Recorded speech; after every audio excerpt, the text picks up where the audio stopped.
That is on. Yeah. Right, okay, so everybody can hear me now. Hi guys, Stevie Walker here. Live at the Welsh Grand Prix. I was planning on being in before now. However, I'm only just out the tournament last night, so I'm now in. And it's Mark Boyle, Gavin Robinson. What a tie we have here. Race to 10. The Village Sports Bar. Bushy has done a fantastic job of getting this place in great condition. Every single person has been delighted over this weekend. Tables are playing great. First class. We can't have any arguments. It's now down to the final 16. And these two guys, first guys you get to see. So, Mark Boyle with a chance in yellows. It's a chance you expect Mark to take here.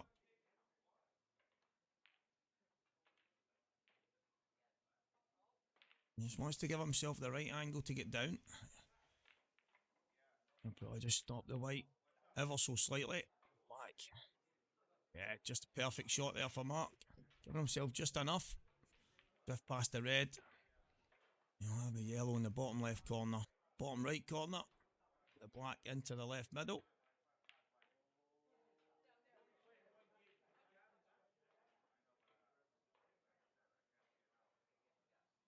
I think he's overpopped that a wee touch.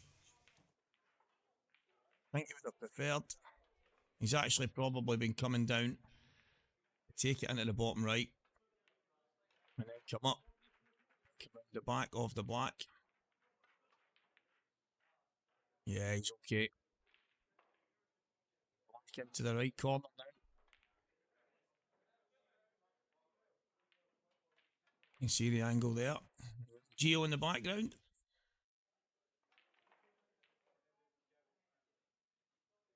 He's just underhit that slightly. I don't expect him to make any mistakes here. It's perfect as Mark with the white.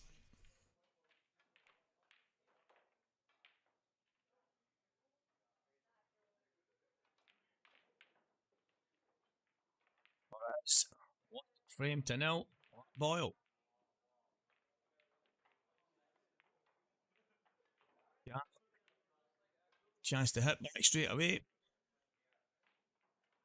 Two of these guys playing great all weekend. Been a brilliant event.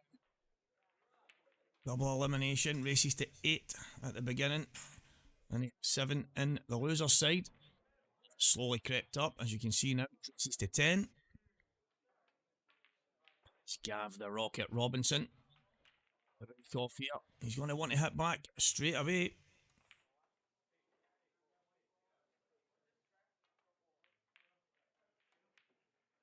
The last thing anybody wants is Mark Boyle to get into a lead. There's some tasty ties going on, guys. We'll keep you updated on all the scores as they come in.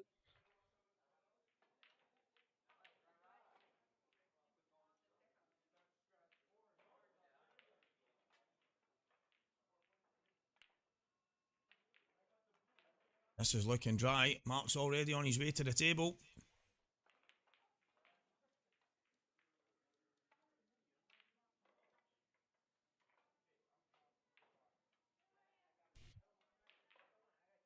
Don't think he's got a starter on the reds here. Fair them. It's likely going to be yellows. More work to do.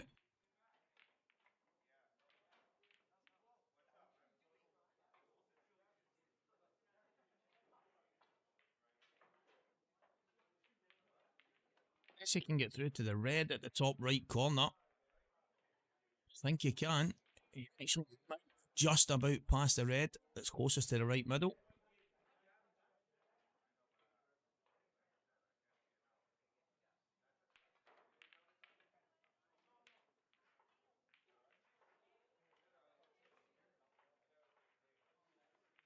Taking his time. Mapping all eventualities. Does it start?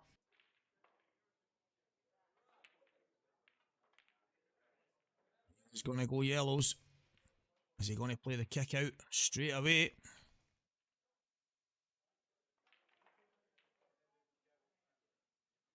He does. That's another chance now for Mark. Doesn't look like he can get through to the bottom one. It may become his last ball. Yes, he can. If he can't, he'll just work his way up the table.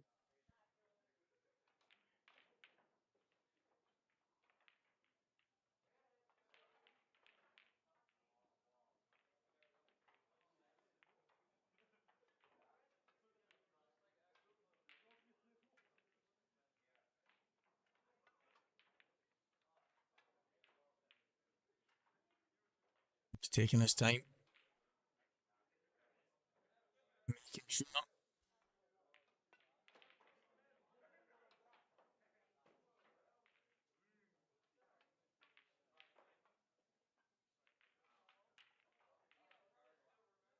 Has he got away with it? I don't know if he has. He may have to swerve it.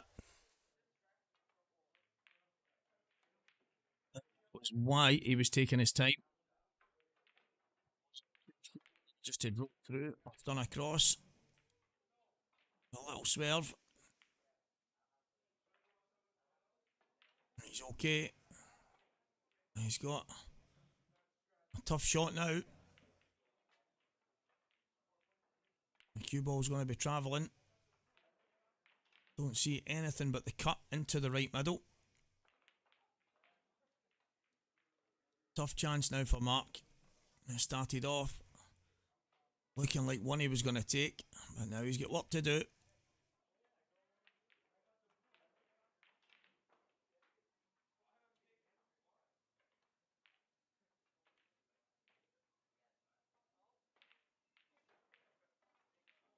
I don't actually see anything other than the cut back. The balls are going to be travelling.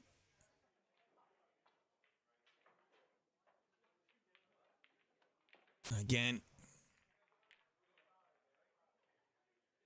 not much control over the cue ball, but that was always going to be the case there. He's chasing it a bit.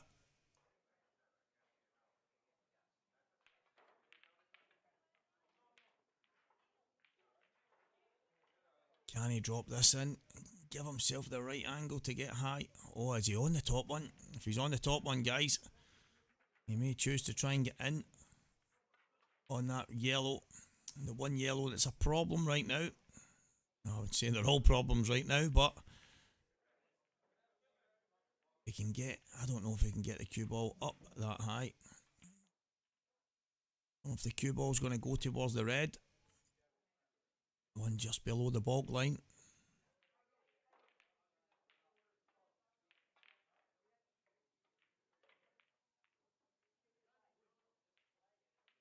It's been one of those frames. Mark has had a lot to think about. And Gav just sitting in his chair, hoping for a mistake, something to pounce on.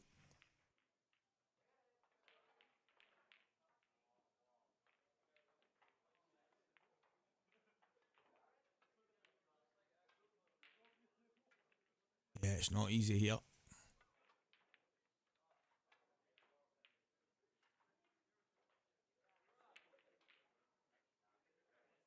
Massive shot. Early in the match. This one matters. Long way.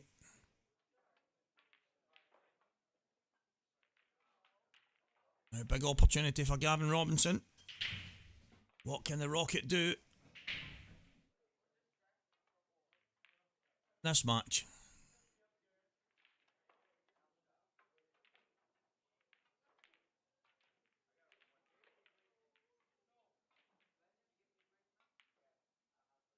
I don't see too many problems here for Gav.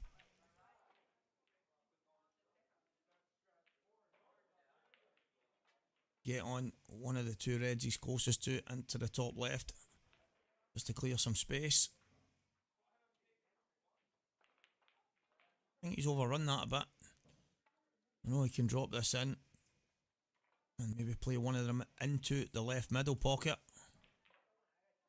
That's definitely Yeah, he's having to move the cue ball. I think if he just dropped the first shot he played into the top corner, and then just played one of the reds over to the opposite top left, I do believe these would have been a whole lot easier.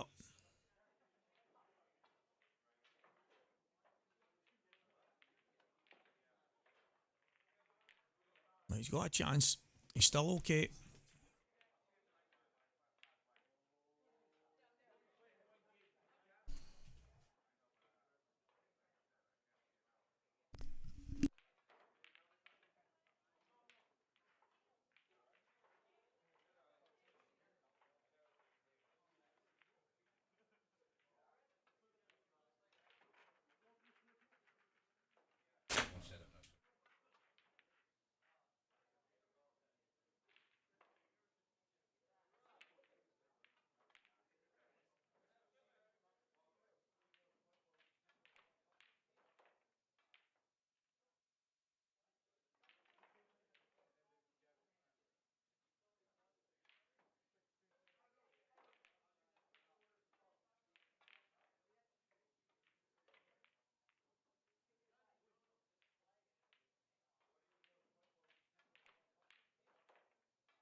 Oh.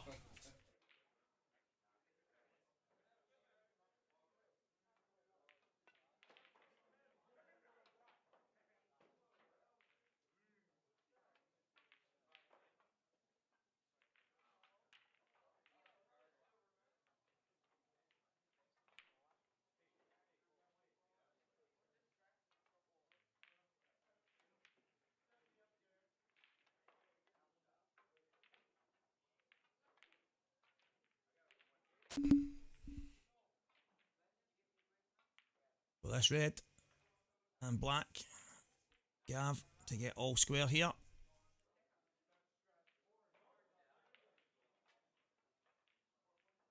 I don't believe it's the route he would have liked to take, but they were all in such a good position. There was never really any danger. That's a tougher black than he would have liked. Well, it's no problem for Gav Robinson, and it is all square here. Looks like Mark's going to take a moment. I think the issue there was what to take. I think the top red, maybe the yellow would have just been in the way, but it looked on the screen like he could get to it. But however, opted to go yellows.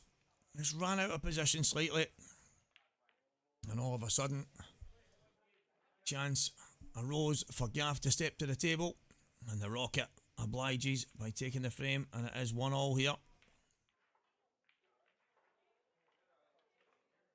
And it is a pleasure to be in the booth. So guys, me personally, had a decent weekend, started off well, won my first match in great fashion, didn't miss much, then play another one. I don't know if I played another one straight after that, and then no, I played Greg Davis after that. Greg was great, 6 dishes in the match from Greg. He beat me 8-3, 6 dishes, and 4 of them were off my break. So that's a problem that I need to work on. I keep saying to people that my break is causing me all kinds of problems over the last while. And I actually said, I wonder if there's something you can do to make it better. And I think the answer is practice the break. So, yeah. And then I went on and won another couple of matches against some good players. And then Richie Oliver, he played well. I mean, the balls didn't run for me in that match. It was just one of the games that I was always kind of chasing, but best man won. And I seen him still playing this morning against Liam Roberts. I don't know who won that match. He was playing for a place in the last 16. Fair play to Richie. He was obviously hitting a good ball, and I know he's a very, very good player, so it was no disgrace losing. But I was playing pretty well, guys, and I fancied going deep this weekend. After my first match or two, I felt in the zone, but some of the talent on show at these events these days is next level. So if your break's not working or you're having to chase that cue ball, as we just seen Mark Boyle in the last frame, when you're having to chase that cue ball, even the very best on the planet can struggle. So yeah, but on to the next big event is next week in Scotland, guys. Lola's Pool Party Grand Final. Get ready for that. I will be on commentary duty. I will have some special guests on the day. So I hope to have everybody tuning into that. But we are here. This is the IPA Welsh Grand Prix. The Village Sports Bar. I have to say, Bushy, absolutely first class. It was a bit mental in here last night, right enough, but everybody having a good time. And some of it to the detriment of players like myself who couldn't even sit next to my table. A couple of people that were just a bit overly enjoying their night on the Tom Cruise decided to take up all the seats in the playing area where they shouldn't have been, but that was swiftly sorted out as expected. You have Robinson about to punish an in off by Mark, and what a break I have to say from Mark there. A phenomenal break. How he hits that cut break so hard is absolutely exceptional. Absolutely exceptional. But unfortunate, it's went 2 cushions through every single ball, and he's gone in off, and Gav stepped to the table, knocked a red safe, and then just taking out every single yellow. And pretty soon, the black to go 2-1 in front.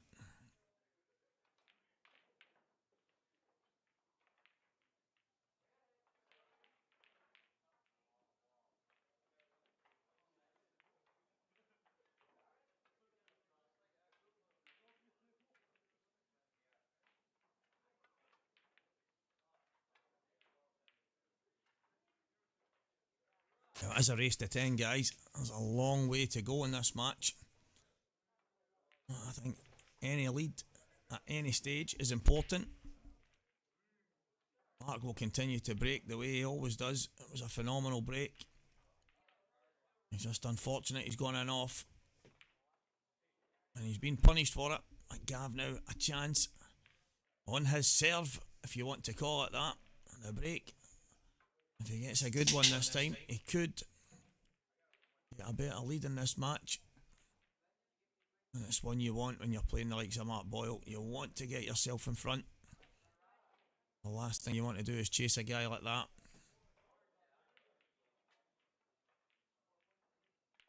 Come round. The venue is absolutely first class, guys. From what I heard, he's going to keep improving it. Well, I'm expecting to be back here next year. I must admit, I'm looking forward to seeing what Bushy does to make this place better, because it's already first class. So well done, big man.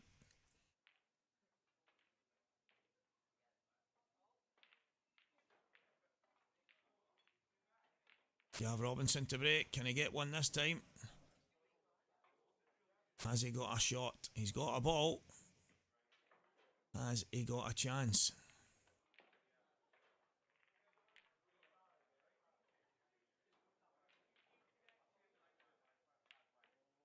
Now the reds look obvious at first glance, just because of the black. And that looks like a plant into the bottom right corner, but I think Gav will go yellows here. I'm just not sure that the yellow on the outside of the two, closest to the bottom right cushion, I'm not sure that that one passes. Just having a look at the plant right now.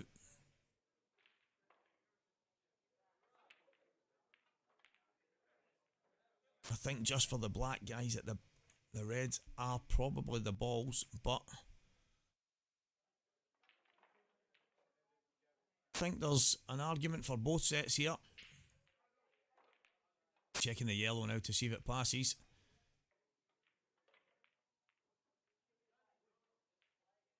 Yeah, there's definitely an argument for both. Maybe leave the two yellows on the right cushion to last. Needs a good positional shot off the first yellow. Maybe screw across. Yeah, for the yellow into the bottom, the middle right. The screwing high past the left middle pocket.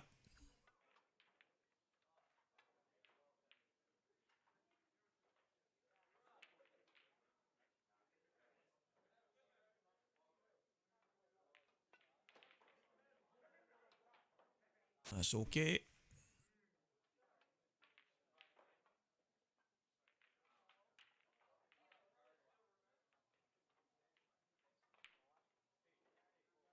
Got a couple of options now. I can get on those two yellows early, get them out of the way. And then if he takes the one in the bottom left corner, and then the one closest to the black, just leave himself the right angle. He can maybe cut it into the bottom right and just drift between the black and the red that's closest to the the right middle, sorry. And he would have the black into the bottom left corner. So he's got options. It's just how Gav decides to play this. He's not giving himself any angle to go over to those two, so it looks like he's going to leave them to last.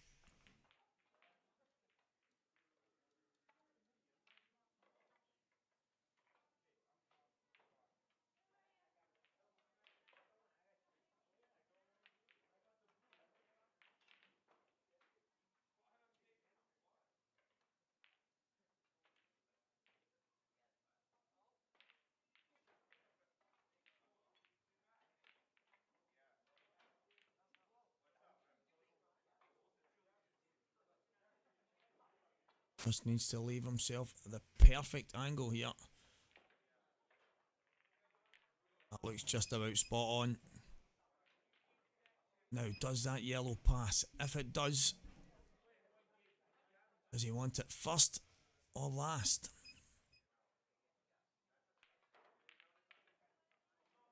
He's having another look here. I think he would prefer it first.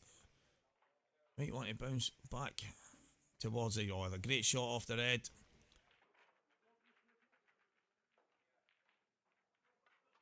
Little punch on the table there. I think he's happy with that.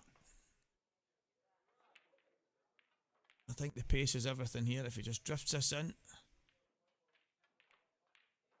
Oh, and that to me, guys, that looked to me as if that definitely went, because that passed the yellow by a long way. He's only missed that because he's missed it by a long, long way, guys. If he dropped that, even if he just feathered the yellow, it would have probably been closer than it is right now. He's not giving Mark anything easy.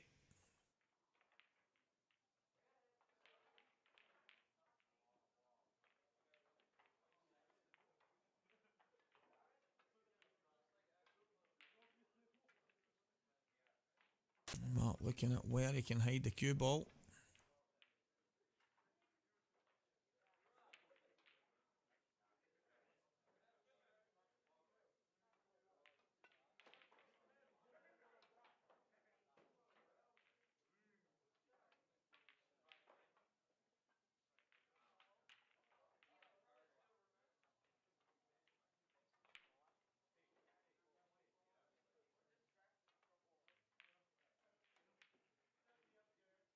Yeah, he's not got many options here.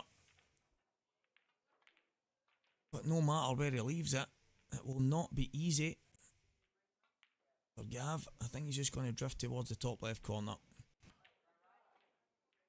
You know, he's opted to pot. Is he trying to leave an angle to kick here?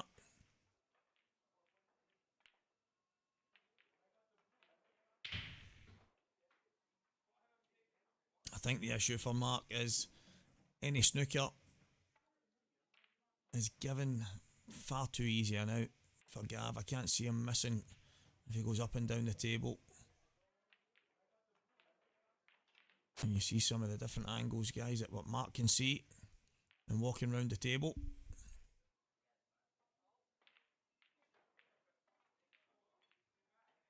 If he cuts that red in, it would be the bottom one. Be an aggressive shot.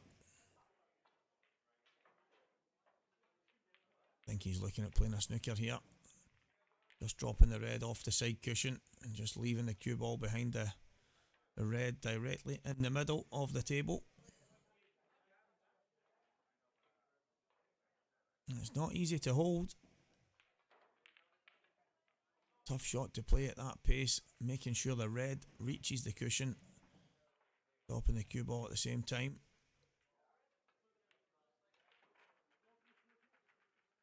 You may have to jack up. Let's see what Mark's thinking.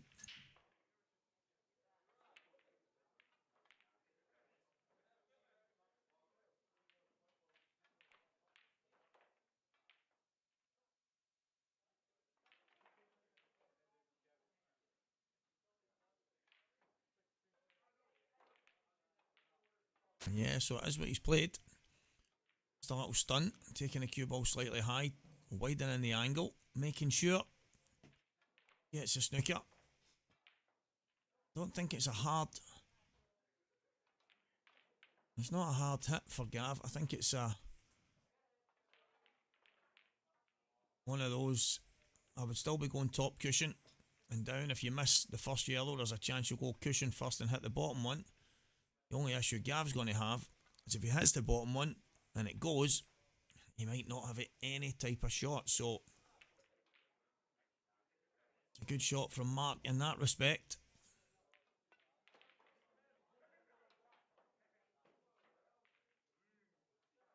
And what is Gav thinking?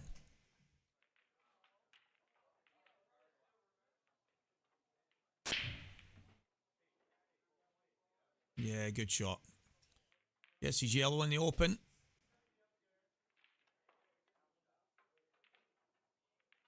Can Mark find a pot kick to open this frame up?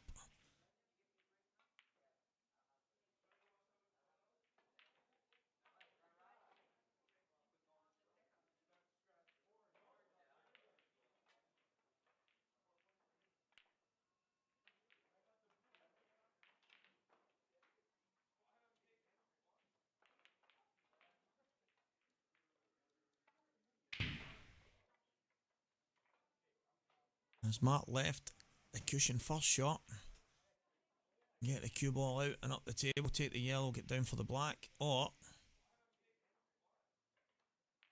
does Gav opt to leave Mark a chance at kicking or even dropping on that last red now? I think Gav has to go here.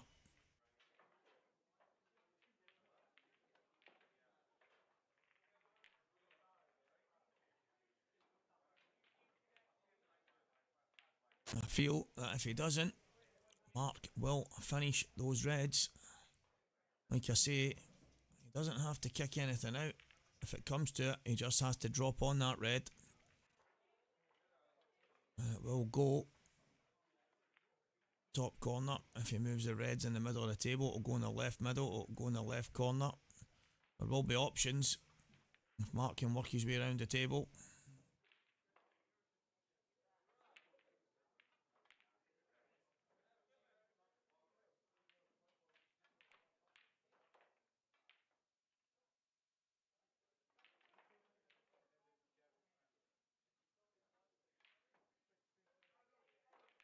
That's not a bad shot. Looks to me, guys, like Gav get that over the top corner there. He has, I don't think the red goes now, so there is a chance for Gav next if Mark doesn't pull something magical out. I think it's time to be aggressive. I think it's time. The one between the black and the red on the outside. Cut it in the bottom left corner. Cannon the black into the red, into the yellow. Open this frame up. And it would be magic from Mr. Magic.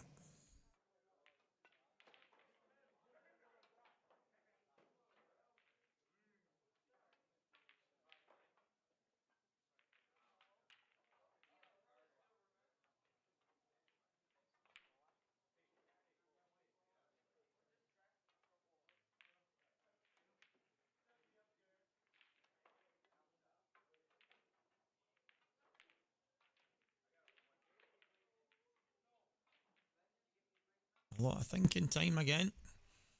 And that's due to the shot that Gavin Robinson has played here. Oh, what a shot. What a shot, Mark Boyle. Yeah, guys, that's just incredible stuff. I was actually thinking the one below, the red a bit further in, but he's played that with so much topspin. It's came flying off. A little cannon into the yellow. And it's exactly how Mark would have envisaged that. I wouldn't be surprised if Mark plays a little cheeky snooker here.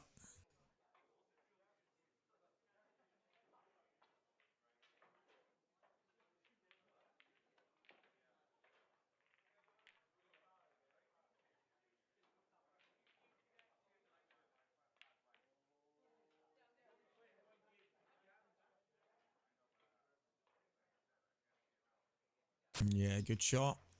I don't think that's going to be a full ball. But Gav risks going in off if he doesn't get this right. But guys, what a shot that was from Mark. Absolutely phenomenal. It was time to be brave. It was time to be aggressive. And he's cut it in, and he's going to have a shot on this black.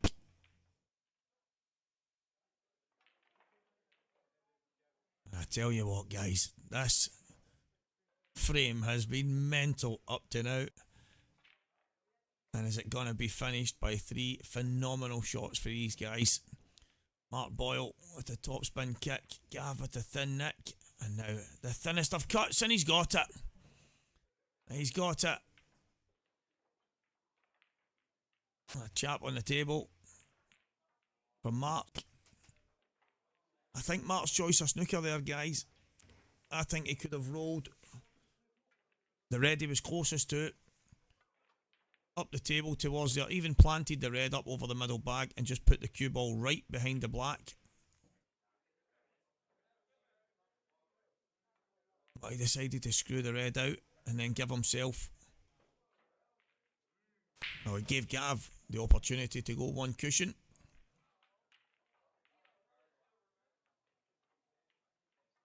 And Gav, you have to say, pulled out some magic against Mr. Magic himself.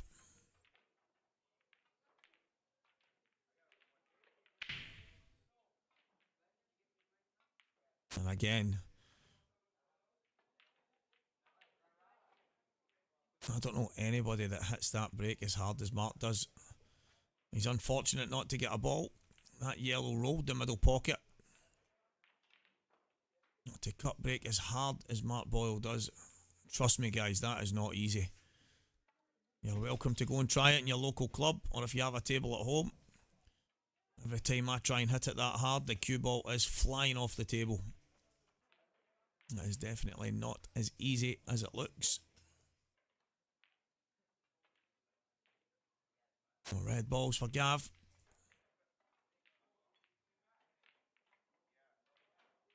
Nice little flick. It's not what he intended. He put his hand up to Mark there. He was trying to go with a flicker right hand side and just come inside that red. That would have given him the red to the top right corner. He's on now anyway. And then worked his way back across, but more than one way to skin a cat, as they say. And he's on that same ball. Has he still got the angle to get on the one to the left middle? Came far too wide. Now guys, these tables are playing fantastic. They are brand new cloth this weekend. The balls are mint condition. But it does create so much more angle, so much more spin. And they can slide at times and go a lot wider than you intend. And that was the case there for Gav. And it's another occasion where we're seeing the cue ball being chased round the table. I was speaking to Liam Dunster earlier, and I think anybody that knows Liam, his positional play is probably one of the biggest strengths in his game. The pattern play, the way he goes about his business. And he was saying yesterday his biggest struggle was keeping a hold of the cue ball. So even one of the best positional players in the game was struggling, but it can be that way when you get the brand new cloth. And to be honest, guys, I absolutely love it. My only gripe is it doesn't stay that way for long. But a nice bit of polish, bit of silicone spray on your balls, and the table does keep that skid and that slide for longer. Just a little hint there for you guys at home. Oh, Gav, what are you doing? I think the problem there is he went low on the cue ball. I think if he just runs that and he goes between the two yellows, I think he was worried about the pace. But you're better being too far than in off. And unfortunately, it's a gift to Mark that Gav did not want to give out.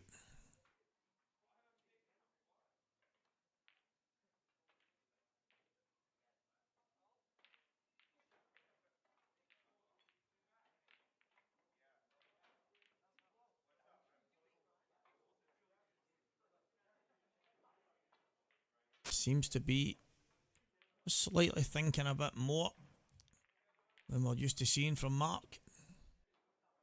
Maybe the absence of the shot clock that he's so used to.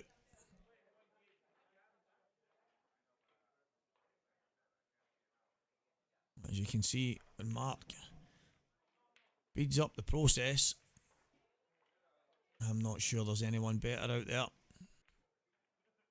And I think the success he's had over the years, I don't think there's many people going to argue about that.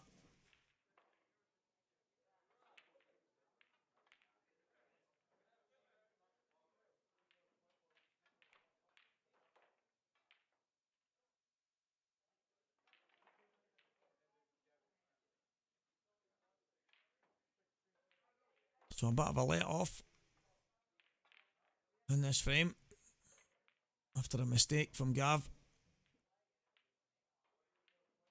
He's the type of player that won't let it get to him.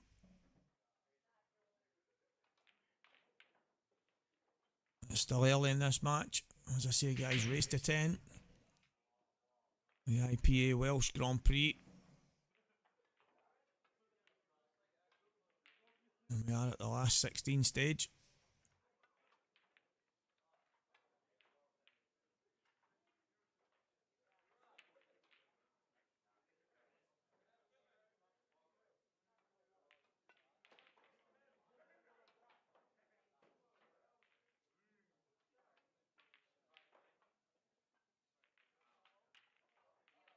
Must be a quick comfort break from the boys right now.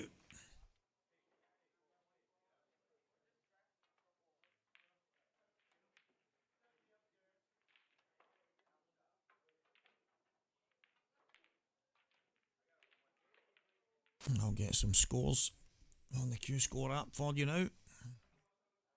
See how the rest of the matches are going. And you can see the outside tables.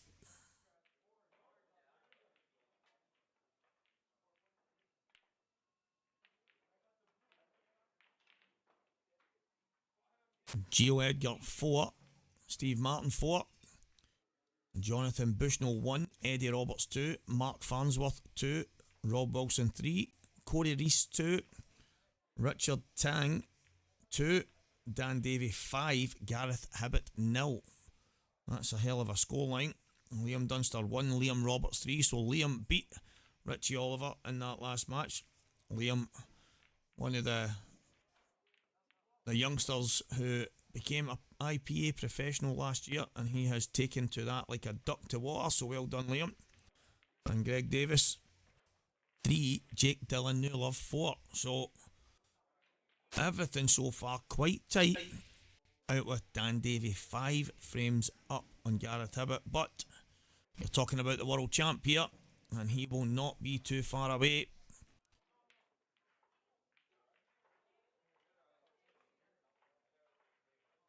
And we'll keep you posted on the scores as they come in.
Back on the main table after a little comfort break there, so Gav Robinson getting ready to set.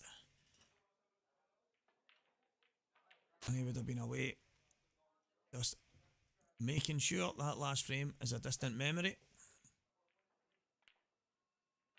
There'll be more mistakes. Both these guys and everyone else in the venue over the rest of the day, that is for sure. But we are going to see some phenomenal pool, some fantastic shot making like we just seen. One from Mark Boyle, two from Gav Robinson, all in the one frame. And I can see that being the story of this day. Some fantastic stuff ahead, and especially in this match. So Gav Robinson to break. Down the middle for Gav. Can he get a ball? The answer's yes. He's got one. And has he got a start? Has he got a chance? Yeah, these are awkward. Yellow in the bottom right corner. Sticking out right away. It looks like he's going to have to move. Couple of balls in the middle of the table.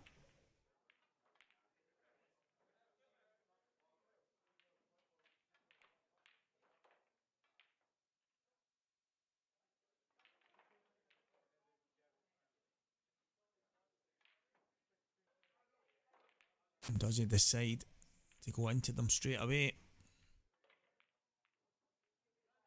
Yeah, he's having a look right now. Checking out his angle. The angle's there. It makes the pot a bit more difficult.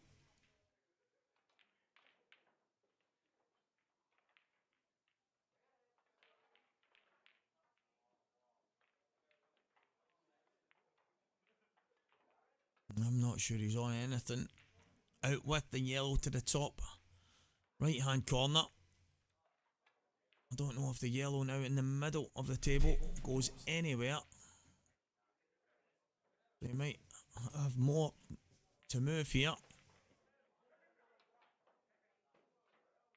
He can't play it into the left middle, just sliding it in off the red. Not easy. Not a guy of Gav's calibre.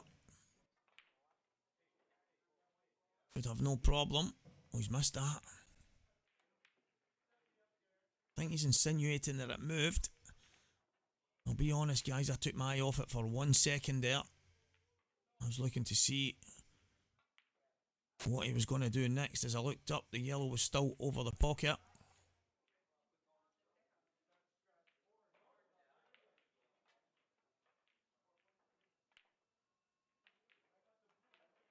Mark's biggest decision for me is the red.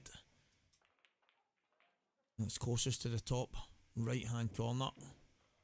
He can play on it right away.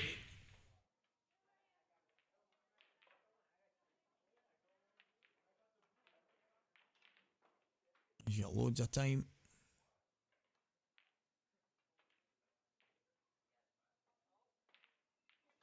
You just want to clear a path for the black. But the black goes in plenty of pockets anyway, so there's not too much work to do. I think he would like it to be a bit easier in and around that congested area in the middle of the table. He's going to want on that ball as early as possible.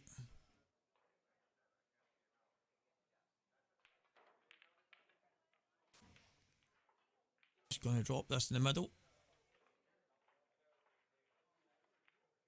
Just run down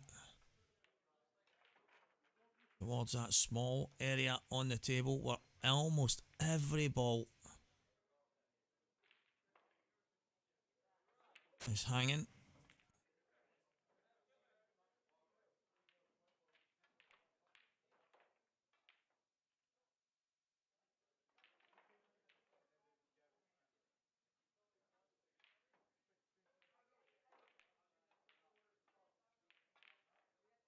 Coming downstairs.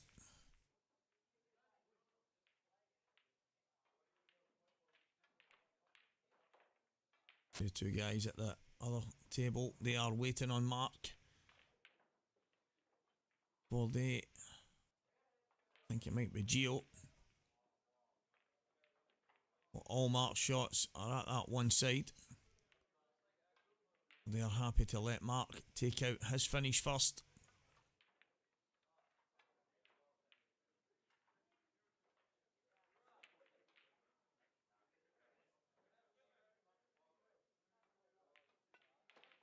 Clever shot from Mark. Just bringing it back. A lot of people might have dropped through there and played the red into the opposite, but Mark doing it in such a way that he could run into the yellow and clear the space.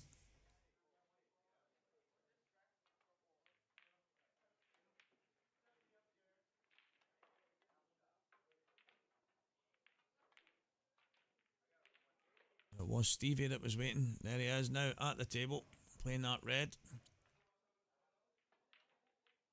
Gio's 5-4 up against Stevie Martin just now. Dan Davies 6-0 now against Gareth. Gareth is on his way home if he doesn't turn the tide as quick as possible.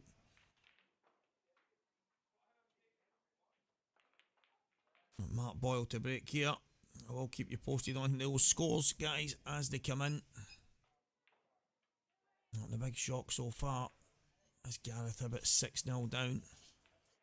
Dan Davey, for me, one of the most on-form IPA professionals of 2024.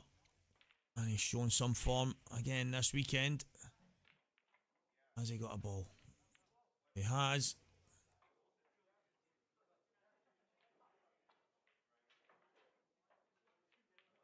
And last ball moving. Got a kick in. Yeah, I don't think he's got a shot here. I don't think he's got a shot here, guys. I don't think there's anything on at all. Maybe cushion first. Pot the red in the top right corner. Don't think he's on it. Slide the cushions. Make it tough. It won't be easy.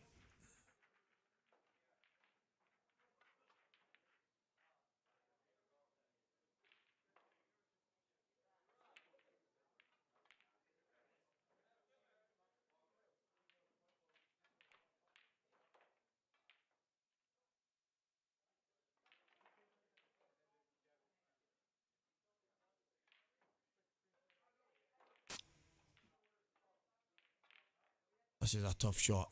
This is super tough. And he's played it in with pace. Mark Boyle, slamming it home like it was in the middle of the table. That is incredible. Absolutely incredible stuff. And I think he's on the top one. If he is, there's a chance for Mark to... Yeah, he is. There you go, guys. The perfect camera angle.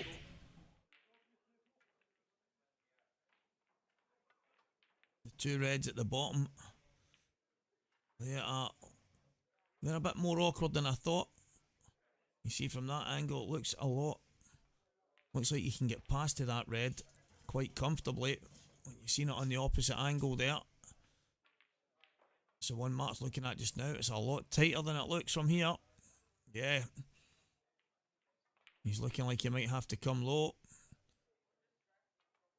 See guys, it looks from the initial angle that you can get on it easy, but you can see from there, it is so tight. There's still work to do here.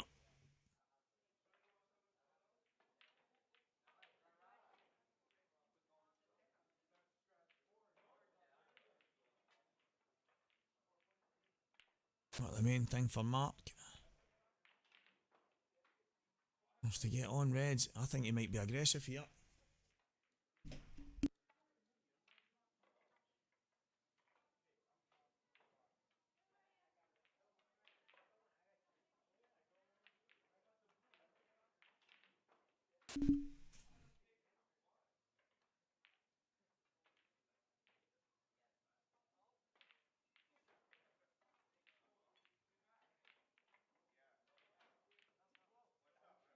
Definitely awkward here.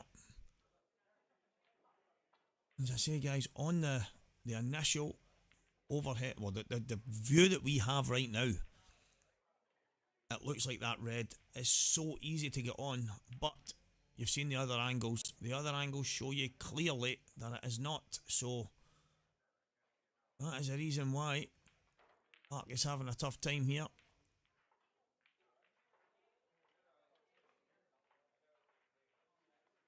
There's a lot to ponder, a lot to think about.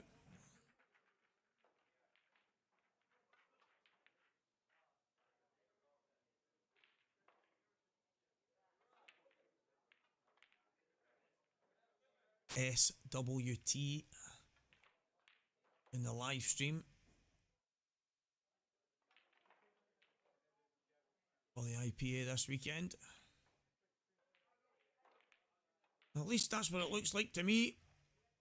But I tell you what guys, what a setup. I know first hand, I was asked when I came into the building on Friday, as you can imagine, if I would do some type of commentary over the weekend, but I was on the table all day yesterday. Played some brilliant stuff in spells. In fact, more than not yesterday, I played some great stuff. So, but I didn't get a chance to come in and do any commentary. But I did hear there was some problems with the stream, with the feed. So, yeah, he's tried to ghost that inside the yellow. He ended up putting it on top of it. The cue ball is in a good position, so it's not all bad. But yeah, hopefully that most of the issues that have been in place over the weekend are all sorted now. And I travelled here with Mark and Liam, so until those guys leave this event, there might be a chance you'll hear my voice.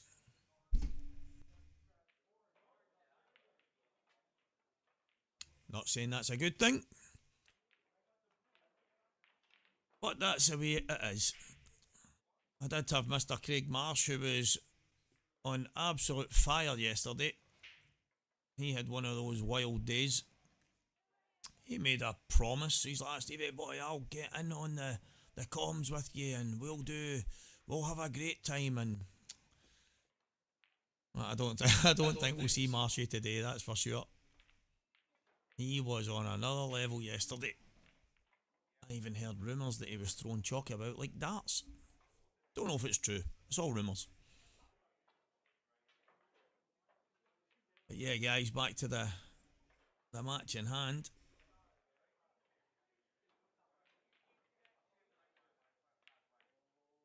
What I'm gonna do here? Hang the pocket. That's exactly what he's doing.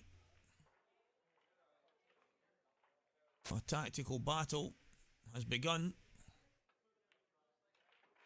I like what Gav's looking at here. Get that yellow out of there. It doesn't need to be there.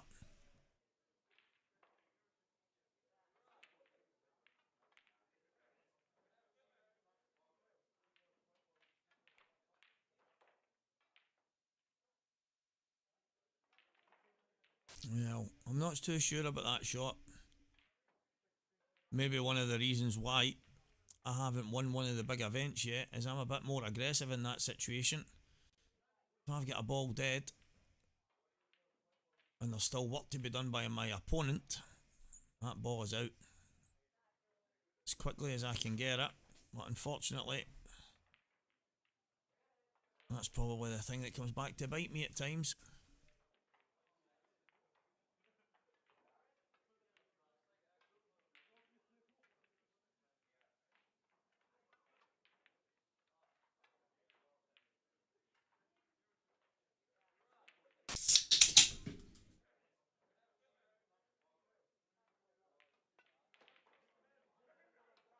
I think Mark can get through to the red. That's the big thing here. It's not as tight as Gav would have wanted, so Mark, looks to me like if he gets high enough when the time comes, yeah, he can get through clearly. So when the time comes, Mark will have a chance at the finish, because Gav obviously tried to put the yellow right on top of the red. Like I say, he would have been as well just bouncing it out. It would have left the balls in almost the same position.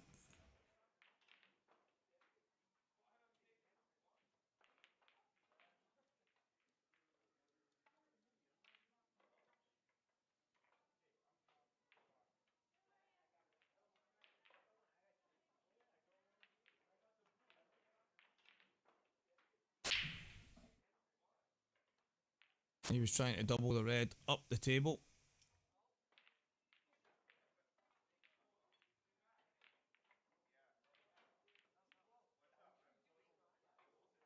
A double kiss on the way out.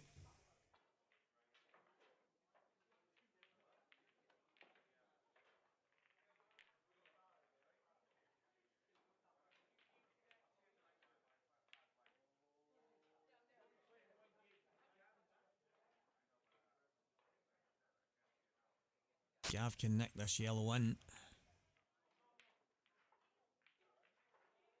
He's unlucky. But it's one of these shots. Doesn't look like Mark can do any damage. If he tries to slide it off the yellow, chances are the red will drop. Might have to just play it. Oh, if it can just pass, but it's really, really tight. It's a tough shot.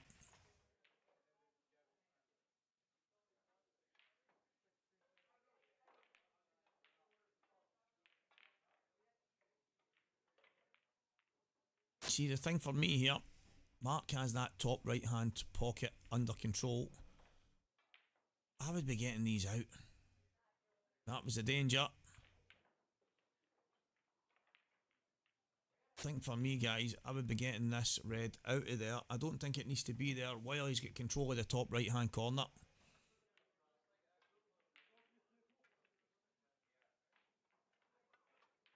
I know Gav would have some kind of opportunity to open things up, but... And everybody probably watching at home saying, Stevie, all he has to do is hammer a yellow up inside that red, clear the bag, but... I think there was a better way to go about it. Get one of these yellows across the table. Where's the white going? Ah, it's unfortunate. But you know what, guys? It's not the worst. The fact that he's knocked that yellow across, he's now got yellow on the bottom cushion, the one closest to the reds, and then the one just above. That's 3 yellows down the bottom that aren't great. And then the one at the top right hand corner. So still work to be done here.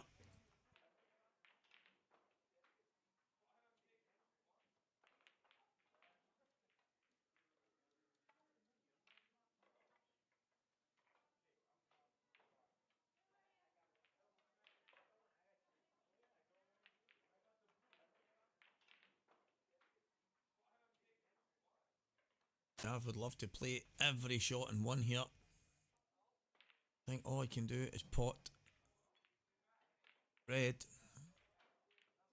and try and play some kind of safety at this top end of the table, but say it's not easy. Puts them in control.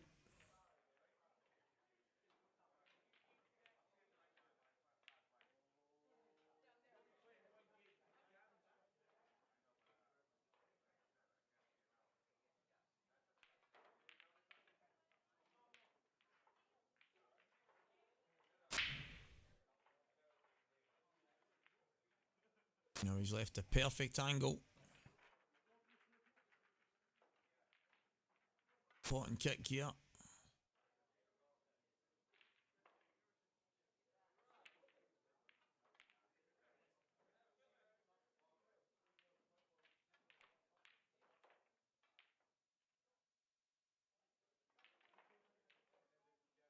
If he gets this right.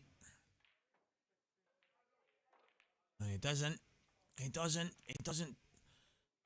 commit to it the way I think he should have. I think he should have been more aggressive in that.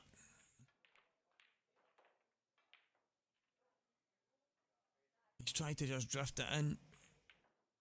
Maybe he was worried that if he caught it full in the face, he would go in off. So he's tried to just widen the angle with the pace he played it at.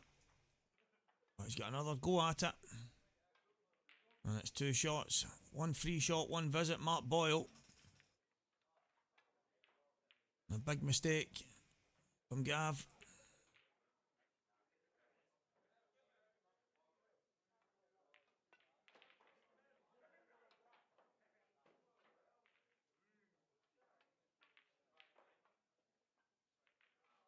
I think you just pot this yellow, leave yourself on the red just below the black.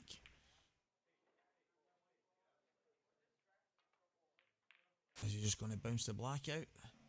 Same shot, play the black out. Yeah, that's it. Same shot, get the black out, play the red into the left middle or the left top, and then he's on the one into the bottom. I wasn't sure. Either way, he could have played it in such a way where he just drops a yellow in, he's got the same shot. But I think bouncing the black out is definitely the shot.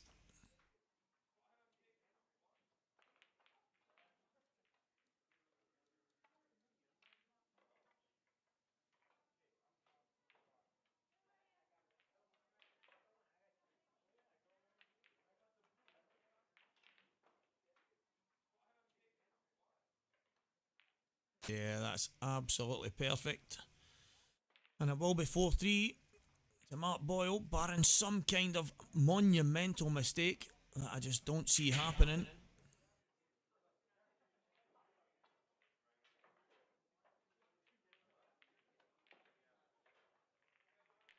All of a sudden, after a big mistake from Gav, and the thing is, Gav had to fight to get himself control of the frame. He did that. He got himself the chance, and he just didn't take it. It was one of those frames.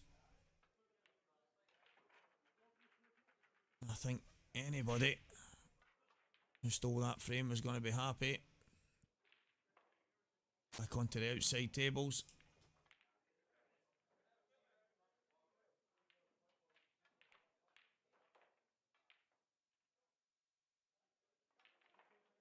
Some updates on the scores in that match. That Gio's at the table. He's 6-5 down to Stevie Martin. Jonathan Bushnell 3. Eddie Roberts 4. Mark Farnsworth 4. Rob Wilson 5. Corey Reese 3. Richard Tang 4. Dan Davies 7, Gareth Hibbett 2, Gareth starting the fight back. Liam Dunster 3, Liam Roberts 4, Greg Davis 4, Jake Dylan Newlove 7. Some phenomenal names still in this tournament. Some of the other guys trying to make a name for themselves. I have to say, a few of them doing a really good job of that. Richard, if I remember correctly, let me see. He beat Benji Keaton in the first match, 8-3. Which had a good run to where he is, 8-7 against Alan Robinson. That was a good match. That was on a table next to me. Beat Richie Oliver, 8-3. Richie beat me last night. He's had a great run. He lost 9-2 to Mark Farnsworth in the winner's qualification, but then fought his way back in with a win against Richard Cartledge. I beat Richard in my first match yesterday. He's had a hell of a run. He is 4-3 up on Corey Reese right now. Back on the main table.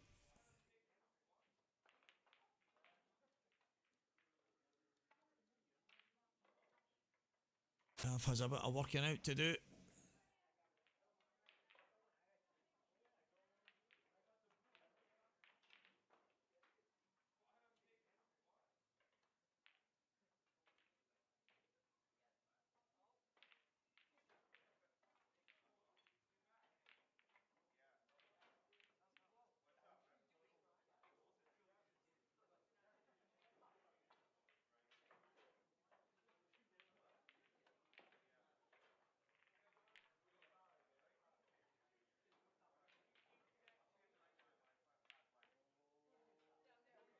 Yeah, that wasn't easy. A bit of a shot to nothing. The black well and truly tied up. Mark could decide to drop on it on the left hand side of the table and cut it across the top cushion. That will not be easy, but it is an option.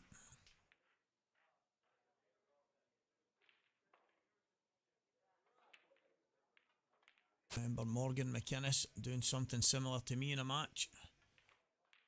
I played the frame so well. Had him on toast and he ended up cutting in such a ridiculous black. Mark Boyle has a chance to do something very similar here.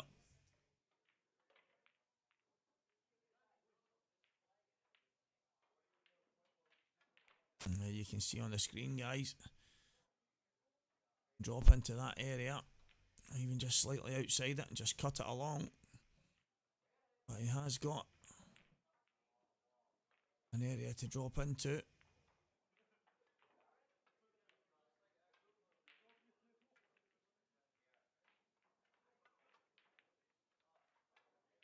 The yellows aren't easy, even in the position they're in right now.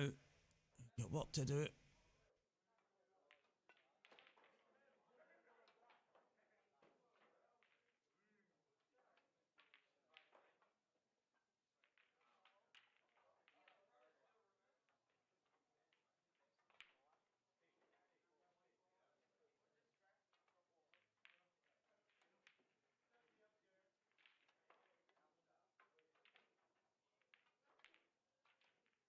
Looking at the one to the bottom left, but I don't think he can take that. Get over. Something tells me he has to take one of the two on the right hand side. There he's looking at that shot, guys.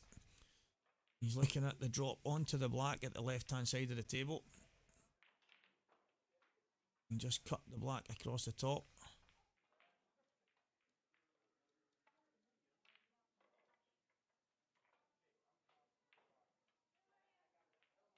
A few of these frames have been very similar in the sense, nothing being really easy, always a bit of work to do.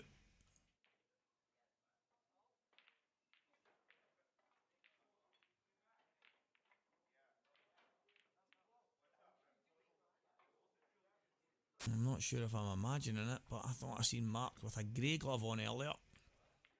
Now it's black Or maybe I did imagine it and it's Gav that's got a grey one on, but...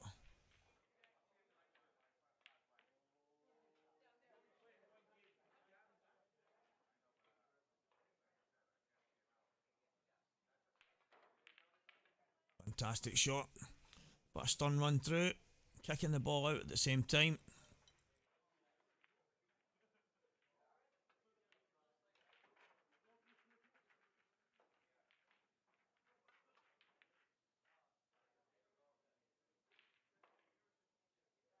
Won't be happy with that. The last thing he wanted was to knock the two yellows together. Gav gets a hit here, his big favourite. As those two yellows now don't go. It's definitely not a plant. Don't know if he could make it into a plant.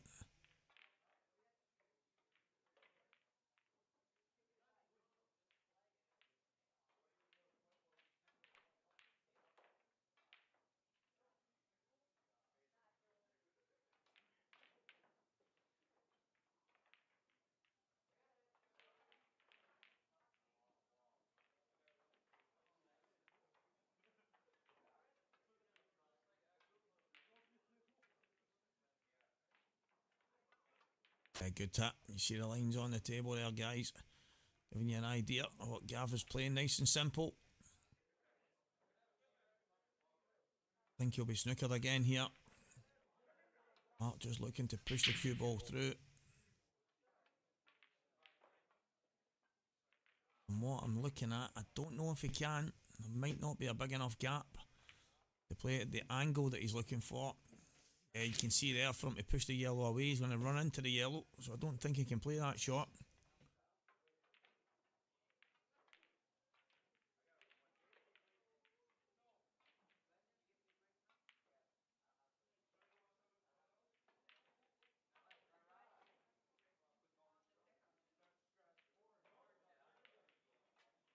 It was always too tight, I think. As I say, the only way he could have played the yellow away would have meant the cue ball running into the second yellow. The way he's played it, just to make it as awkward as he could for Gavin Robinson. However, Gav doesn't have to do anything too crazy here. Now that yellow going onto the side cushion, it's giving Mark some problems now.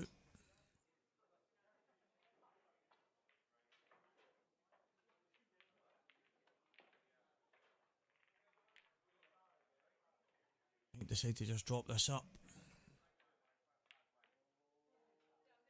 A bit more aggressive than probably should have played it. I think that was one of those instances where you just drop it, even bounce it out.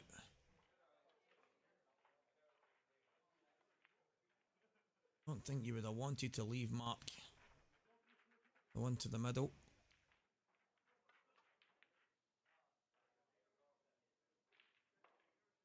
Now got a shot where he can kick. Yellow. Side cushion out.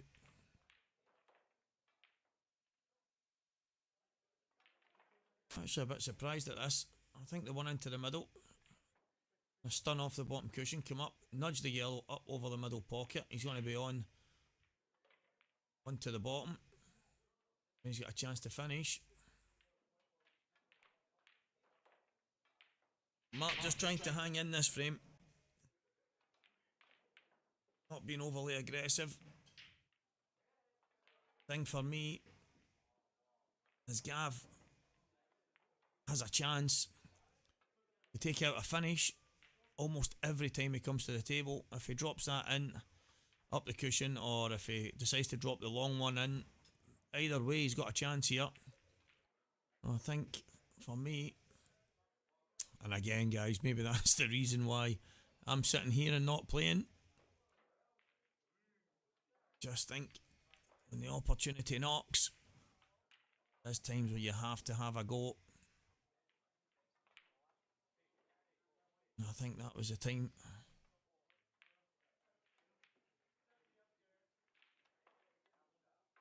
He's absolutely robbed there, Gav. It's a great shot. I don't know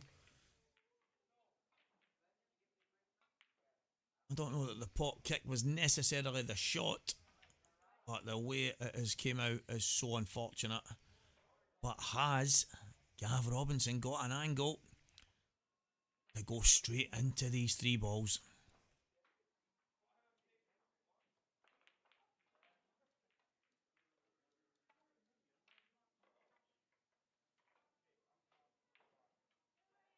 Maybe just bouncing it out is the order of the day.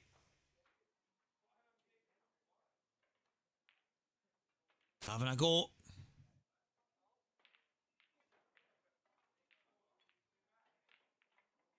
Don't think he's on it, you know. I don't think he's on this, guys. I think, unfortunately for Gav, he's going to have to play a world-class safety shot. He's going to have to a slight screw with a touch aside, left-hand side, and go in behind the red. This is not easy.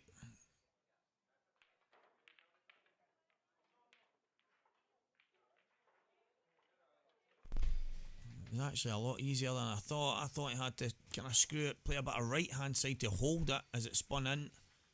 I thought if he played it hard with left, it would have gone in off, but he actually had a better angle than it looked. He just dropped it in, bounced the red out, and landed absolutely perfect. So, my eyes were painted on there, guys.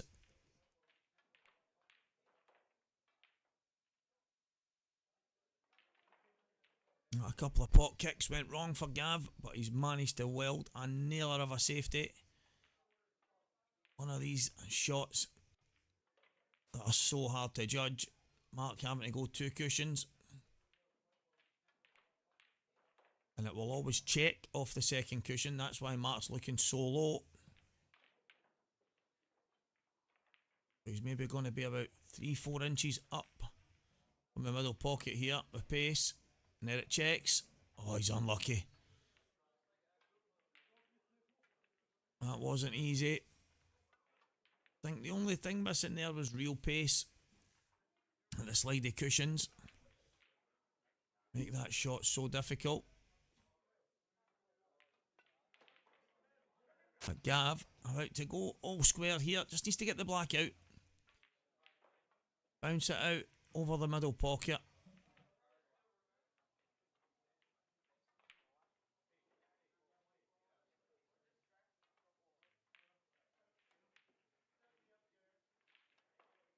I think he could have played the same shot just by taking the cue ball in a bit closer and just put the black maybe 4 to 6 inches from the left middle. But he's absolutely perfect. He's not got anything to do here. One cushion and out.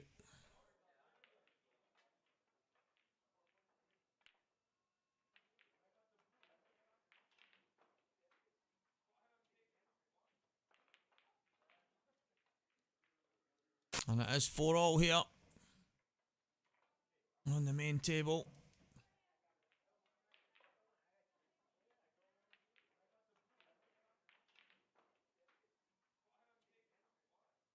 Joe Edgar 6, Stevie Martin 7, Jonathan Bushnell 4, Eddie Roberts 4, Mark Farnsworth 6, Rob Wilson 5. That match is going back and forth, back and forth. And Corey and Richard Tang 4-all, Dan Davey 8, Gareth Hibbett 3, Liam Dunster 3, Liam Roberts 5, Greg Davis 6, Jake Dan Newlove 7. Some phenomenal matches on the tables for you right now, guys. All of them tight affairs. There is really only one match that has a lot in it, and that is the Dan Davey match against Gareth Hibbett.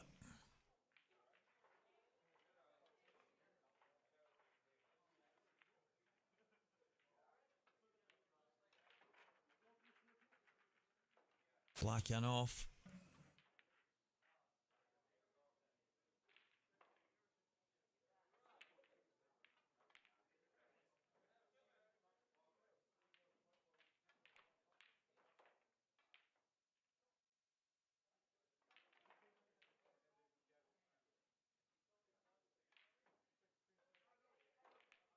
So as per black ball rules, it is just a re-rack. Mark will get to do it all over again.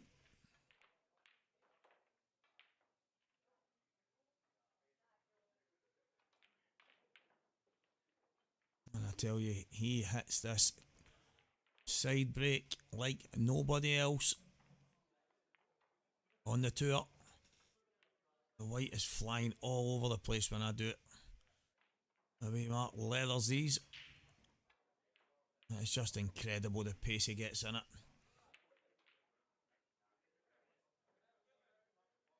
It's not the easiest of openings.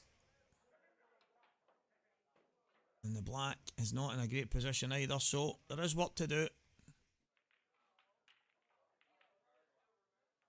And he screw the yellow in to the left middle and get this one out first.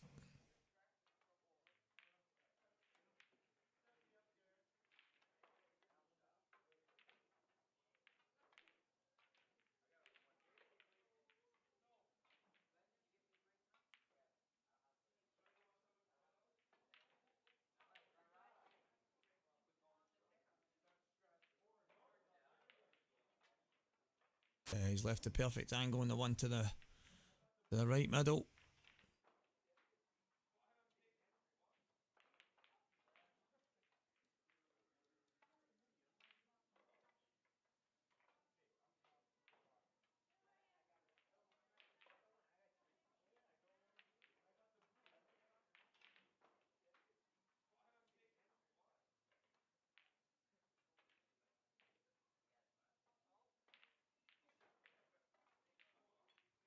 Unfortunate. He's just not fully committed to that, trying to just slip inside it and flick it out.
Most likely a double on the black.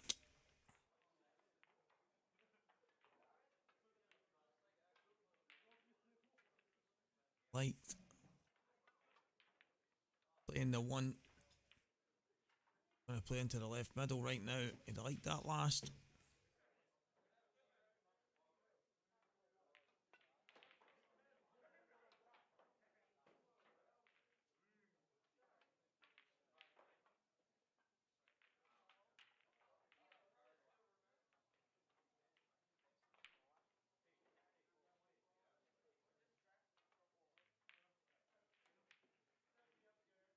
Yeah, he's still got work to do, Mark. He would have liked to have gone a bit higher. Now going to have to go up and down. Or down and up, should I say. Just a nice angle. Screw down for the double.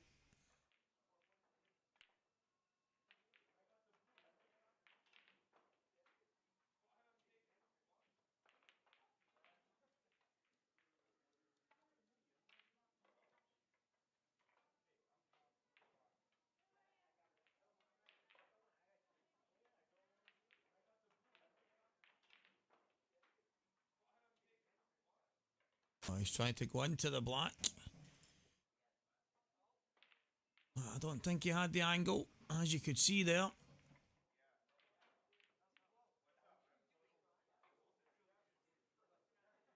Now it's cross double, or cut it into the top right hand corner. think Mark will be cross doubling this.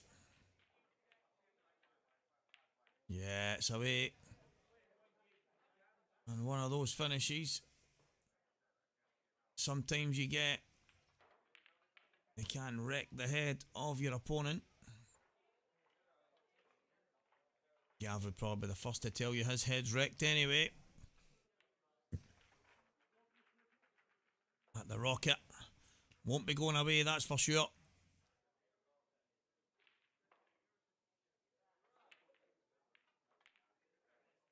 One of the first guys I actually got to know on the tour when I joined the IPA a couple of years ago. Always very friendly Gav. We met each other in Glasgow. In fact, it was Falkirk in a Saltire event. We had a good match. Gav played a blinder, beat me 7-6. And a couple of finishes he took were unbelievable. Since then, I've got to know him pretty well. Class act on the table and off. And it's a dry break.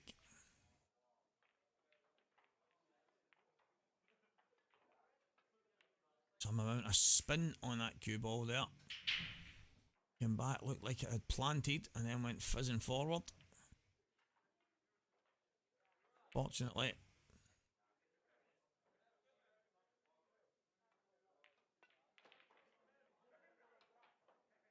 he's not got a ball. A chance for Mark.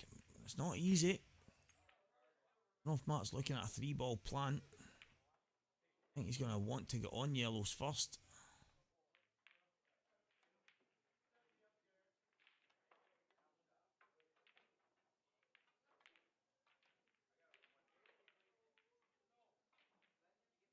It's going to be yellow. Into the right middle. And now the 3-ball plant.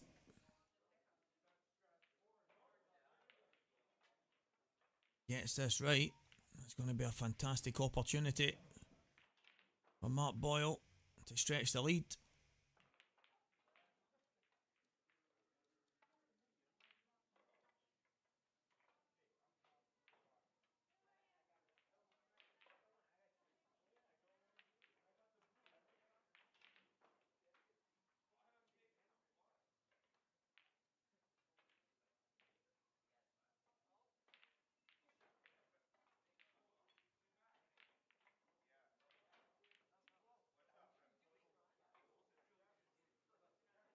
And it looks almost full in the face to me. Mark just double checking, triple checking his angle. Doesn't want to give Gav any kind of chance. Get back to the table.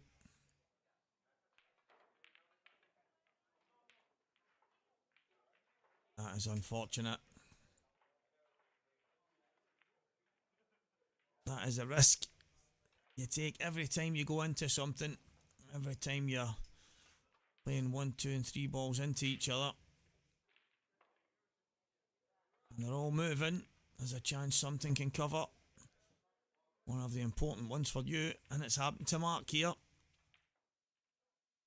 Red in front of the yellow at the bottom left. The thing for Mark is I don't think he has a shot to get inside it straight away. Or has he? I don't think he has.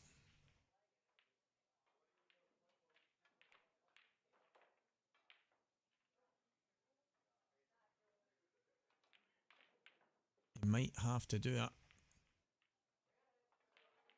off his second last ball.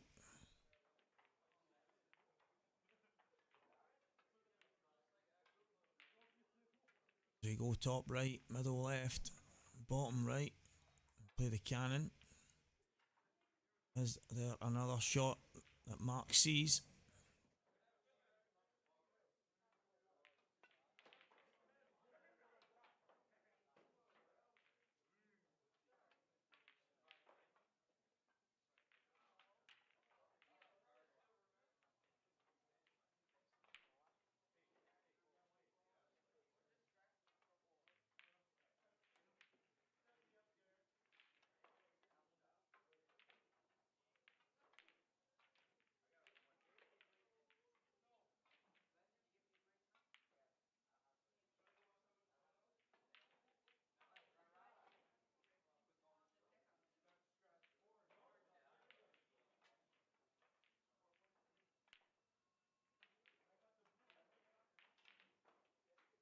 And it looks to me like he's going to be going the way I have suggested.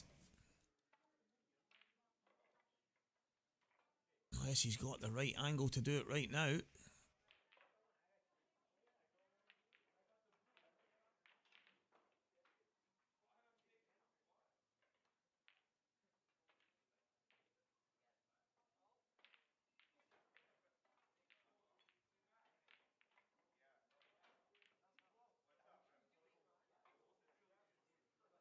Yeah, so just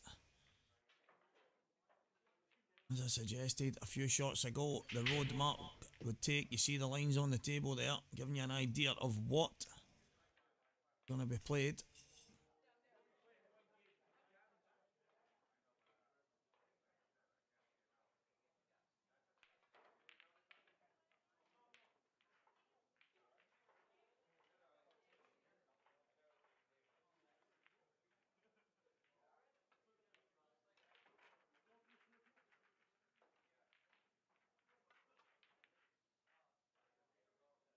You see from the overhead,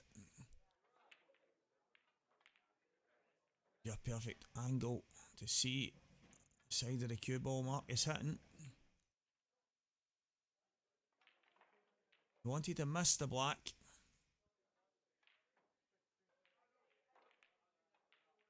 Is he on that yellow? It's really tight, so he's going to have to drop it in the middle. Again, such a tough shot to play at any stage in a match. Tough shot to play even if you're in a club or on your own table having some fun. So Mark, 5-4 up on Gav. And he's got to drop this in the middle. So tough.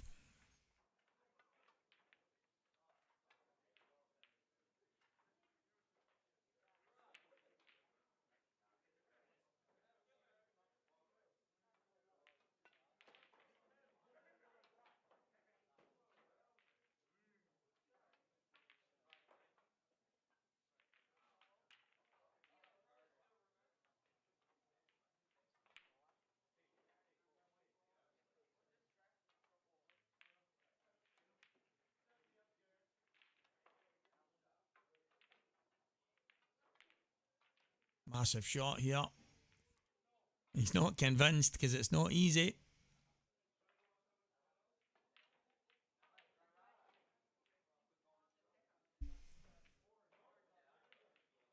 Has to be one of the toughest shots on any table.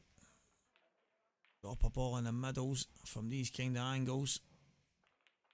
Yeah, gives you an idea. It wasn't easy, and he hasn't got it.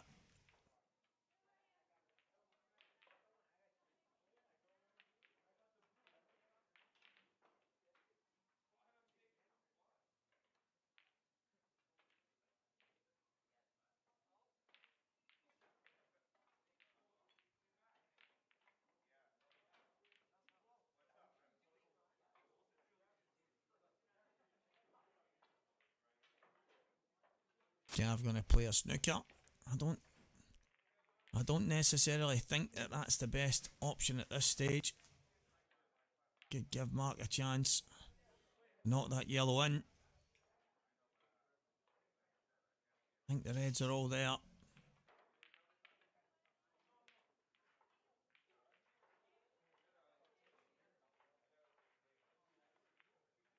I didn't like that. I think the yellow was always heading in that direction. You will have a safety to play now.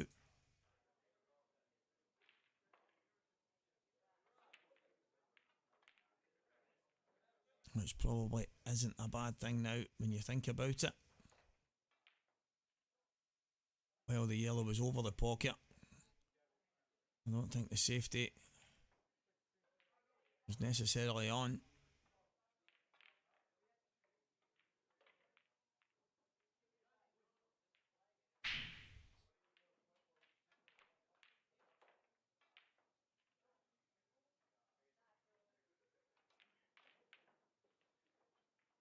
He's going to go pot kicking here. Good shot from Gav.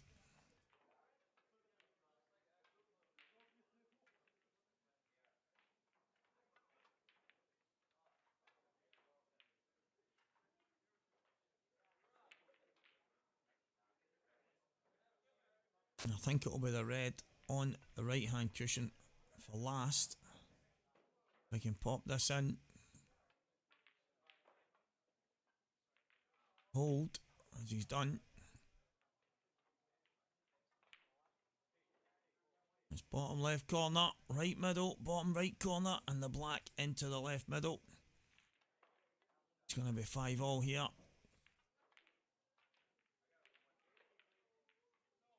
Been a cracker of a match so far, and nothing between these two. Gav would tell you, after winning the Masters last year in McGoldrick's in Glasgow, he hasn't really kicked on. He's had a tough time getting onto the table, getting the practice hours in. At least that's what he's telling me. I'm pretty sure this would be another massive step if he could take Boyle out and kick on in this event.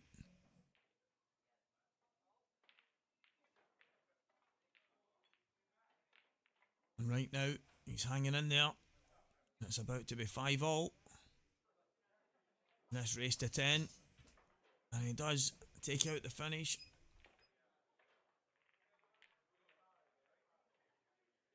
Chance for Gio.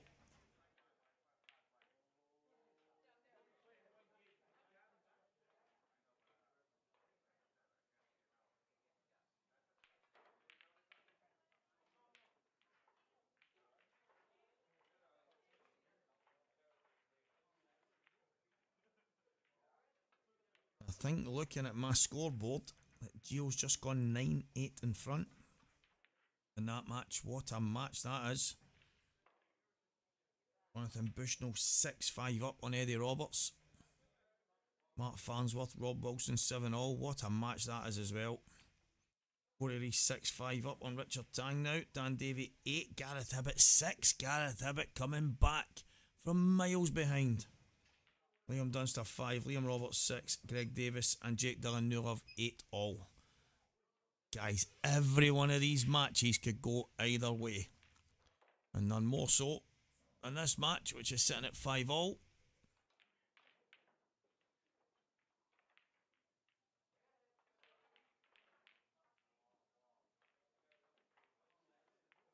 I think the break has been killing both of these guys in this match. Getting balls and stuff, but chances and the finishes just haven't been there. It has led to some tactical pull. Something a bit different. Not the dish fest that most people would expect. It has been quite an intriguing match so far.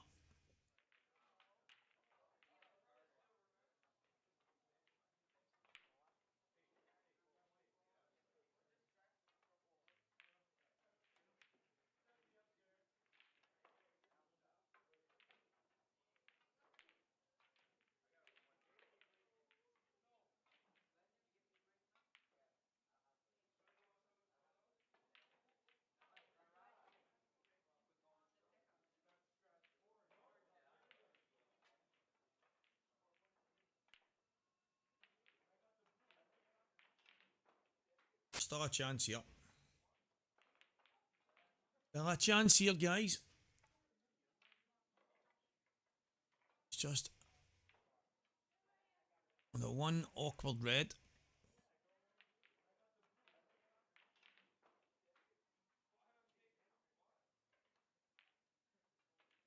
Light pause and smooth stroke.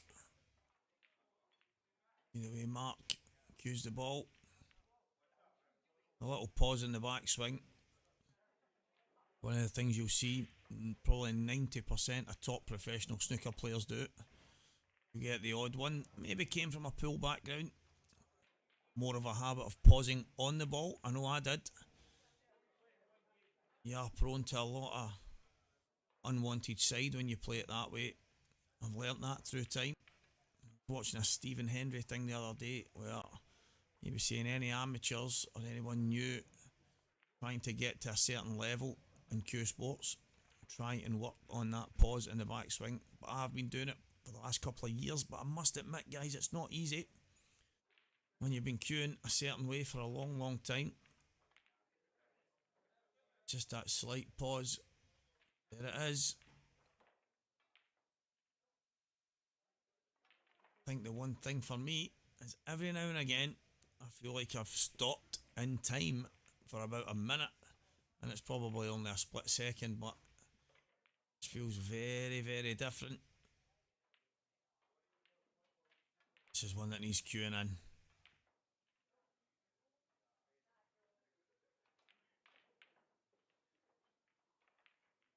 A very good shot from Mark.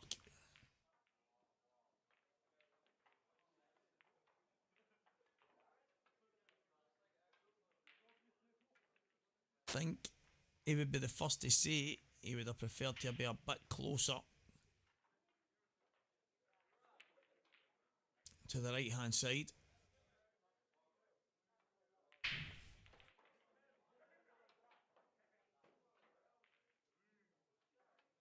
Just push on and off the cushion. Still have a chance.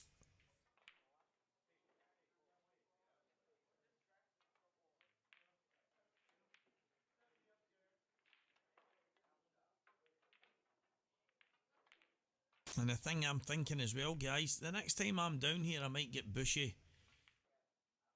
Get me booked in a couple of weeks early. Come down and get all the toilets and stuff all done. All tiled and looking nice and fresh. I think it's amazing what he's done here. But it does need a tiler's touch. Has to be one. Some special skills rather than the amateurs. Some of the stuff I've seen. Crossing the border into Wales. I have to admit, guys, it has baffled me. Swear, the people doing the tiling Wales right now. Just YouTube learners. Or what? Maybe they're just tubes. I don't know. But that's for another day. Right now, Matt Boyle.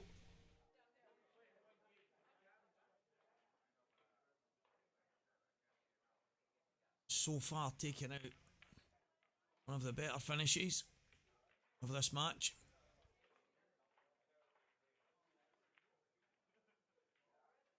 Still a bit of work to do.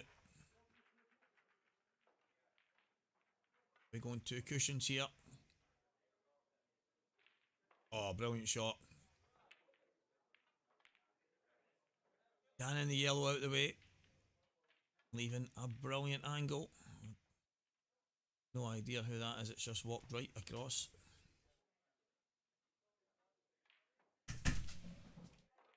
With a perfect angle. If we could just drift up past the middle pocket.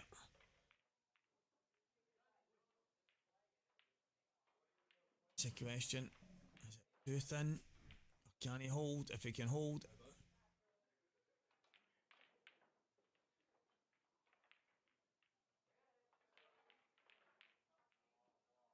Yeah, he's just taking his medicine. Didn't want to be too greedy. Drawn it into the top left corner. Himself back in front in this match.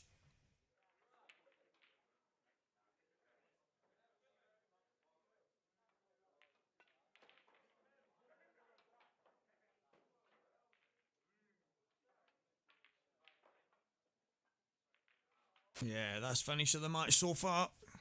Brilliant stuff from Matt Boyle. Fantastic finish, and he does go 6-5 in front.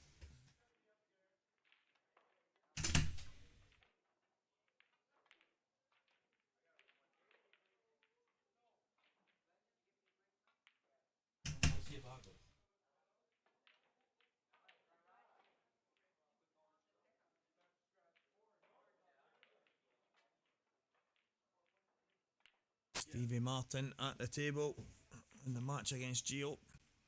9-8 down. It's shown Stevie's had 6 run-outs in that match. Don't know if Gio's maybe not been marking his up. And it is 9-8 to Gio. Jonathan Bushnell 6-5 up on Eddie Roberts. Mark Farnsworth 8.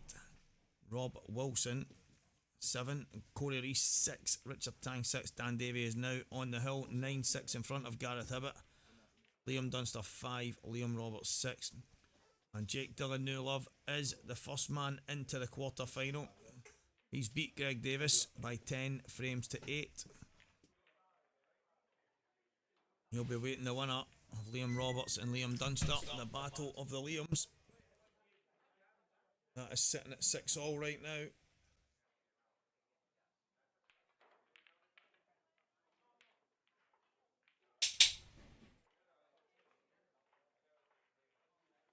Liam Roberts has had 5 dishes in that match. Liam Dunster 1. The match is sitting at 6-all. So Stevie Martin 6 dishes out of his 8 frames as well against Gio. So some phenomenal stuff going on just now, and it is about to go 9-all in the match between Gio Edgar and Stevie Martin.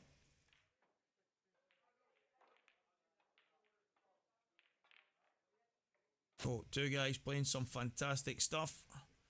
And we've got our first hill of the last 16.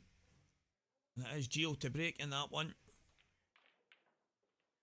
And I will keep you updated, guys. I have the scores right in front of me. As I say, someone in that match is going to be in the quarterfinals. Gio will be hoping for a big break, as we just watch. And guys, this is another break-off shot. There's balls going down. Things just aren't landing easy. And not that we expect things to be easy all the time, but the opportunities are not as gifted as the guys would have liked.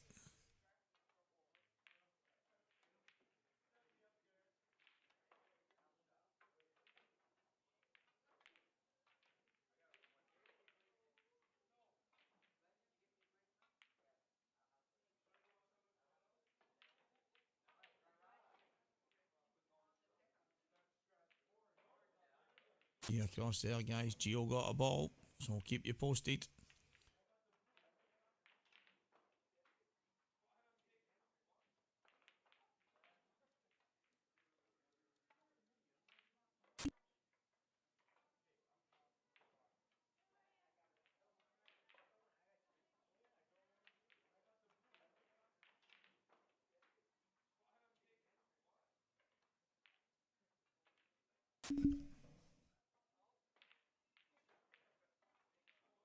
See, guys, Gio with the chance.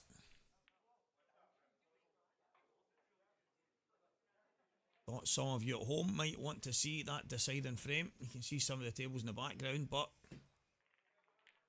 9-all. Probably the biggest frame on all the tables right now.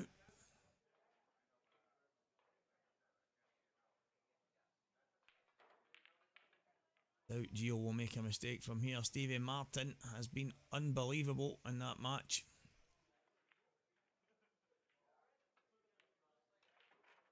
Young Gio.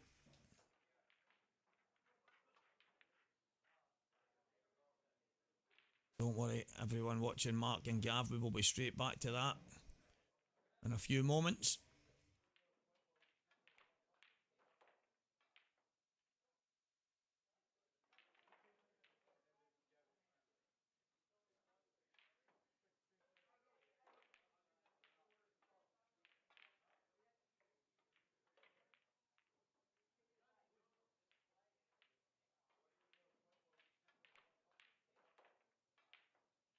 So many camera angles, so many tables covered.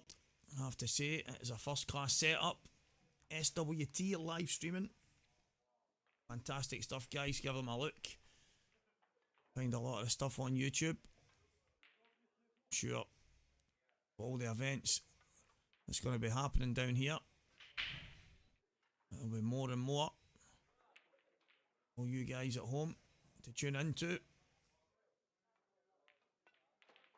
can assure you, I'm sitting here right now. It is a great setup. Some phenomenal equipment.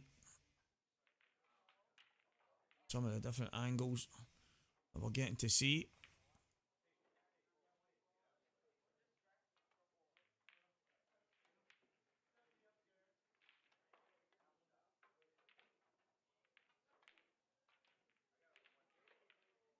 So Gio is that red.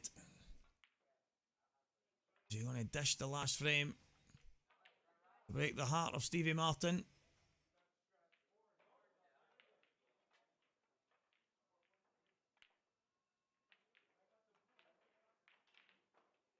And it looks like it.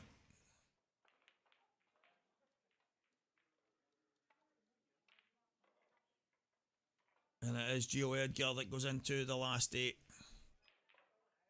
Congratulations, Gio. We'll get back to the main table now.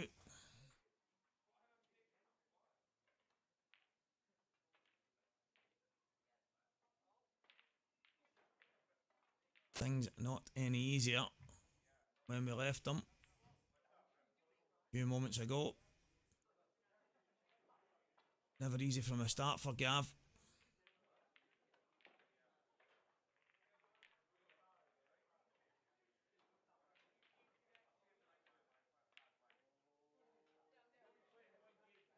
He drops this in. Pace. The pace was tough there. Trying to make sure he got out.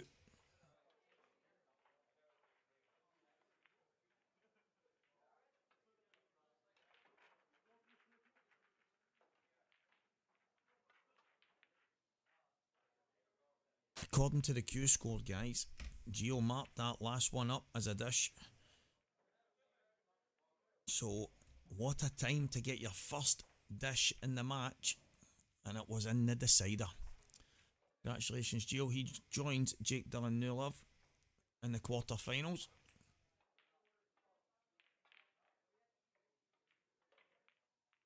Mark Boyle, 6-5 up on Gav Robinson here. Say, guys, it's not been the most fluent game, but I think that comes down to the break-off shot. The balls haven't been opening as well as the guys would have liked.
Oh, looks like the red goes.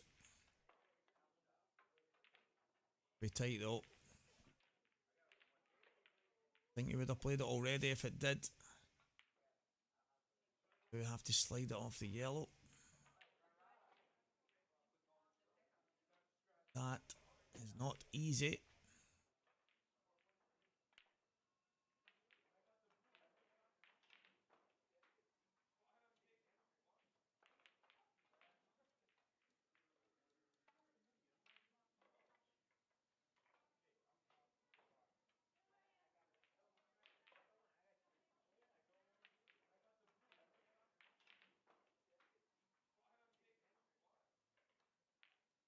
Again, it's quite awkward for Mark.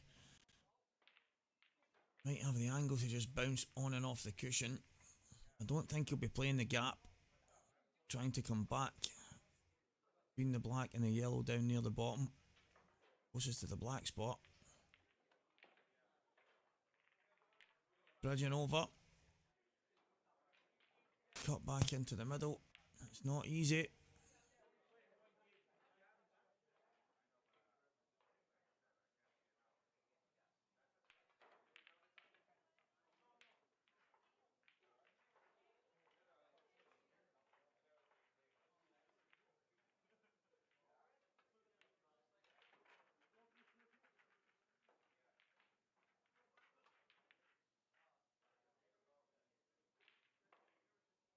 Oh. Think he's okay.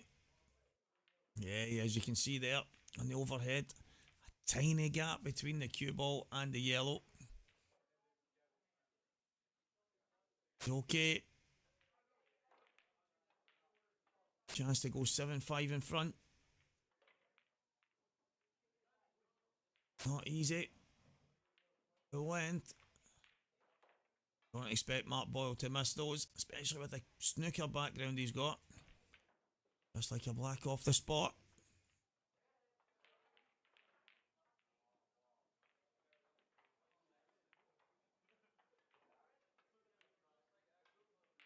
And it is looking like 7-5 Mark Boyle here.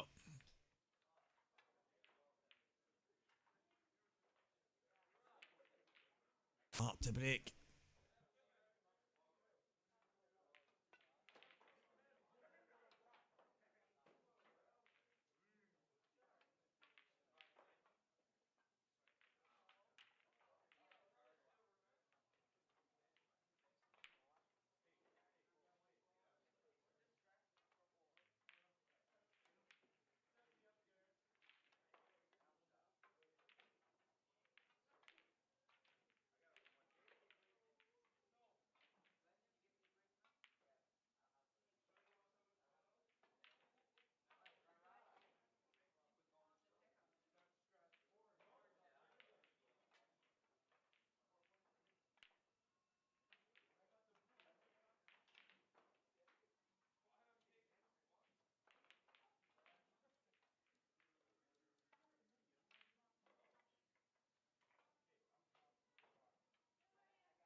Mark is in off.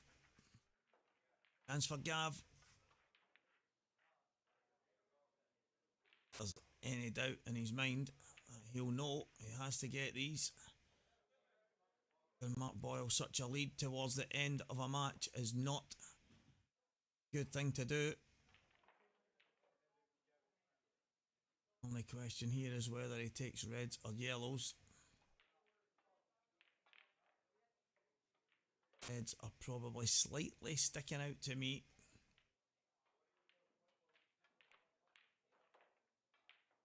Again, it's one of those where there's a case for both sets of balls. Right. Play the yellow out. Down to the bottom cushion, so it is going to be reds.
I'm looking at this one to the bottom left corner.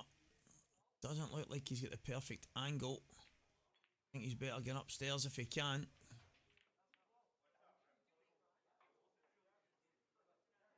That way he can come round the back of the red that's just below the black spot. I think that's a far better angle now. He can just drop round the back of it. You'll have the red into the left middle. Second last.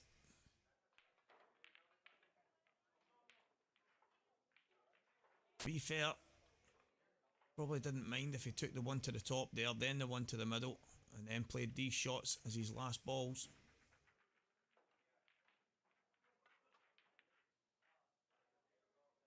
But either way, he's absolutely perfect. Nothing to worry about here. Other than a lapse in concentration. Don't think we'll see from Gav.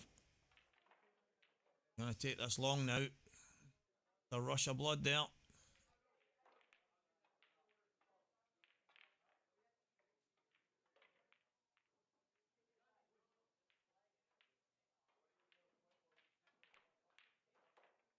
Yeah, that's okay. This red essentially is black. Just a nice thin nick. All the concentration. Players stabby motion. See from so many of us in the pool scene. Arm back and swing. Spoke about earlier with Mark Boyle. It's got that smooth pause in the background. In the backswing. The pause and then cueing through the ball.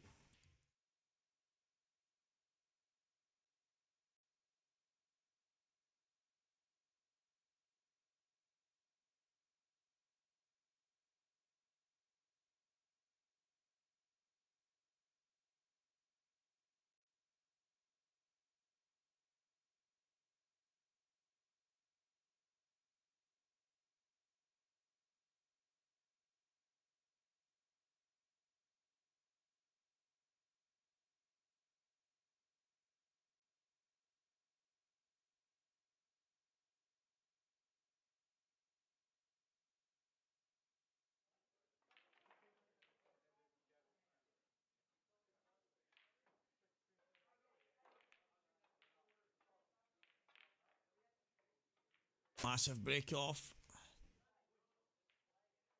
Spin that Gav gets on it. Again, story of this match.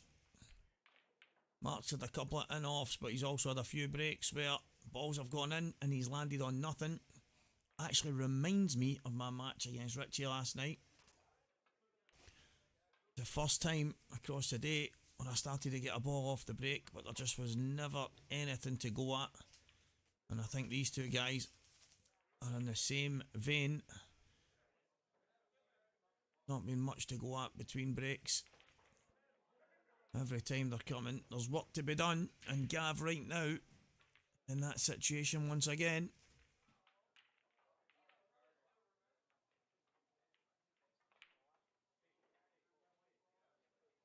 Looking at cueing through the gap. Yellow on the top.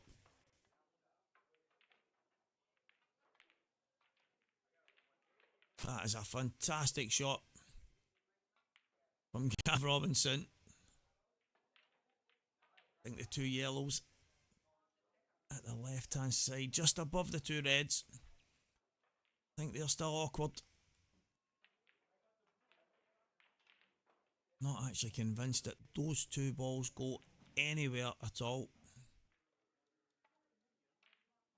Unless the top one of the two go into the right hand middle pocket. If he could drop on it right now, put the yellow into the bottom right corner.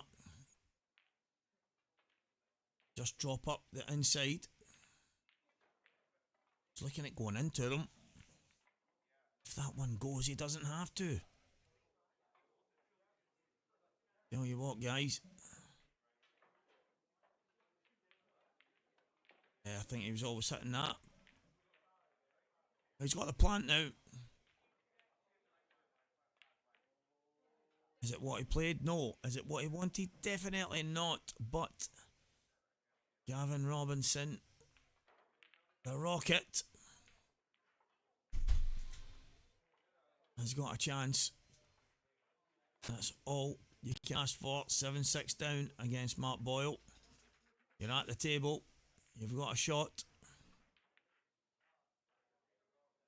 Can you make it happen? The answer's no. And unfortunately, he's opened up the reds at the same time. He's left Mark in prime position to pop that one in the top right.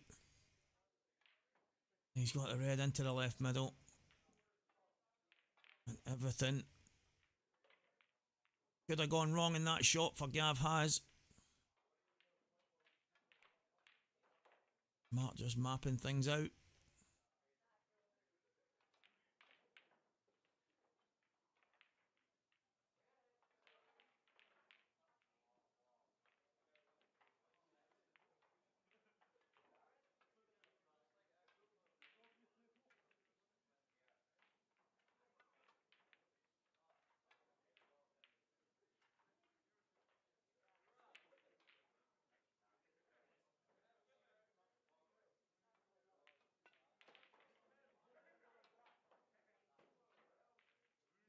Yeah, he's going to go exactly the way I suggested.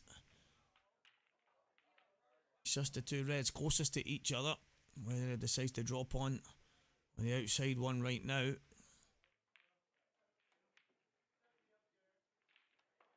Don't know what angle he's given himself. He may come for the one that's closest to the right hand side of the table.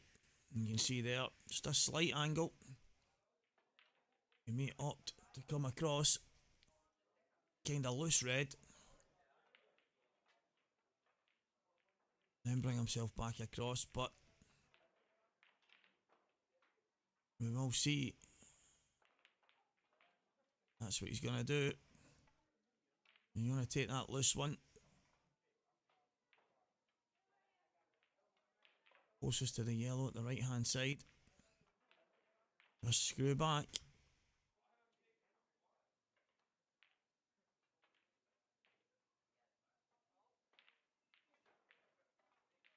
And just drop this in. We can do it. You'll either screw back onto the yellow or just push through towards the black. Not sure he can miss the second red, but even if he just slides off it, he should be okay.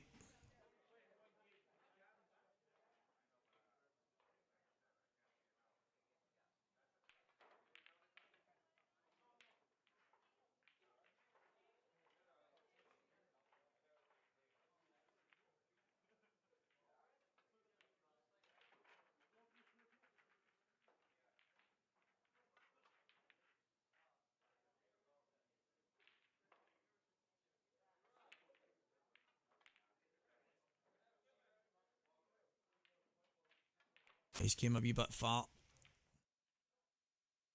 off his last shot. A bit further than he would have liked.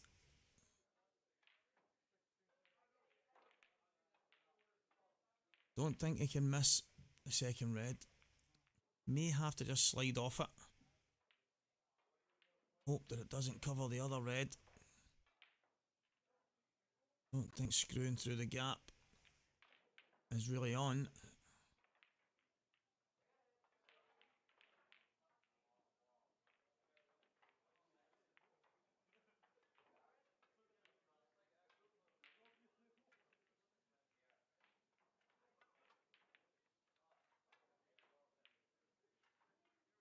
Looking to play it with loads of side there.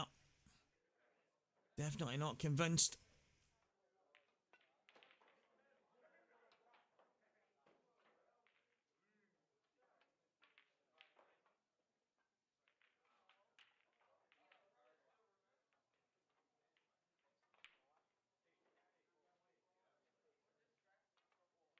Answers on a postcard, guys. What is Mark going to do here?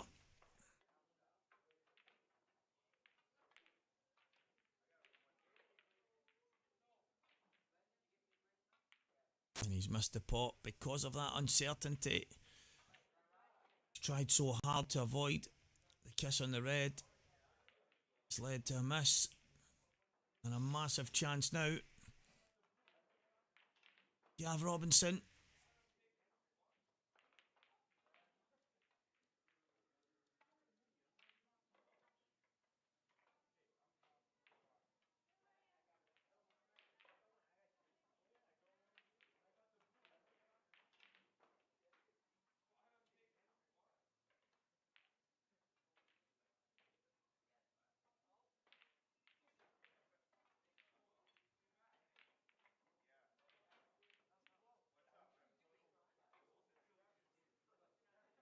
Tough to see how Gav can make any mistakes here.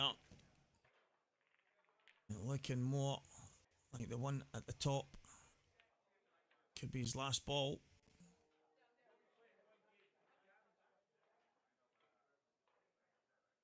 Don't see any other way. I think he's going to want to take these yellows away first.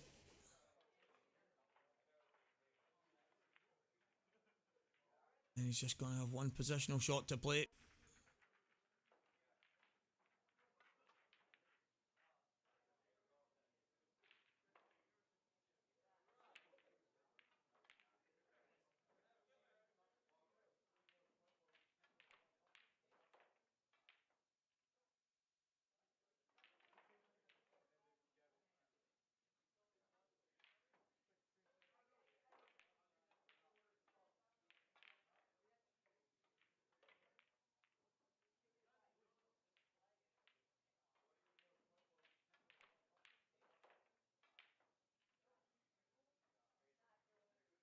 Don't think he meant to come back as far as he did.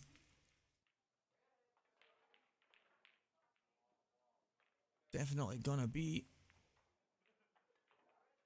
Changed his mind because of it.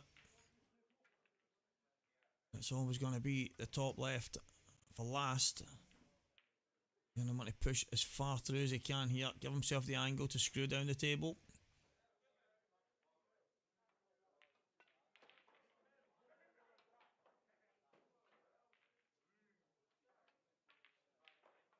He's did exactly that. Got the option now to screw down the left hand side. Stun back across towards the right hand side. This game, right hand side of the table. It's close to perfect. And this match will go all square again.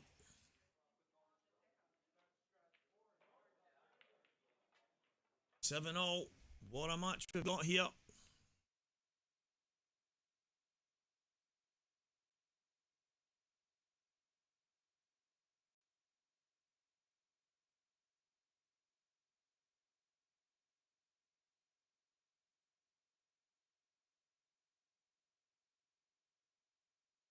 Jonathan Bushnell 7, Eddie Roberts 8, Mark Farnsworth 8, Rob Wilson 8, Corey Reese 8, Richard Tang 7, and Dan Davey 9, Gareth Hibbett 8. Remember guys, Gareth Hibbett was 6-0 down, 7-1, 8-3, something like that. And it's now 9-8 in that match. The world champ not going anywhere. And Liam, Dunster and Roberts respectively 8 all.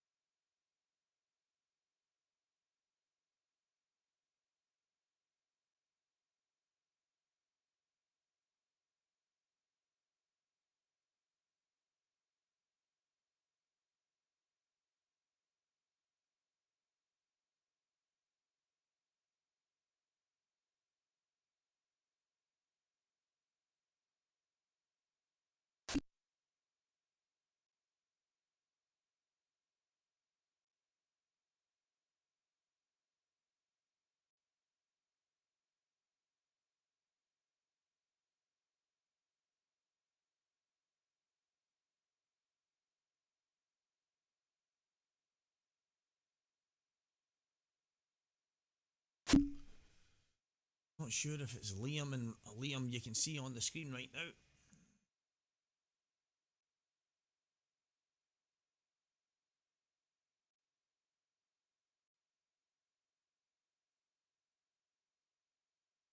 But if it is Liam at the table, Liam and Liam, so Dunster at the table. Chance for the yellows.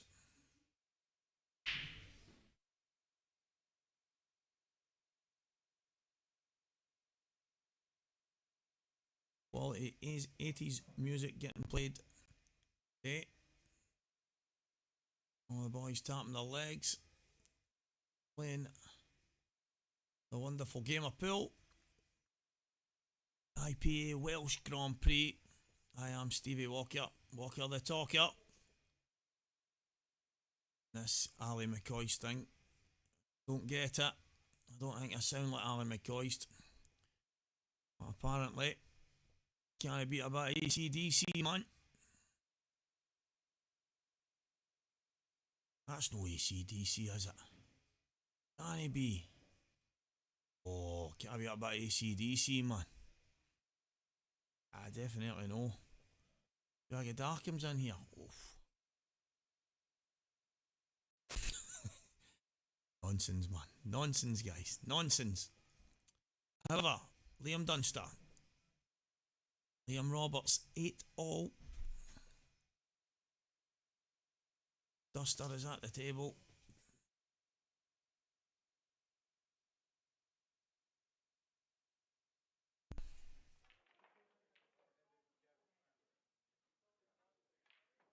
Back. Don't even know, guys, if you were already on this one and I was talking about another game. The streamer was away in the toilet there. But again, looking at this table, it's rather awkward.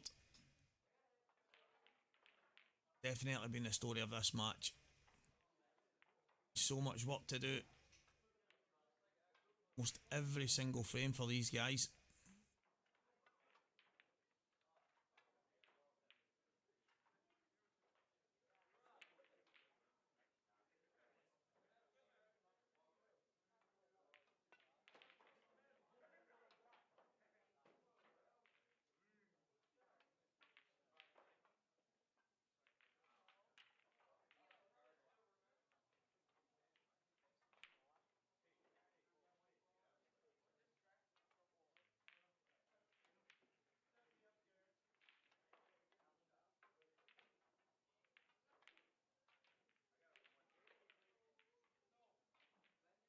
You have to say this red is like the black.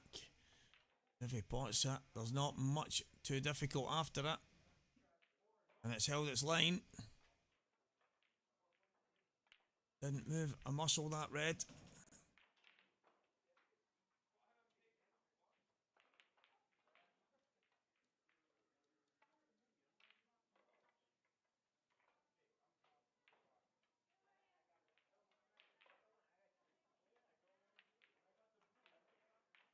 Just goes to show, guys, how tight all these matches have been. Is incredible. And none more so than this, sitting at 7-all. Mark with a chance to go 8-7 in front. Dan Davey has, as I'm speaking, got over the line against Gareth Hibbett, 10 frames to 8. Congratulations, Dan. He must have been quaking in his boots, being so far in front. Gareth not going away. Nice and simple from Mark there.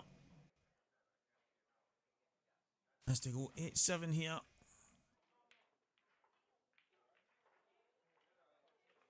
And he takes it.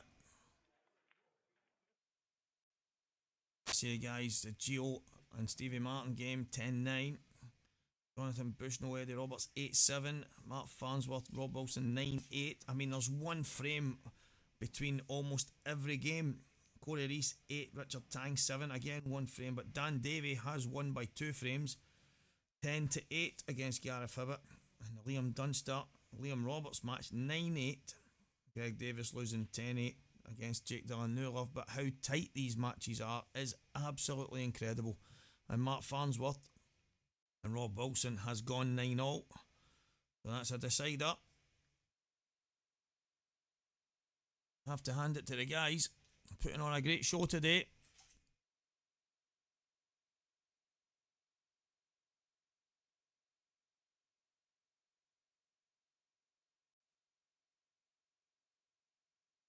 Liam Roberts has a chance to get back to 9-0 against Liam Dunster. Battle of the Liams.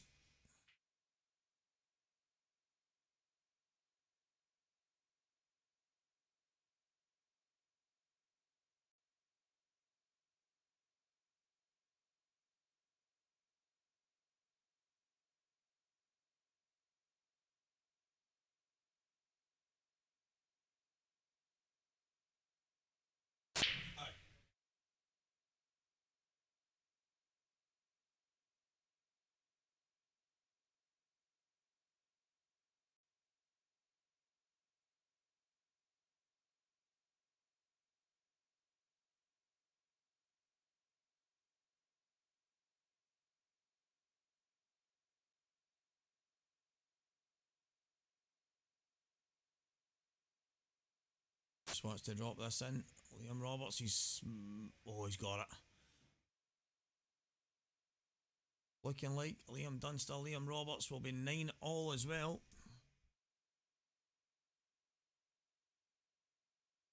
These matchups have been absolutely incredible. Nobody running away with it. Dan Davey was the only one that looked like he might. World champ going nowhere.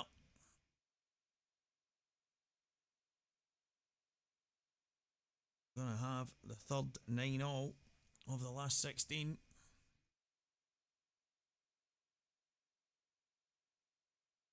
Oh, Liam and Liam, 9-all.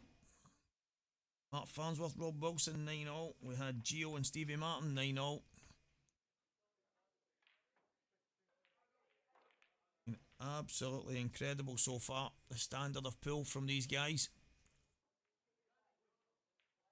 Gav, 8-7 down.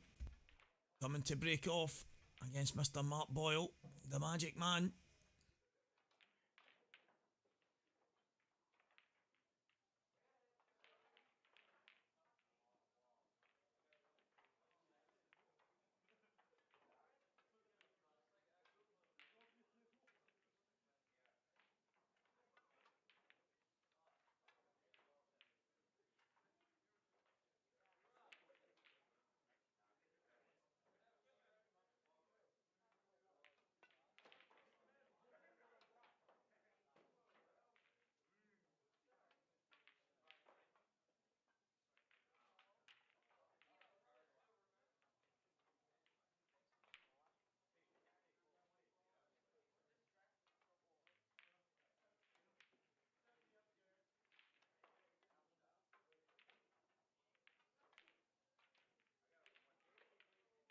Right. Mark Boyle coming to the table. Again, it's not easy.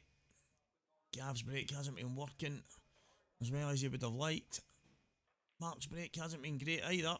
He's gone in off a couple of times, and on a few other occasions, the balls just haven't been there.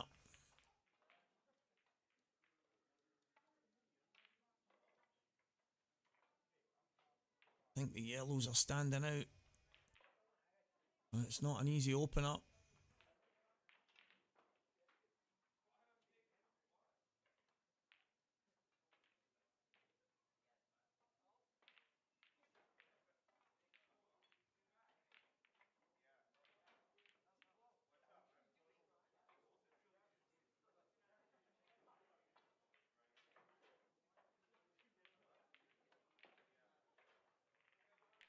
Yellow balls for Mark.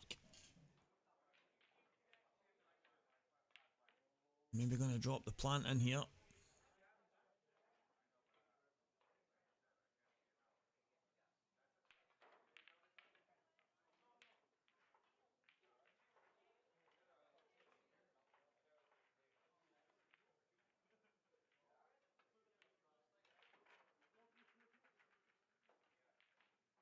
Now the yellow will pass into the top left corner, the one closest to the red. Does it pass into the right middle? Looks very tight. Looks like the only really awkward ball that Mark has.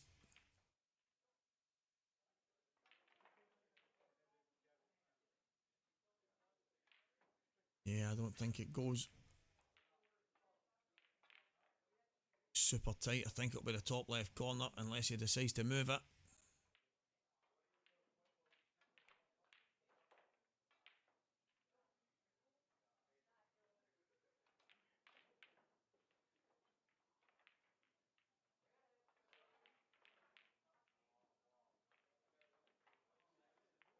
I don't think Mark had to move that ball. I think he could have dropped through, played the plant into the bottom right corner.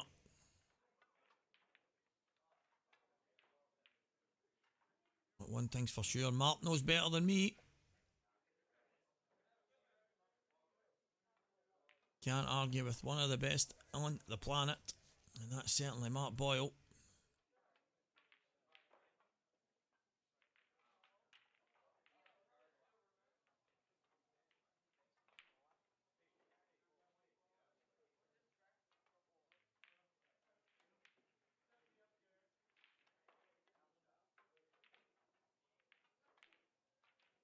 Yeah, he's landed awkward now. You've seen the line there on the table. Shot I was kind of thinking about beforehand. If he dropped the yellow through rather than kicking into it. He just dropped through, played the plant. He may have had a chance, but now he's got a thin cut into the top corner.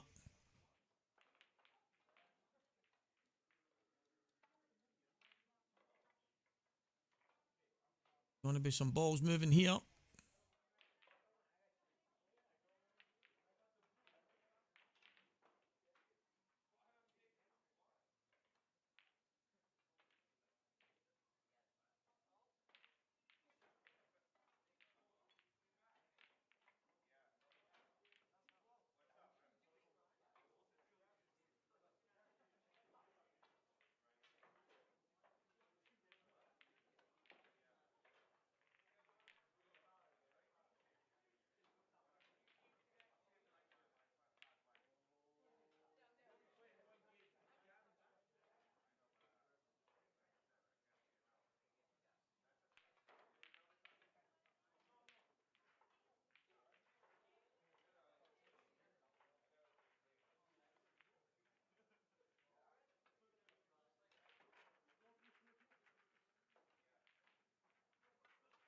Let's see what Mark's going to do here.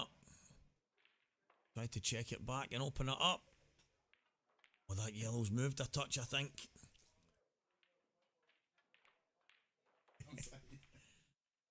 That yellow looked in all the way. It looked to me like it turned ever so slightly, but the brand new cloth, it can cause havoc with the pace. Even a finger mark or anything, and it can move ever so slightly. But it was tough. Kept Mark in a good position here. Gav has all sorts of work to do.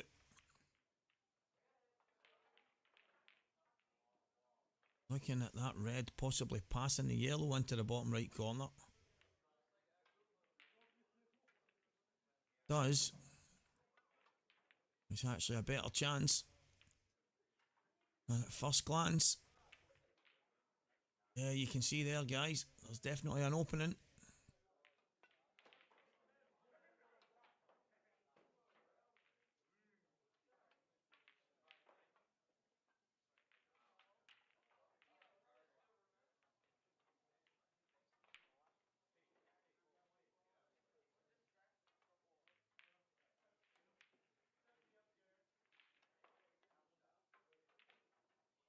A lot of tapping the table there from Gav.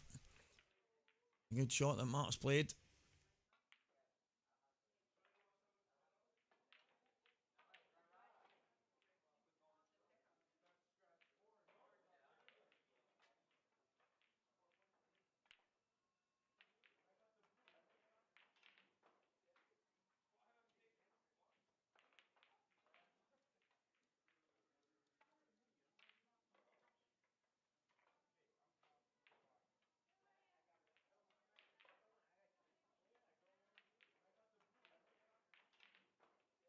Well, Gavin, a lot of trouble.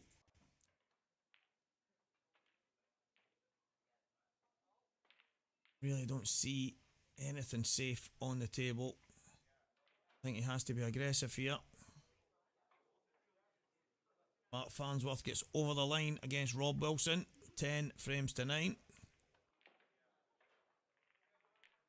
Every single match of this last 16 has gone all the way. Tight affairs. 10-8, 10-8, 10-9, 10-9, 10-9. Sorry, 10-9, 10-9, 10-8, 10-8. And there's a 9-8, an 8-all, a 9-9, and an 8-7 on the board right now. The scores are so tight, it's unbelievable. That is a standard of these guys. Nobody able to shake each other off. What is Gav thinking here?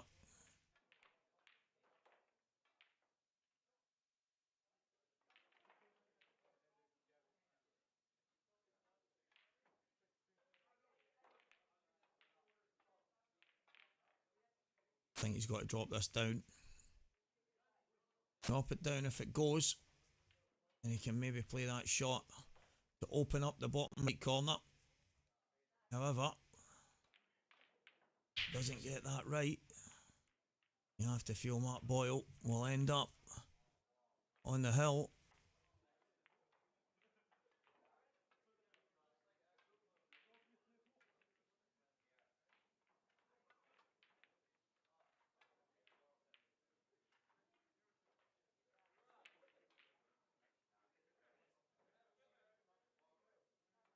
Now it's just about how Mark maps this out. Maybe the one to the top left. Come down for the one hanging over the bottom right corner. Yellow in the bottom left. The yellow into the left middle. And then the black in to the bottom right corner. The last yellow will not be easy.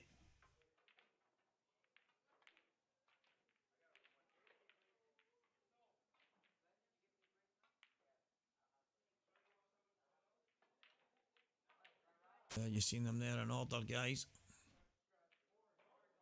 Don't think there's any doubt that is exactly the route Mark is going to take. Is the obvious route. The last yellow is always going to be tough.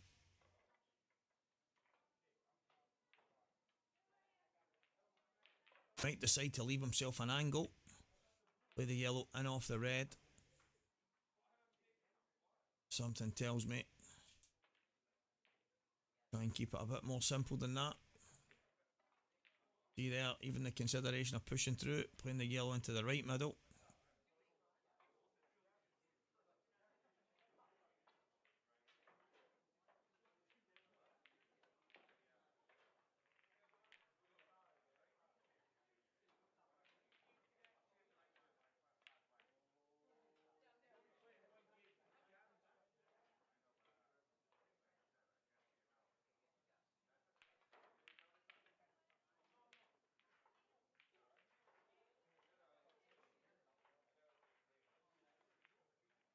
I think he's got just enough angle that he can push through. I don't think there's any doubt that Mark is going to be playing the last yellow into the right middle.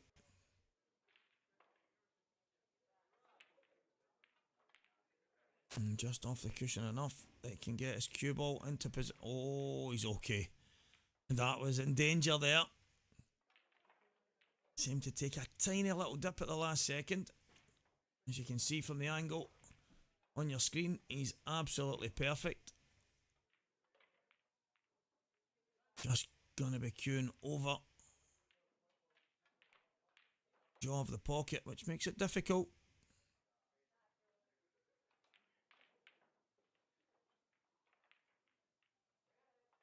Used all the pocket. Mark Boyle. And this black away from a 9-7 lead. And one frame away from a place in the last 8. And it will be marked to break, guys.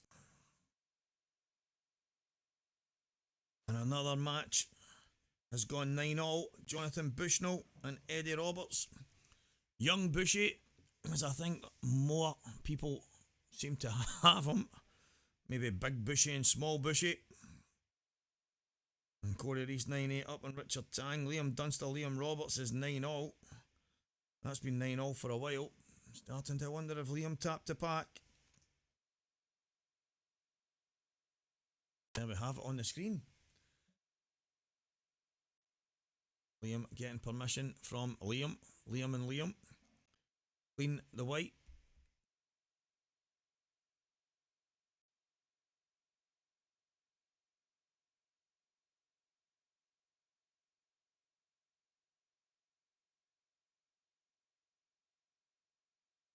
You can see, guys, the deciding frame. Again, doesn't look like Liam's got the perfect angle here.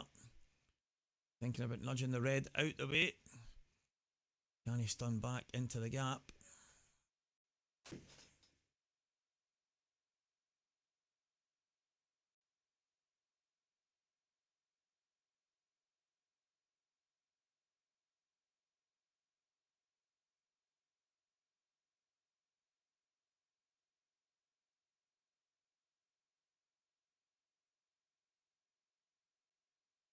And Liam Dunster does go into the last 8.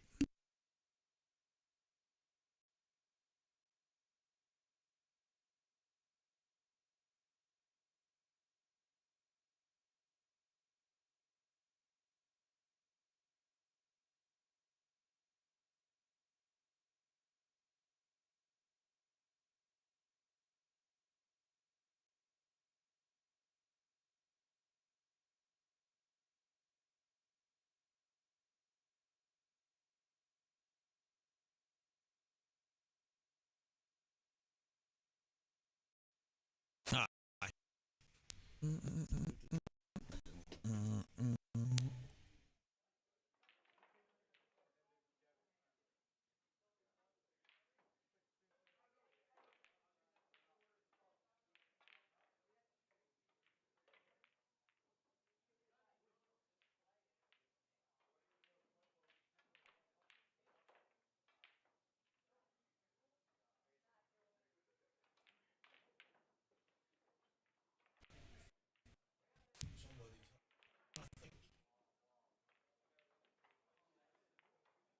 Thought it was a cue or something.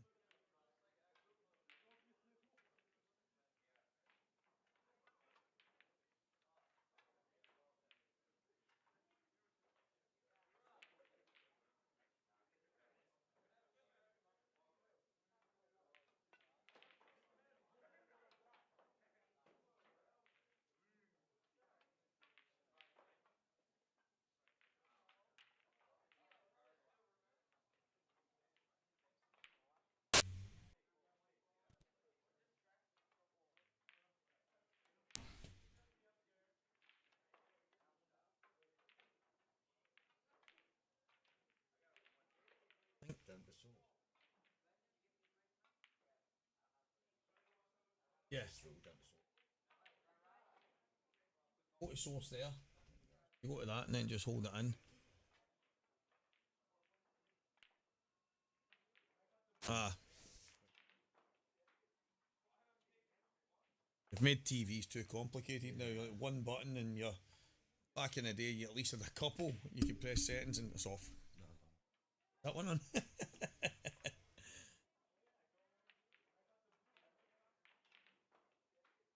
Every little step I take.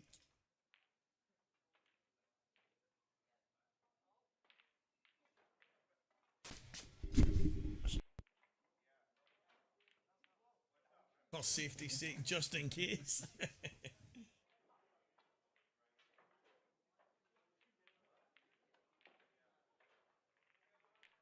I just looked round and seen it.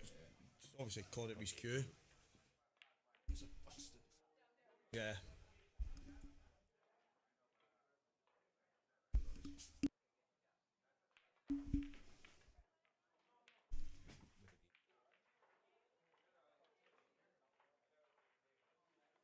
No, I'm okay.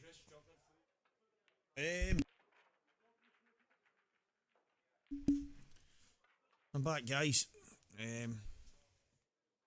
Dealing with some technical stuff there. As you can see, the camera has been knocked a bit. After the match, we'll get that sorted. I think there was an accident with a cue. I just looked and the camera was shaking. As Liam Dunster got over the line, and another mammoth tie, 9 frames, all going into that last frame. Well, it would need to be going into the last frame, but I suppose if it was 9-1 and someone won it, it would still be the last frame. So, but Liam Dunster winning that by 10 frames to 9. But guys, I have got some scores for you. I'm going to give them just now while it's quite fudgy here. And Jonathan Bushnell, Eddie Roberts is 9-all, sorry, it is 9-all. And that's the only other match currently being played out with this one. So, results, Gio Edgar 10, Stevie Martin 9. Stevie Martin 6 runouts in that match, Gio Edgar with 1, and it was the decider. What a time to get it. Mark Farnsworth, Rob Wilson. I'm going to suggest that those guys weren't putting their runouts, their breaking dishes on, because the last few times I've watched Mark, and I've commentated in a number of his games over the last while, he seems to be getting a dish in almost every frame. He lost 10-9 in the last IPA and Coventry, and he got beat 10-9 in every one of his frames that he won were a dish. So I'm going to guess that him and Rob didn't put their dishes on that match. Corey Reese 10, Richard Tang 8, Dan Davey 10, Gareth Hibbett 8, Liam Dunster 10, Liam Roberts 9, and Greg Davis 8, Jake Dillon 10. So every match tight, guys. If Mark Boyle gets over the line in this frame, it will be the biggest margin of all the last 16 ties, and at that, it would only be 10-7. So, Liam Dunster, Jake Dillon, Love, Corey Reese, Dan Davey, already set in the last 8, and Mark Farnsworth, Gio Edgar awaiting the winner of the next 2 ties that are being played. You know what, guys? It looked to me like Jonathan Bushnell popped his head into where I am doing the commentary. So I wonder if that scoreboard hasn't been putting up. We will find out sooner rather than later. Yeah, it is, and Eddie Roberts is over the line in that match. We are now just waiting the winner of this one.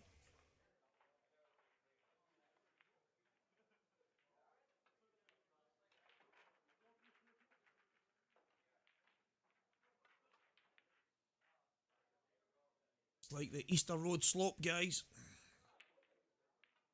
For anyone that's watching in Scotland to understand that one. For those in England, Easter Road, the home of Hibernian Football Club, has always had a famous slope. Don't think it has anymore. It's been a long time since I've heard about the Easter Road slope, but it was a big thing back in the day. And I'm going to say again,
Sorry guys, you might not have been hearing me there.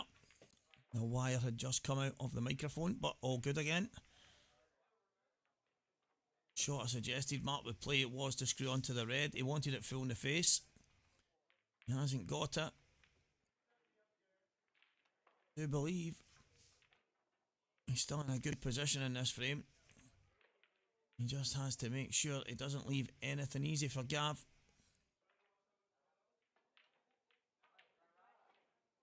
That alone will not be easy.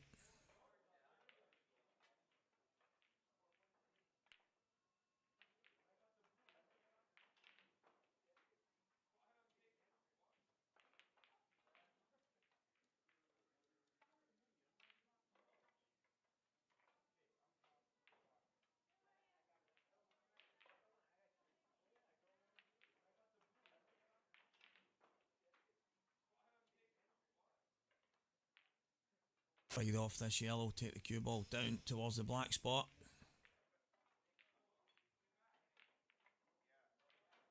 Oh, it's a big mistake for Mark Boyle.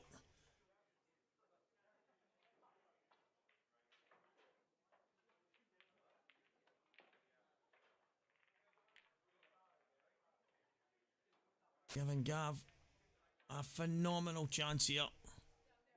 The one place in the table he didn't want to land. Unfortunately. Oh, must have been a lot tighter than it looked.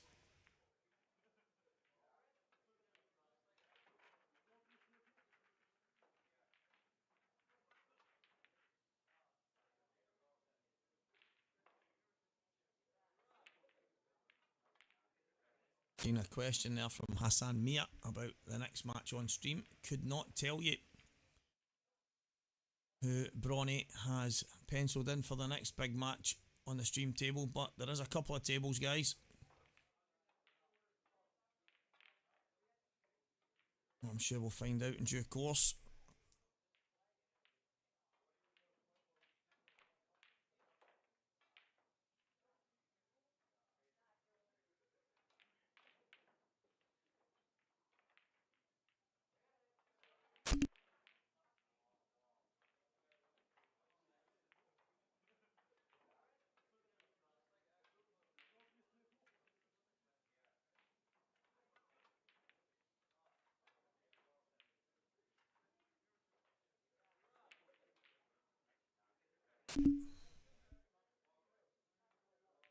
The next match set for this table, Hassan, for the mainstream table, is Corey Reese and Dan Davey.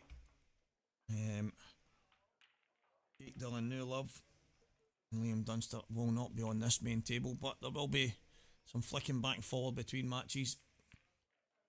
But the one on the main table, Corey Reese and Dan Davey, will be next on here.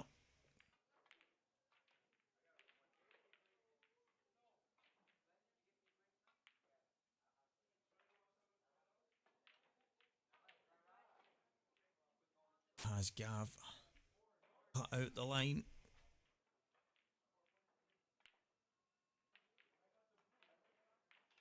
Might play a double. There is a few options. You play safety into the bargain.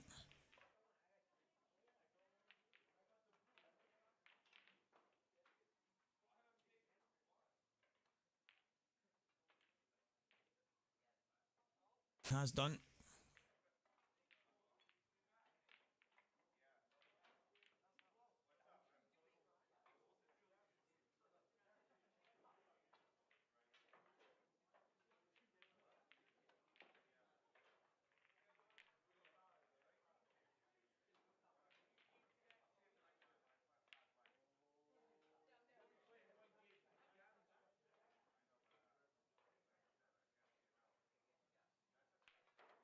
A good shot from Mark, leaving Gav on the two reds. Right hand side of the table. No threat to Mark at all. Gav might cut this into the top left. He's knocked a black in. This match is over, unfortunately, for Gav Robinson. A fantastic pot. Fortune favours the brave, they say. Well, not on this occasion. As Mark Boyle, who is through to the last 8. Congratulations, Mark. Commiserations, Gav. Guys, the camera will likely be being fixed now, and I will get back to you guys very, very soon.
Hi guys, sorry there. I was away for a slight break as the matches get restarted.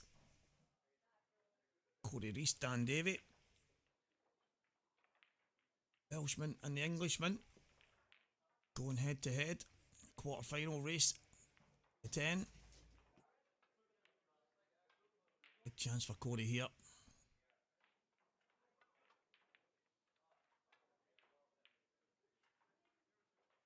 Don't see too many mistakes being made here.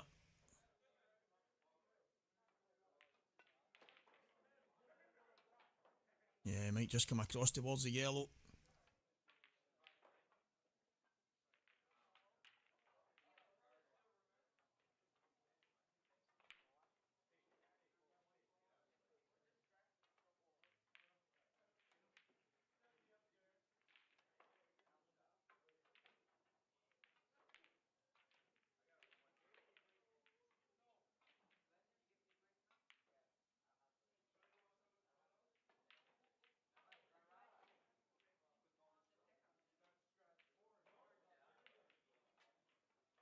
Kind of touch further than he would have liked, but I think he can just run towards the yellow. That's what he's looking at.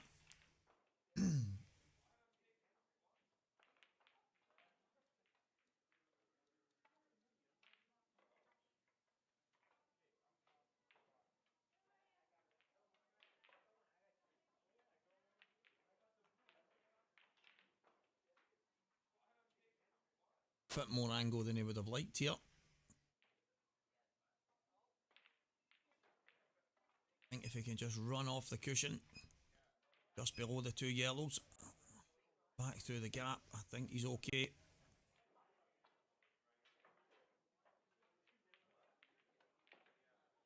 Didn't want to hit that yellow. Should be able to just screw, even stun just below the yellow. Towards the middle pocket, which is quite dangerous, but should be okay. Yeah, anywhere in that area would be absolutely perfect. Let's see if he gets close.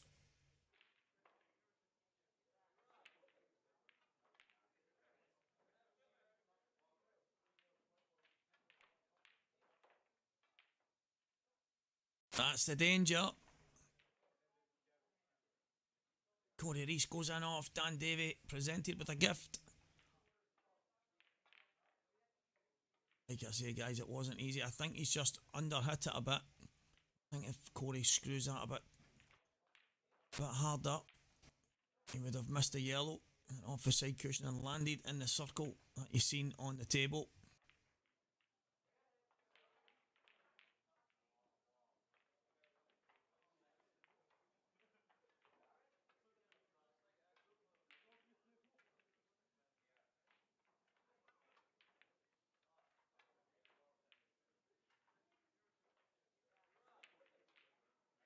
Dan would like to get both of the yellows that are awkward out in one shot. Looks like he's going to leave the one at the top. Drop back on it.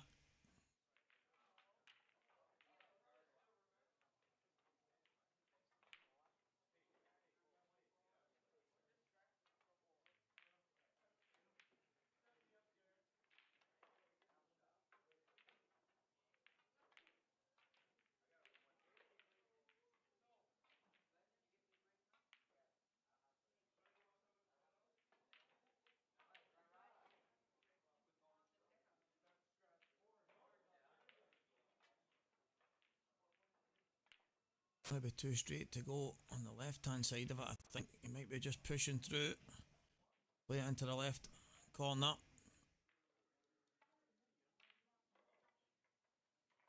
That's the reason why he put the yellow over the bottom left corner. So that he could drop this in without any real pace. Knowing that he would have the hanging yellow to fall back on. Screw this back a few inches.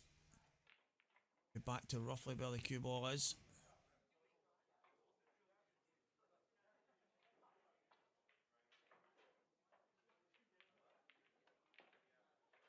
Want to come past the black here towards the centre of the table.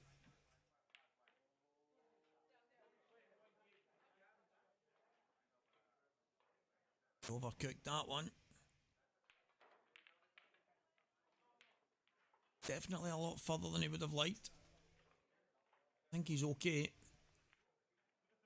I think he can just about hold the cue ball here.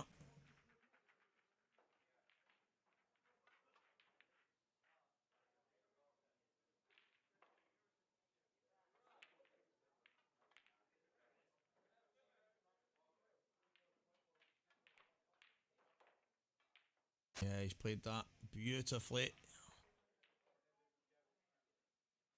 Wait on the shot.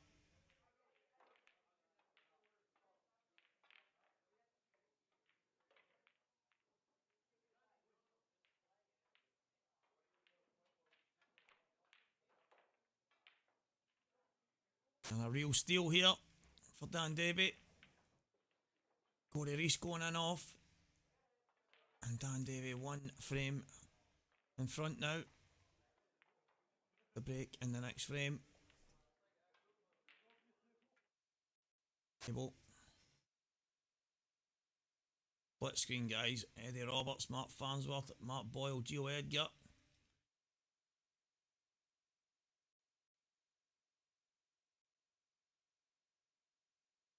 Take. Not going. And for Mark today so far.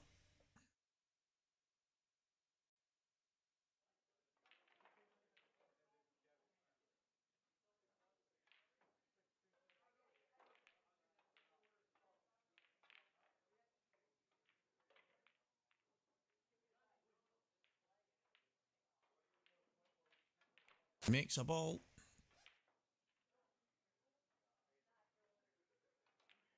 I think he would prefer yellows here. He's not got an easy starter on the yellows. Maybe the one over the bottom left corner.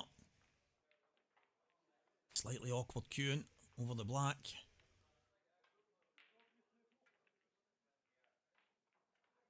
You can see from the overhead, those are most definitely the better ball set here. Better colour set, I should say.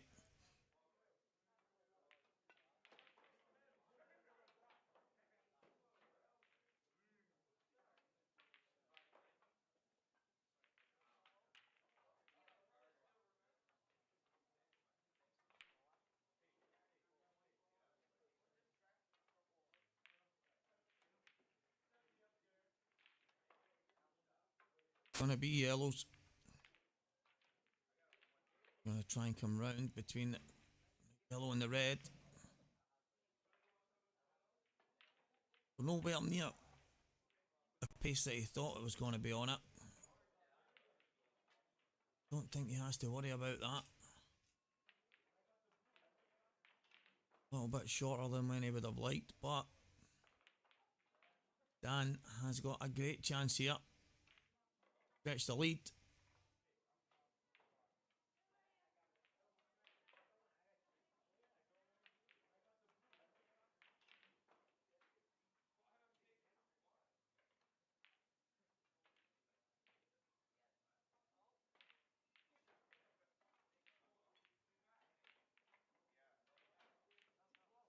He's a one slightly awkward yellow. I think if he plays on that right now, from round the back, you would have the choice of that yellow into the bottom right corner and the yellow into the left middle.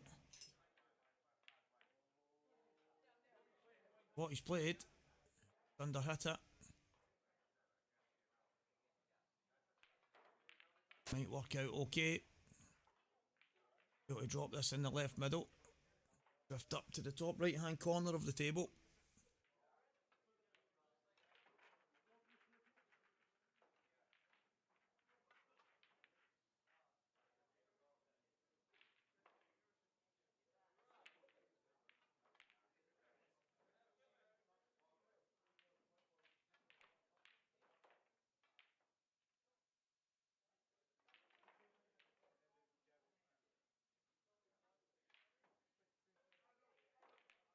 Screw to the Centre table. I think he's absolutely perfect.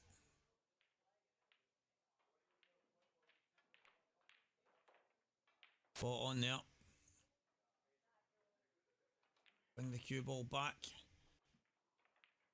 6 inches.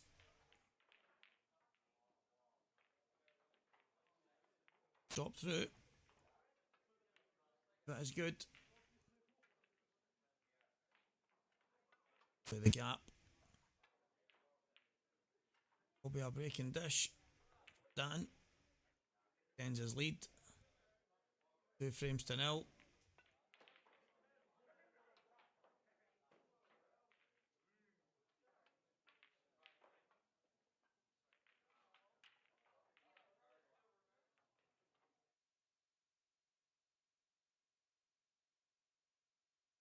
One all with Eddie Roberts and Mark Farnsworth. That Boyle did get back. All square.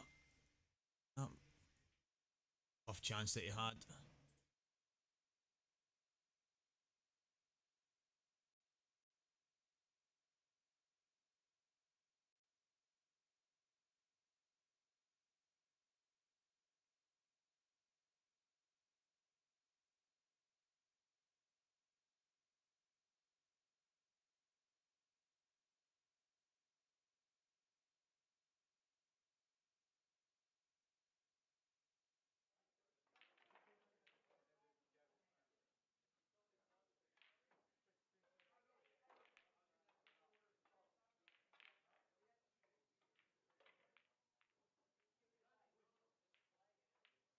Doesn't look like any of the back 5 balls are touching each other. If you look at the screen, guys, there's a shadow gap. There's a light between every single ball.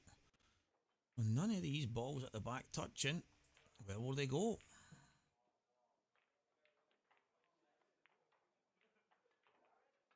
Got one in the middle.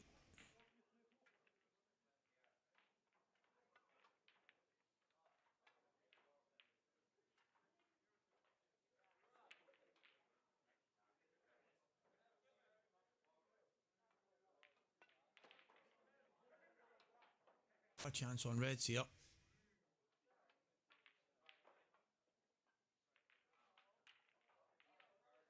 Can get the awkward one straight away.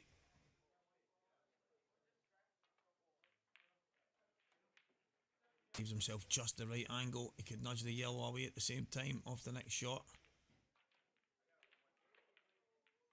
Putting up the bottom left corner for the black.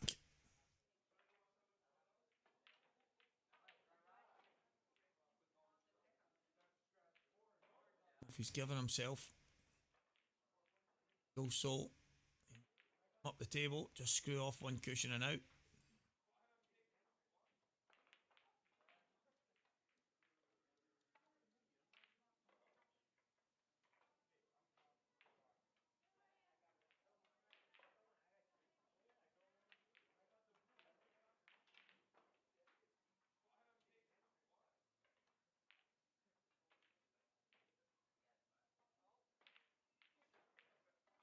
He's slightly overhit it, but he might be on the one to the bottom left.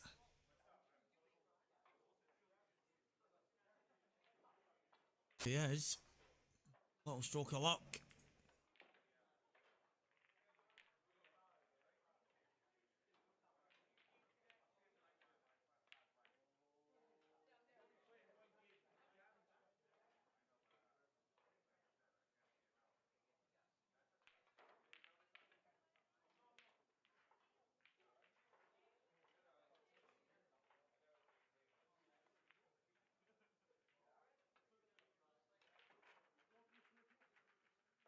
Going upstairs.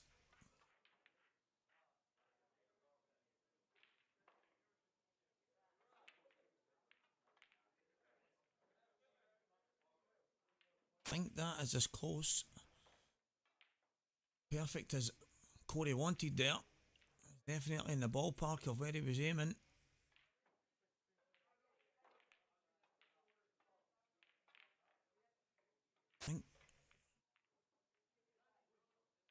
I think he's going to play one into the right middle, then the one in the top left. To screw down for One at the bottom right, bottom left, possibly the black in the top. The angle's okay. Needs to play it in off the right hand side. The pocket.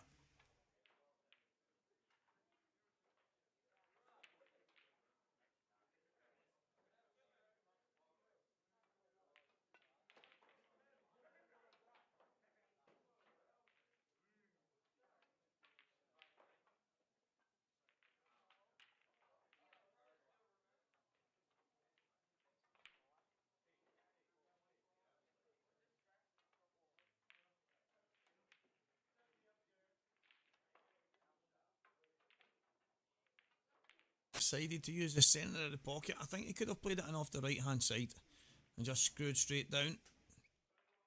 But he wanted a guarantee, no mistake. And getting wrong side could have caused him some problems.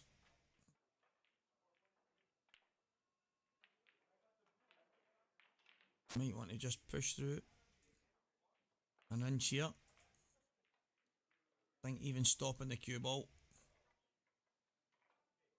isn't a bad shot. Won't want to go too far. Absolutely perfect. He obviously had the option, guys, where he could have maybe dropped through a few inches, go through the gap and take the black into the bottom right. I think the way he's played it's absolutely spot on. This black into the left middle, minimising any damage. Corey fires back in quick fashion.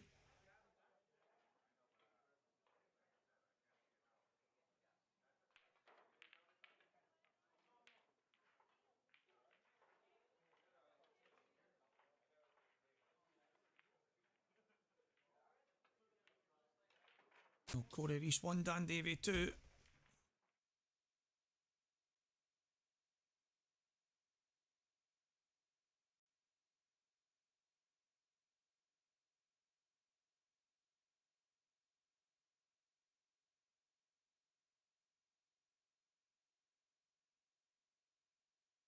Mark Farnsworth and Mark Boyle both in front in their matches.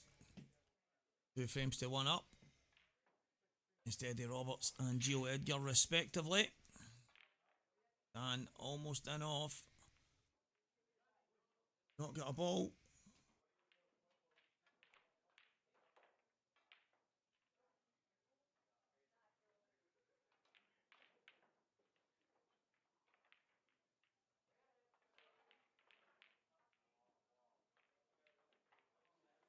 Tough opener here. Yellow into the right middle maybe.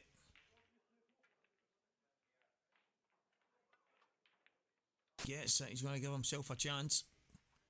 All the other yellows are in the open. There is a chance off of maybe 1 or 2 of them to go into the black.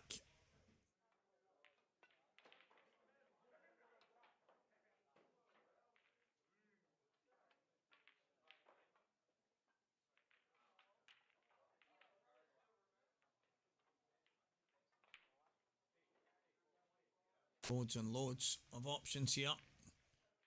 First one is the toughest.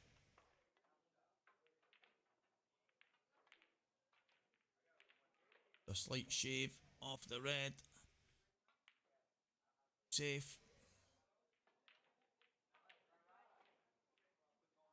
Messi's still on it just now, but from what I can see, he most definitely isn't.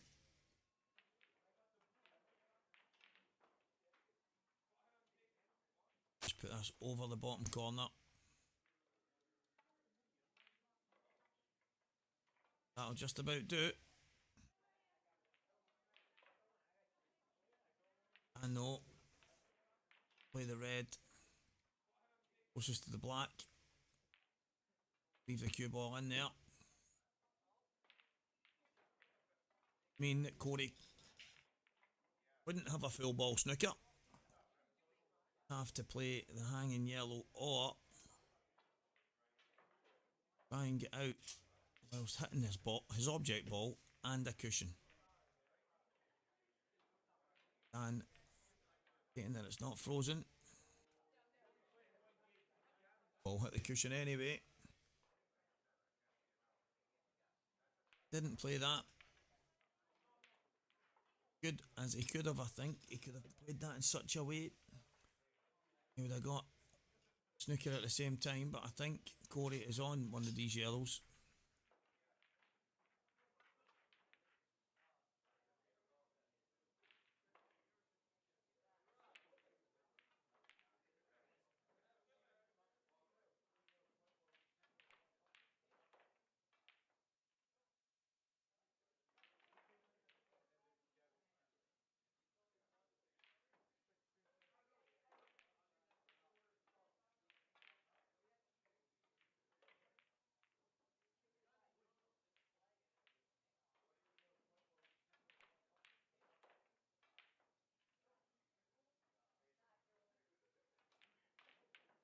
So needs an object ball to hit a cushion here.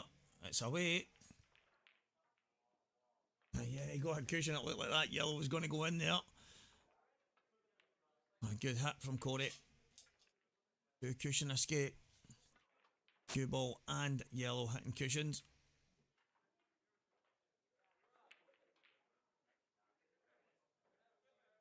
Black belt Jones.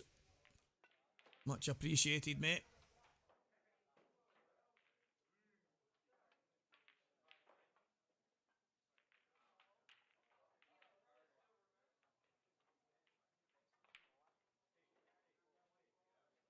Dan has to try come up with a bit of magic. Good try and get the pocket at the top here. It's not easy over that distance.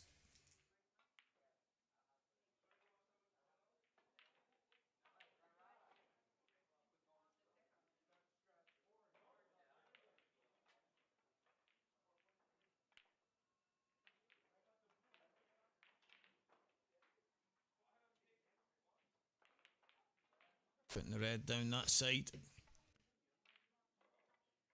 Giving him an option if he needs it. Some kind of pot kick.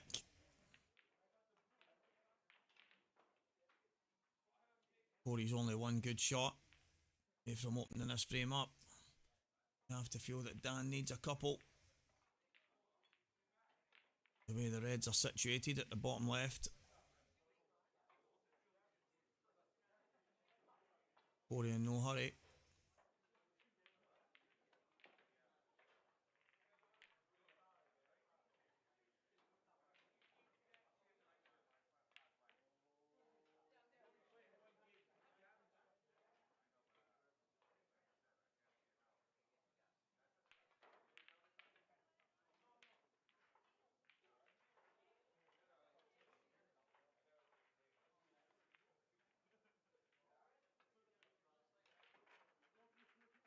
Not much on for Dan there. Just basically playing the nothing shot. At times we have to do something very similar. You see the problem area for Dan. Obviously the black and the yellow is tucked in there as well. Corey also has work to do, and it's going to be a case of who flinches first here.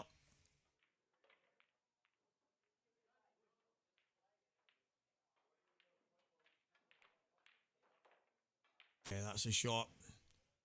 Whilst your opponent is in all sorts of trouble, get your bad balls into play. Corey Reese doing exactly that.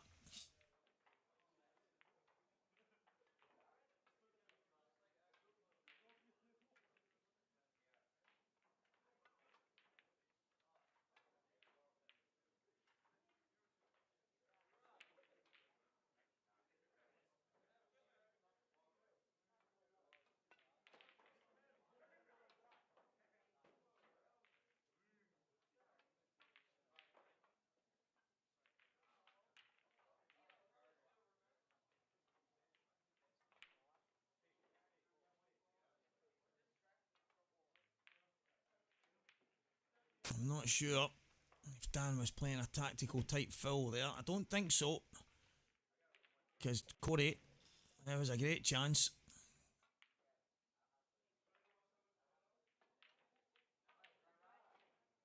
open these up. Once they get the black into play, remember guys, the yellow, it might look like it's in trouble down there. But it goes into the left middle, right middle, the top left as well. With two bottom pockets, not the only pockets for that yellow. Well, I think if Corey can get the black out, just a case of dropping on that yellow.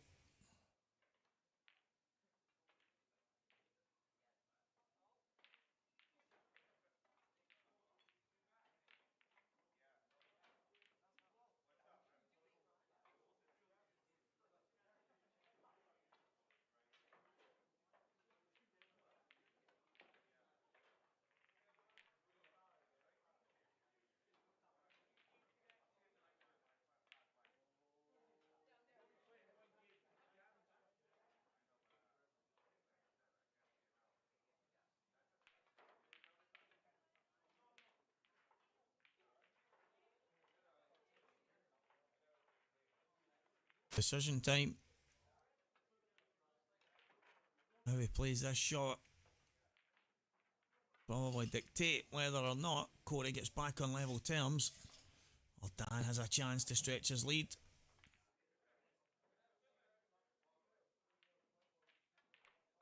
He's looking at trying to get both black and the yellow in the open in the one go here. As I say, I don't think it's a tragedy if he doesn't. That yellow does go in a number of other pockets.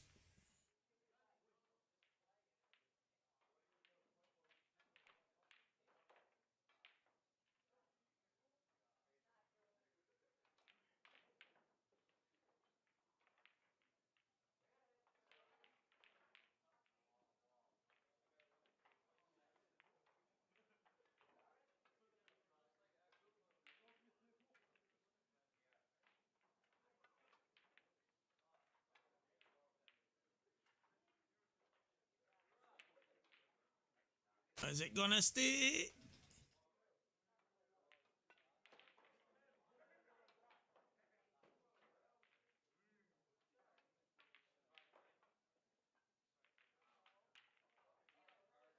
Tell you what, not come out the way he would have hoped, but I think he's on the yellow to the top left hand corner.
Still work to do. That yellow, still a problem.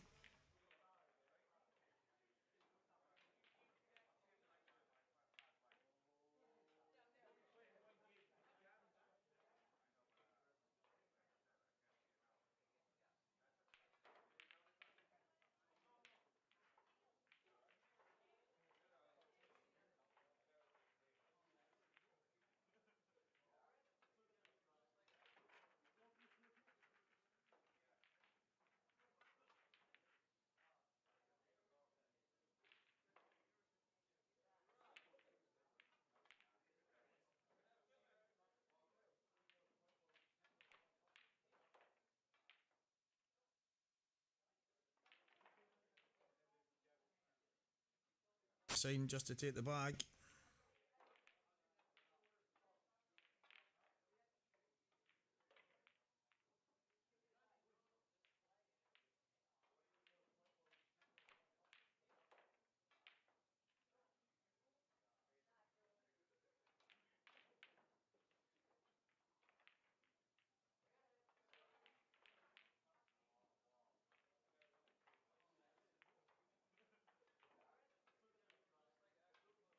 Dan probably didn't expect to get back to the table.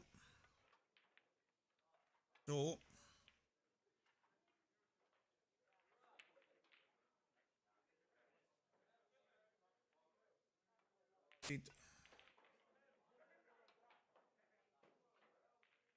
chance back to Corey.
Sorry guys.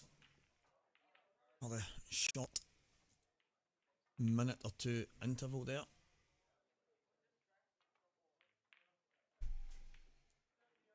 Corey has a great chance here. Taking a bit of time. He was big favourite in the frame. Took more than a few moments to get to the position he's in. He's going to screw all the way, or is it one cushioning down? Yeah, fantastic. Needs a big bounce. Gets it. Brilliant shot, Corey Reese. Absolutely perfect. It is 2 frames all. It's the 10 guys quarter final of the IPA Welsh Grand Prix. Liam Dunster. Jake Dillon New Love.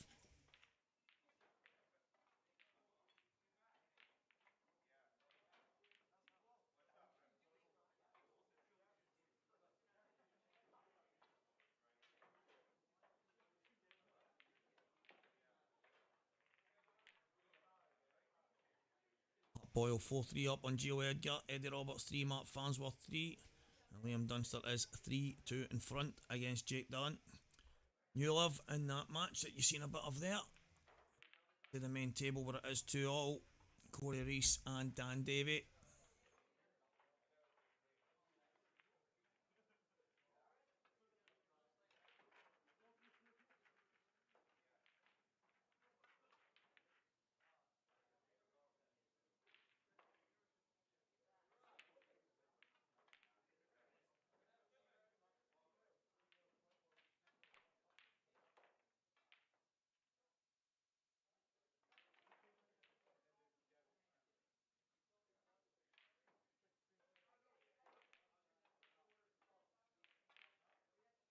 For a break, this is.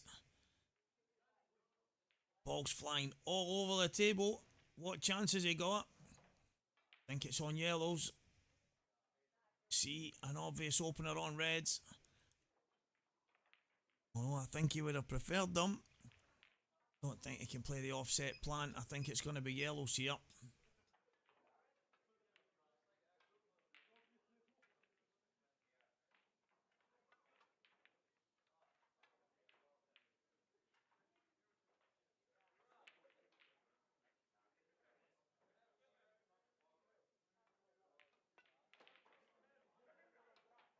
There he's having a look at playing one of the yellows inside the red down the bottom. Maybe cushion first, slide the red out the way. It will open up more opportunities for the black if and when he gets to it.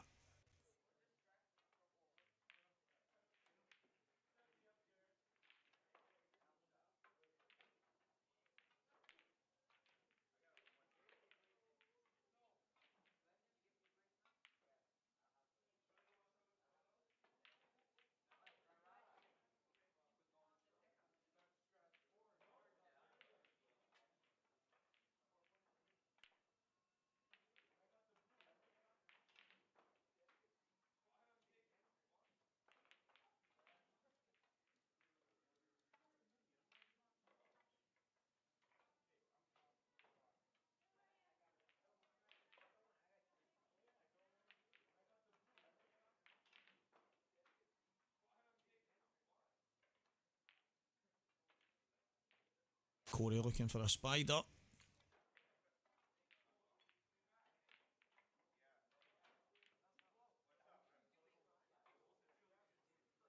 There's no way he's going to be stretching to play that shot.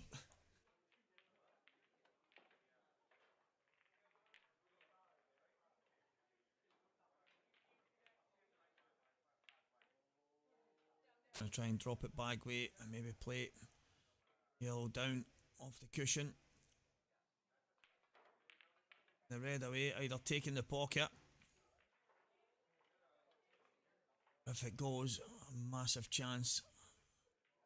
Take a finish.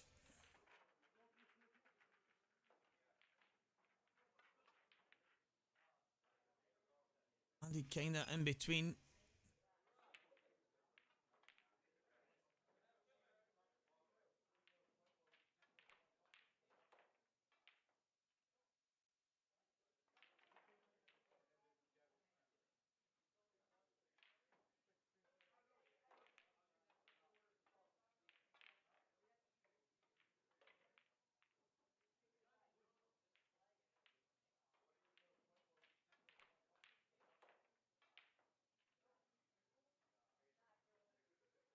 Doesn't want to clip the second yellow here. Doesn't want to put it in the cushion.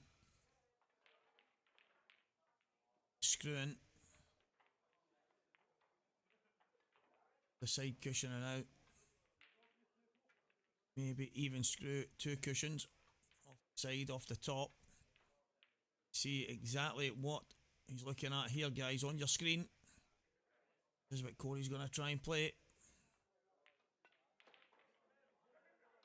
Miles away. Got the pocket though. Not what he played. It's hoping to pot it. It's far too high. Up the cushion.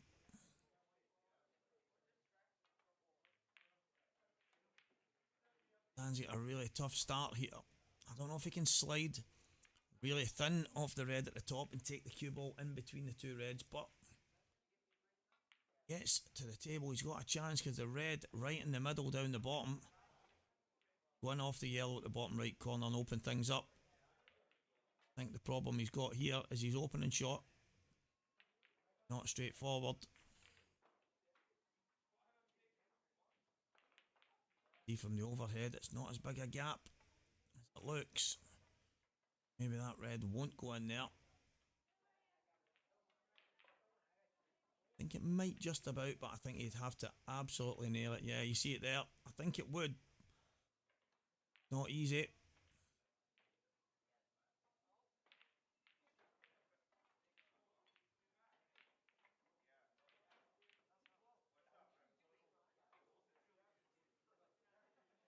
That's Not the issue. The issue right now for Dan, how does he hide the cue ball? Not give Corey any chance to get back to the table. Gonna try and play the red inside the yellow here. Backing shot. Beautiful shot from Dan Davey. Giving himself the opportunity.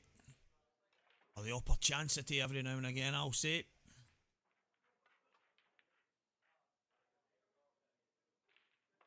Needs to get down the inside. He had a look at that gap. Not massive, so it has to be perfect.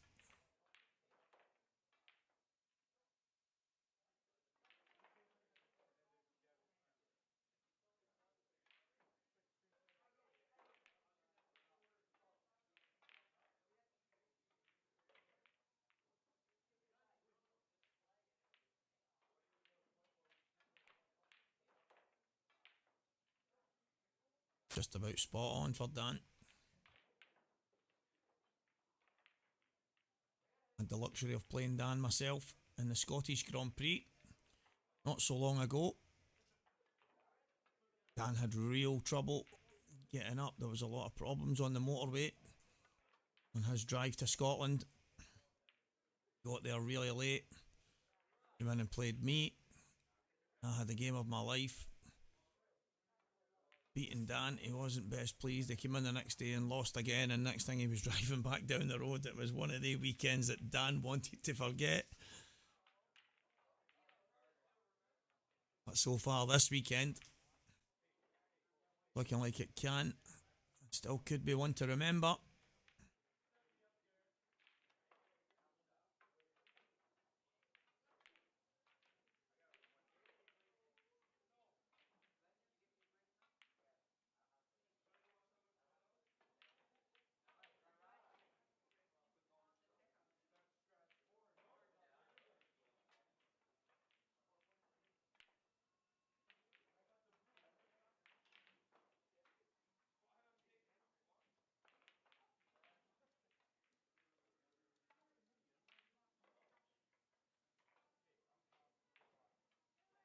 Let's take him all the way down.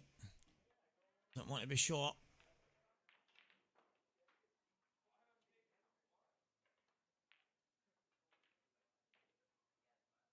This is not an easy shot, guys. I think he would have liked another 45 inches on the cue ball there.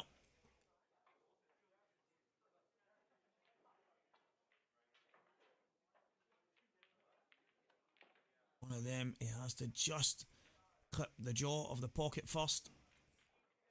Let it take the slide.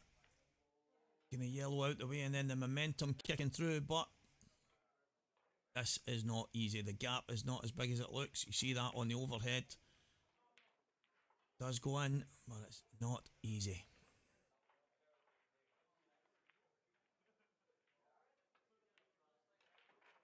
Fantastic shot, Dan Davey. Judged to perfection. A little bit of reverse side on the ball.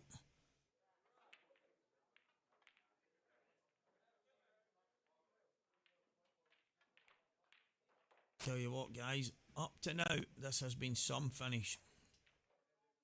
His opening red, full length, into a blind pocket at the bottom left.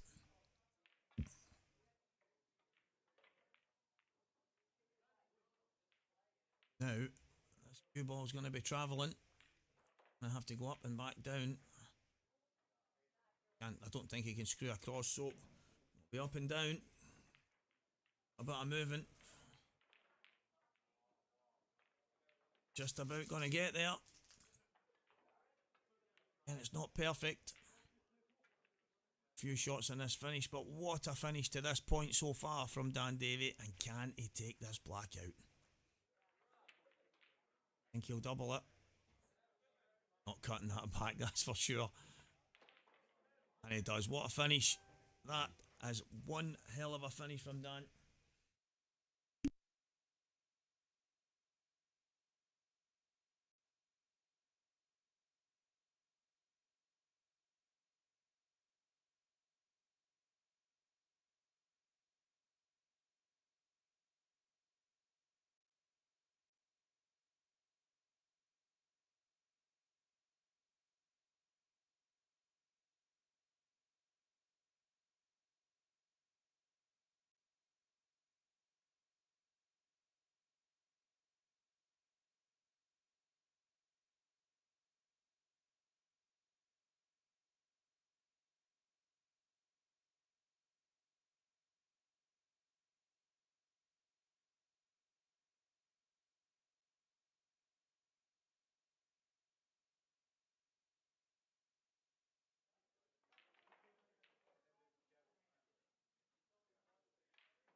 Some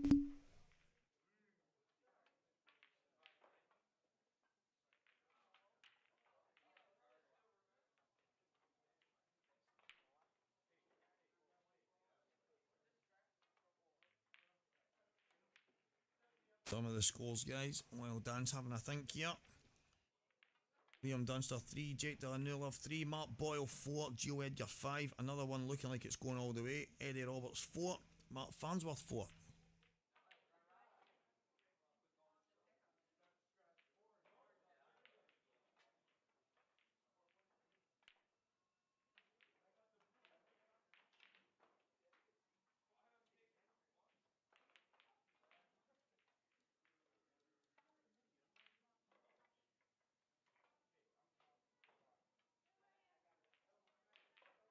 Though it's not absolutely perfect, I think that's good enough. I think if Dan can just draw cue ball back, a little screw back, yeah, just to where he's pointing, he can just drop down, and he's going to have the yellow into the left bottom corner, and the one to the right. Not the kick that he planned, but it is every bit as good.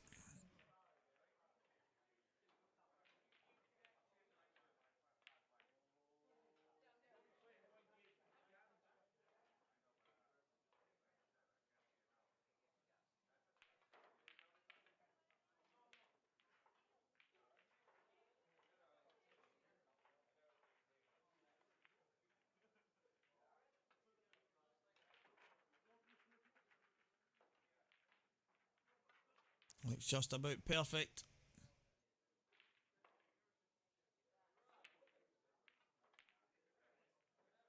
Quick fire frame. A man on form, Dan Davey.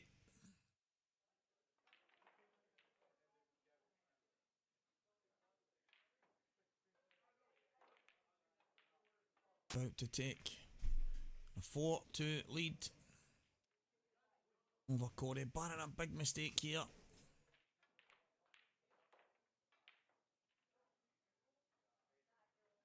It is 4 frames to 2. See. Well, guys, it is not the same scoreboard. It is 5-4 in each match. The Roberts, Mark Farnsworth, Mark Boyle, Joe Edgar.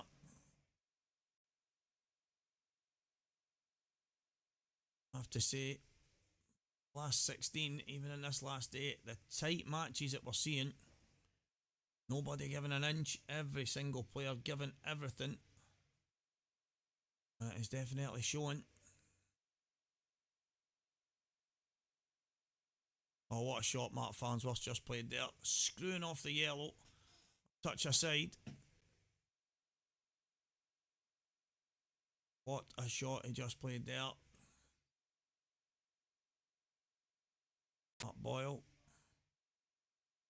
2 reds away from levelling up.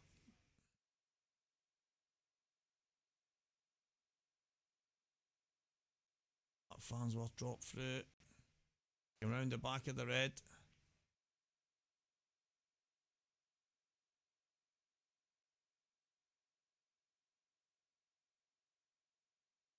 E&R Building and Roofing. Sponsors on your screen, guys. We're in the Village Sports Bar. Said it many times. Fantastic effort from all involved. Get the place into the condition it's in. The table's fantastic. Venue's been first class. All the people been absolutely unreal. Been a pleasure being down here. One of only 4 Scots to make the journey to play in the tournament. Funnily enough, I'm the only one that's not still in it. Gio, Mark and Liam are still going strong. Oh, and that one wiped its feet. Mark Farnsworth goes 6-4 in front though.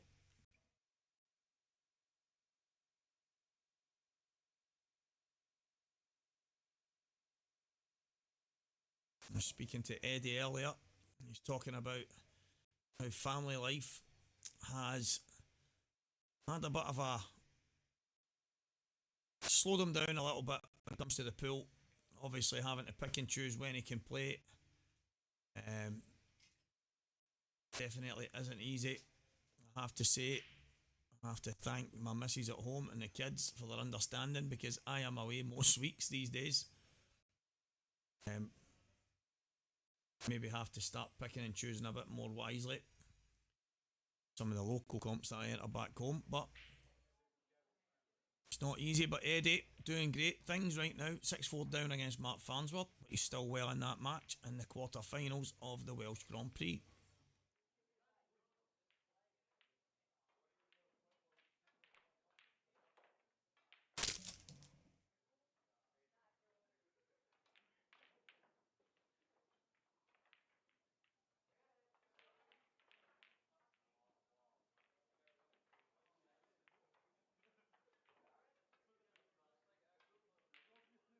Corey Reese to break frame number 7. He is behind 4 frames to 2. Still a long way to go to get to 10.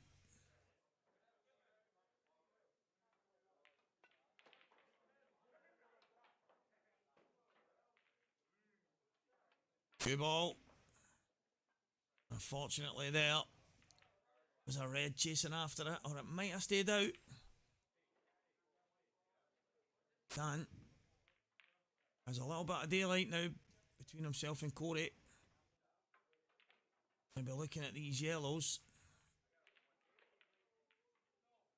thinking that it should really be 5 frames to 2 after this visit.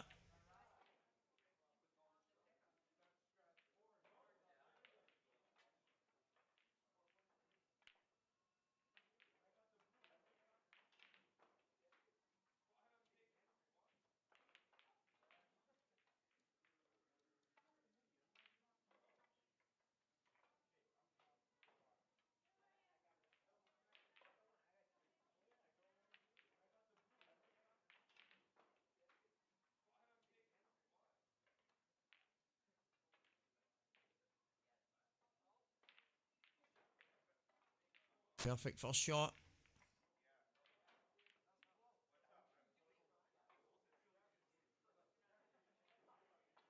Not sure whether they should slide past the red with a little bit of run inside or just screw back past the black. 2 cushions, that's the road he's looking at.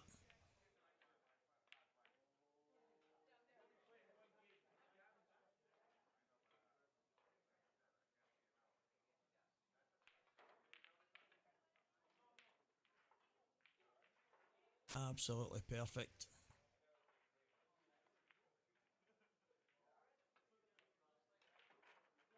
I think if he just brings the cue ball back a couple of inches, then screw across.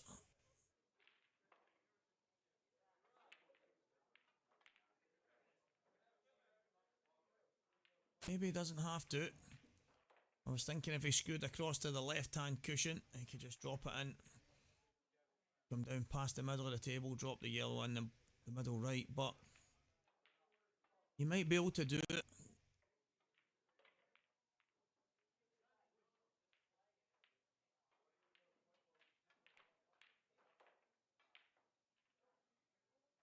Must have an option. Play it in off the jaw of the pocket. Just stun down. Yeah, he's perfect. Absolutely perfect. Unfortunately for Corey Reese going in off, and Dan will break in the next frame. It's clear daylight between the two. Now appeared.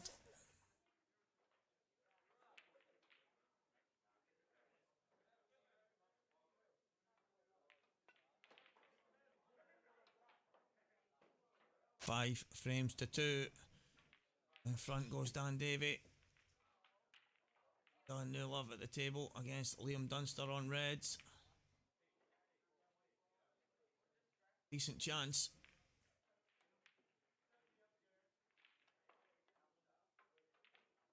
What a talent Jake is. Reason he's not a pro eludes everyone. In the final of the World Championships to Gareth Hibbett. Was there, thereabouts.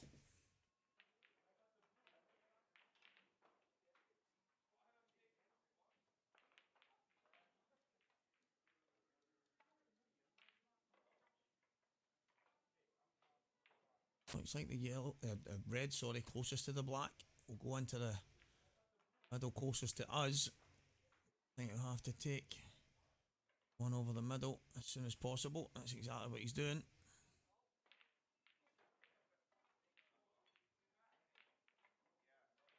Take the one down the cushion. Take the one into the bottom corner. Take himself through the gap for the red.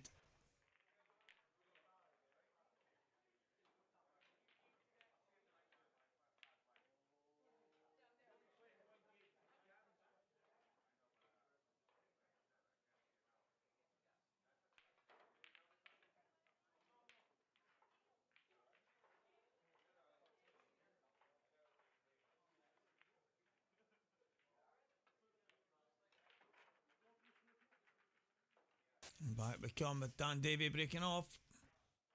Frame number 8.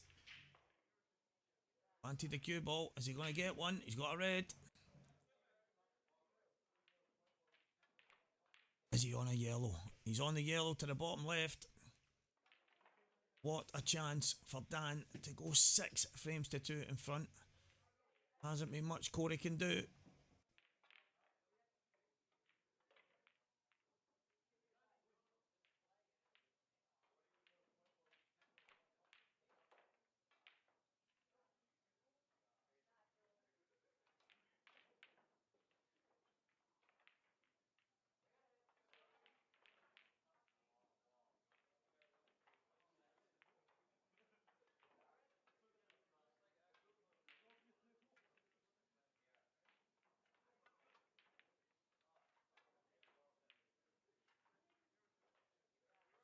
Don't know if Dan has maybe under hit that there. I think he would have preferred to come through the gap.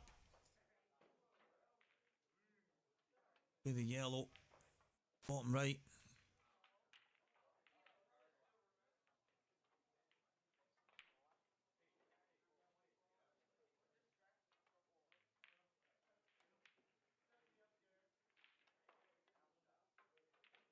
Having to go long.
Still at the table. Giving himself some work to do at times in this chance. But I think he'll get there.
Needs to get high. Get away from it. Middle pocket.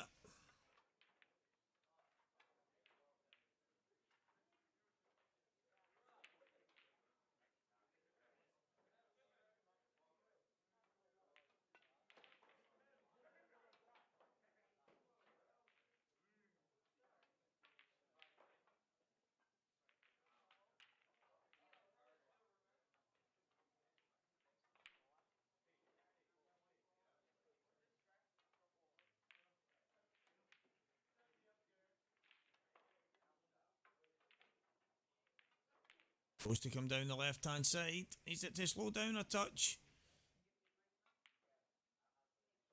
It might pass to the top. Might be a better shot. Taking the top left corner out the equation.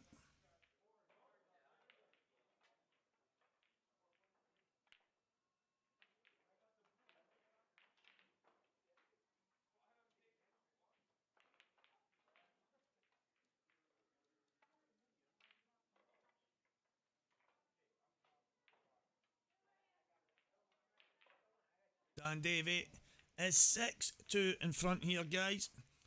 A head of steam is exactly what he's got.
Big break off shot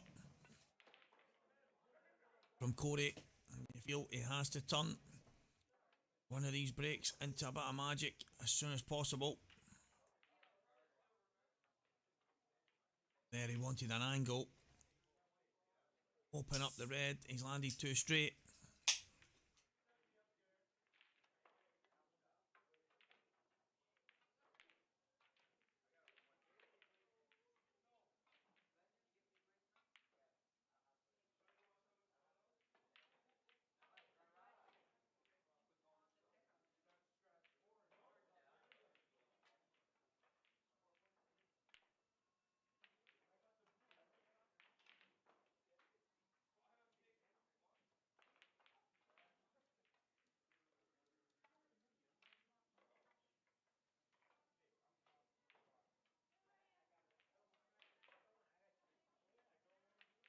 Andy Neil, how are you?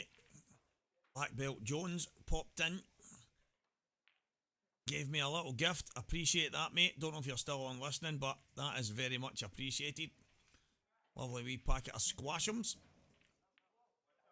It's not that. Somebody must have told him rhubarb and custard are my favourite flavour. I do first to tens and schedule matches for 2 hours. Even the pros struggle. Yeah, that's true, Hoodie. They do, but I think at all of these events, the timings aren't exactly science. I mean, last night there was a lot of matches going on half an hour and 40 minutes early. So I think it's just a case of sometimes matches are finished quicker, sometimes they aren't, but generally the schedule's set for maybe a couple of hours for a certain match. But of course, a race to 10's always going to be tough to finish in that time. But I don't think it's ever been laid out in stone. I think it's always like a base rate. If, let's say, we can try and get matches done for a certain time and then you've got something to work with. But I think on average, they're not a million miles away, so And let's face it, someone can win a match 10-0 about 40 minutes, so I think it just depends what kind of match you're involved in. Hours, 2.5 hours, probably not a million miles away, but I do understand what you're saying.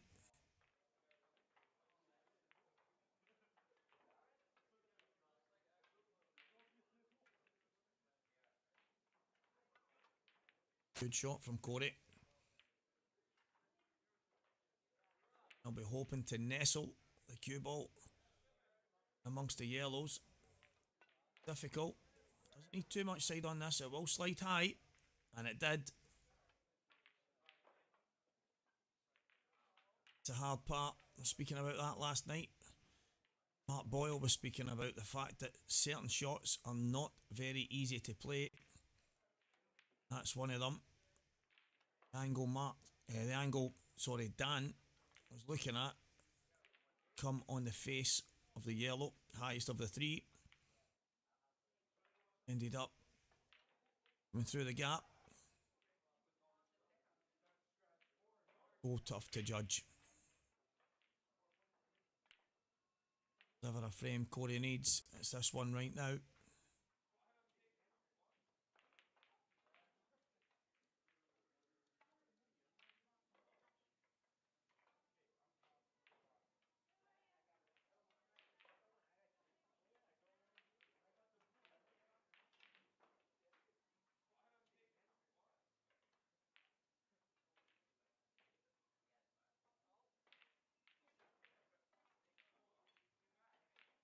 Still slightly awkward.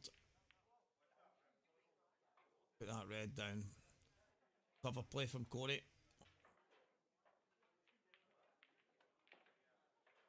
They liked it closer to the pocket. Want to screw off the cushion and back out towards the centre of the table now.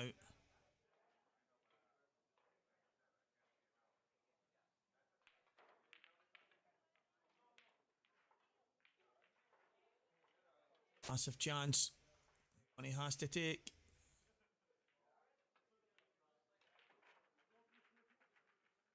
Not out as far as he would have liked. I think he's okay. About hold it a little bit of check side. Hold the cue ball up. Great chance here. In this match back to 6-3. He's still got a mountain to climb. One frame at a time. Shot at a time.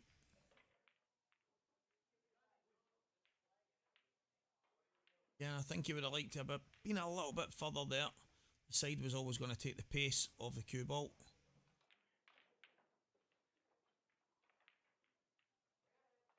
Run off one cushion.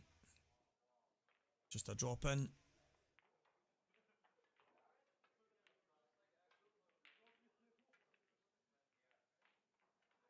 Looked like he had to play that. A little bit of swerve. He's came round. It's just too much. Maybe it just needed a bit of side, but he's just overdone it. So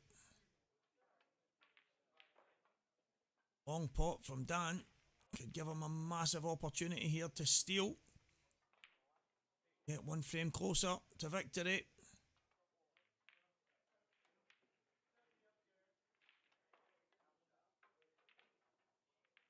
Full line to the table. Give him a chance on the yellows into the bottom right corner if he nails this. There was no doubt in Dan Davies' mind that he was going to get them. Get that, should I say. Has landed a little bit straight here.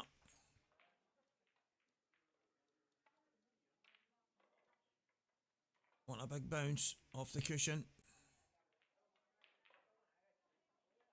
About enough.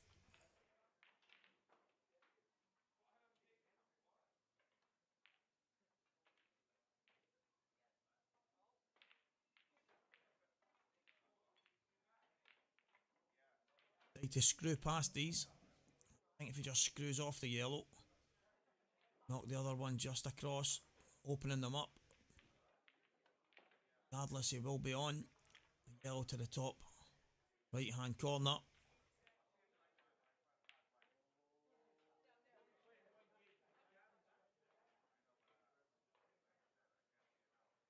Oh, he had enough. He could just pinch it. Couldn't avoid. Yellows, he could just pinch it just enough. That's one of the big things about the brand new cloth. The reaction that you can get on the cue ball when this cloth is brand new is incredible. Certain shots you just can't play on any other table. Any other cloth, I should say. And Davey about to steal another frame. Bole in all kinds of trouble now.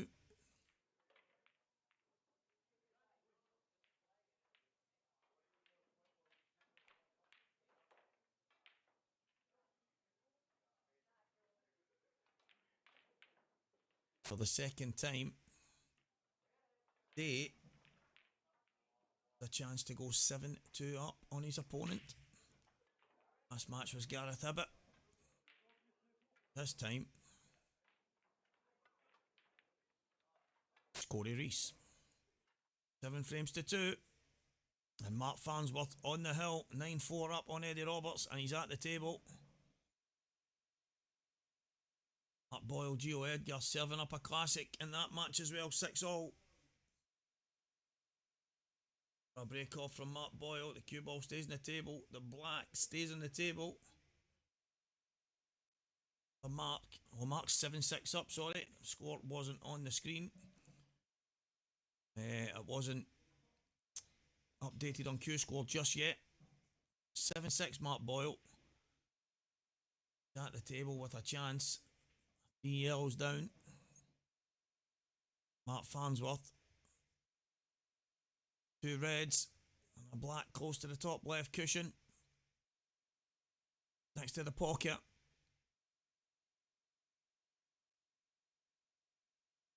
Mark Farnsworth is in your semi-final draw.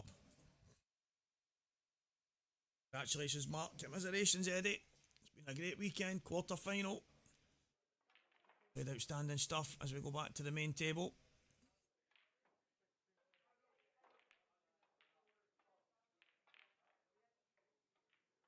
Chance on both sets here. Slightly easier opening the reds. The red at the bottom goes.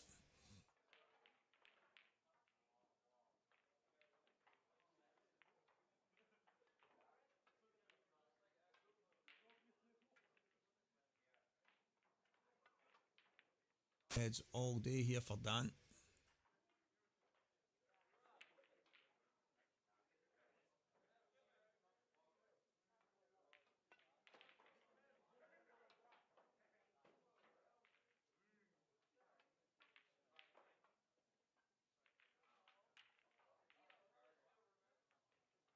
Just mapping it out in his head. Not easy. Both colour sets. Degree of difficulty.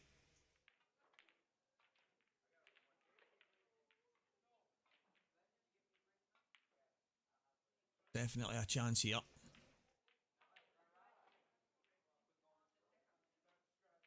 It will be reds. Wants to push through.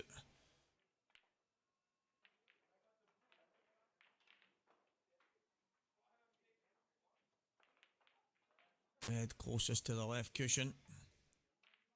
I want to bring the cue ball back a touch on this bottom red as soon as possible.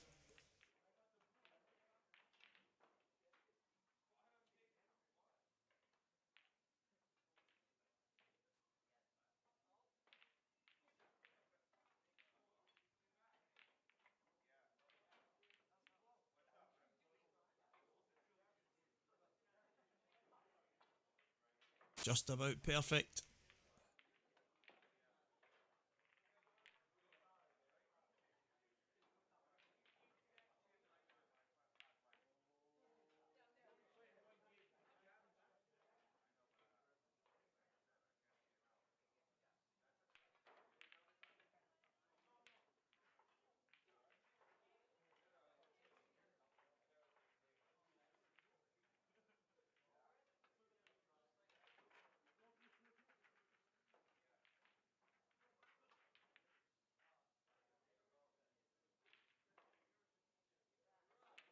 Looks like he's going to come between the black and the yellow on the right hand side.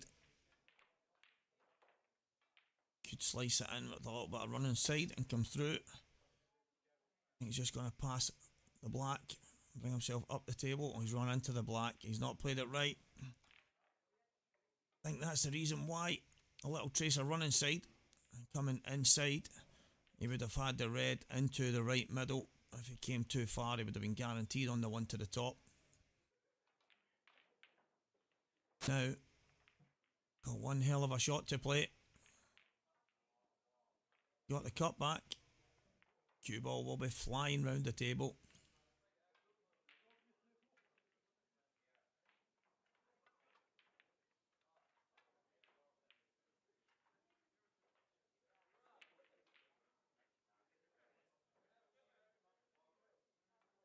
Might even meet again up the top here. Cue ball and object ball. They did. Such a difficult shot.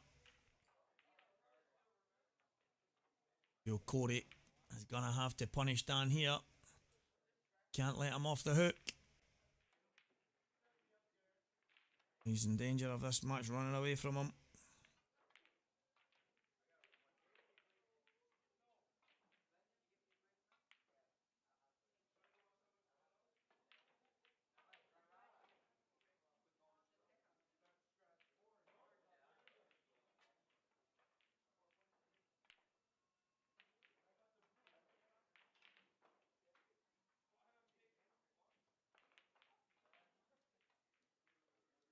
Loads of side on this. It will slide high.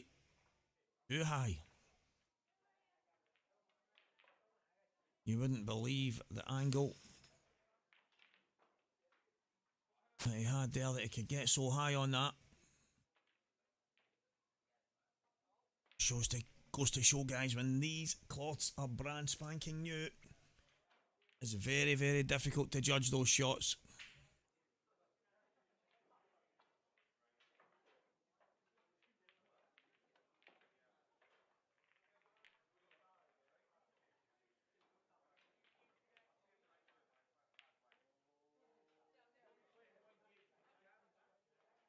Tried to open them up. Couple still dead.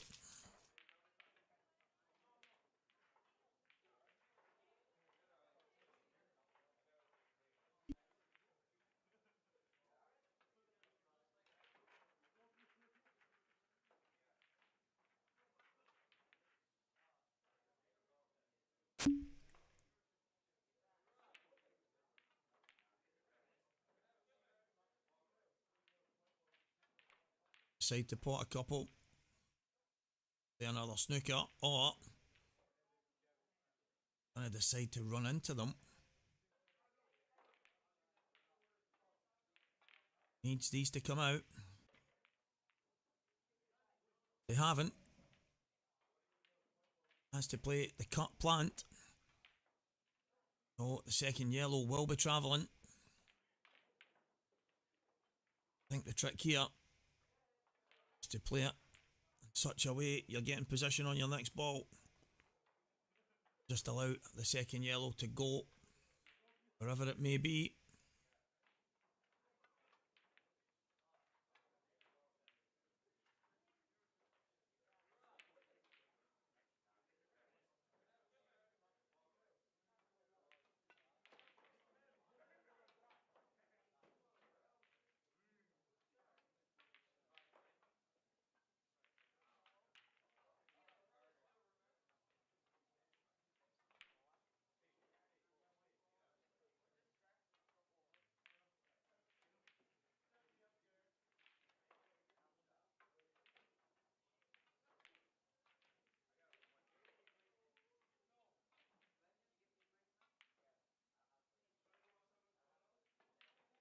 Not the plan. He's got a chance. Still work to do. He's going to have to cut the yellow back. Top left corner. Can he miss the red? That's the question. Top end of the table. As you see there on your screen.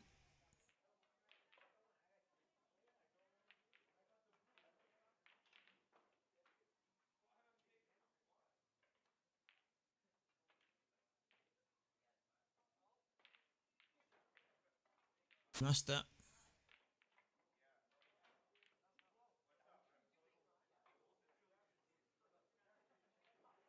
What has he left, Dan Davey here? Mad double, mad double. Big issue here, yeah, is getting the cue ball. Going to be very similar to the last shot Dan played. The cue ball and the red are going to be going in a very similar direction. And he get it out the way at the same time.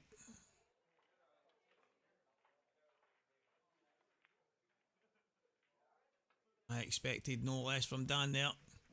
I think, and trying to make sure he kept the cue ball out the way, overscrewed it.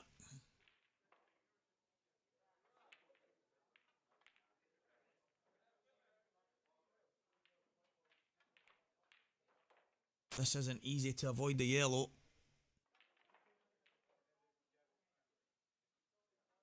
Like I said, guys, if you can just nip it just enough, cue ball may go towards baulk line. Worst, Dan will have a shot. So reactive when the cloth is new. Exactly what he's done. He's played it great. And you can't help but feel this is another one. Corey Reese has let go. Andy Dan, who has been absolutely brilliant. Another gift.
Red yellow plant to start.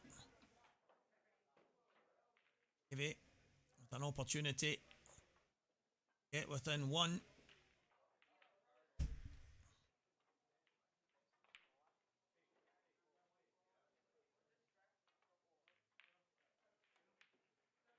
Mark Farnsworth, as I said, guys, is the first player in the semi-final. Up Boyle 8-7 up on Gio Edgar. Jim Dunster 6-5 ahead of Jake Dan Newlove, but it's 8-2 to Dan Davey here on the main table.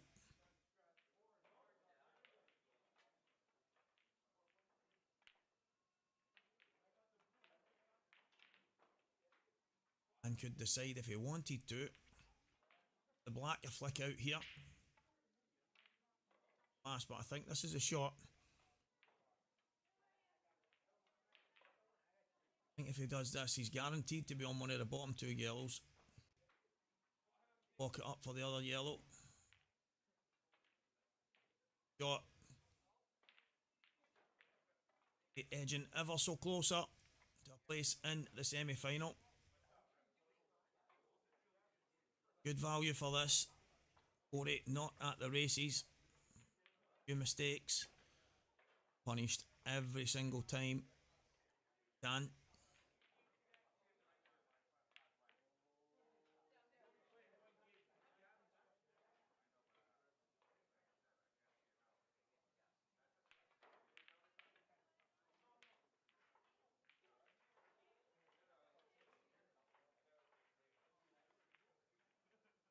Yeah, hand up there from Danny. Didn't mean that. Try to avoid the yellow completely. Come. Touch easier. Open. Oh, that cue ball looked like it drifted towards the black. Just on it.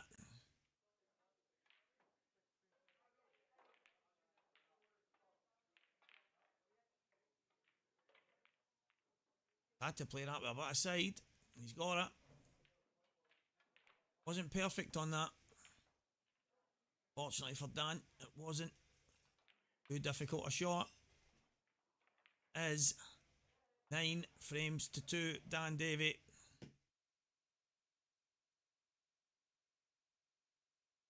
Mark on the black here.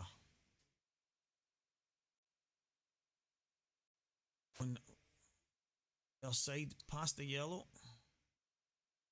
Is. What a shot, Mark Boyle. 9 frames to 7 in front against young Gio Edgar.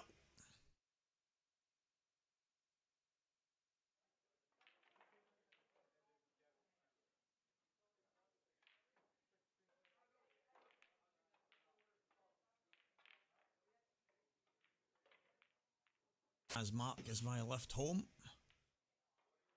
The more he wins, guys, the more used guys have got me.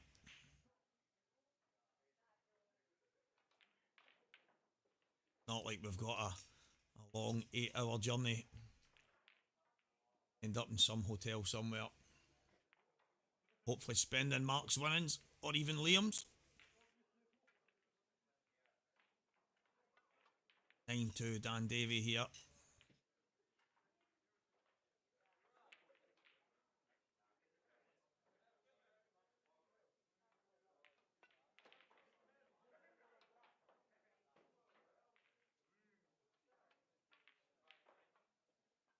Things going from bad to worse for Corey Reese.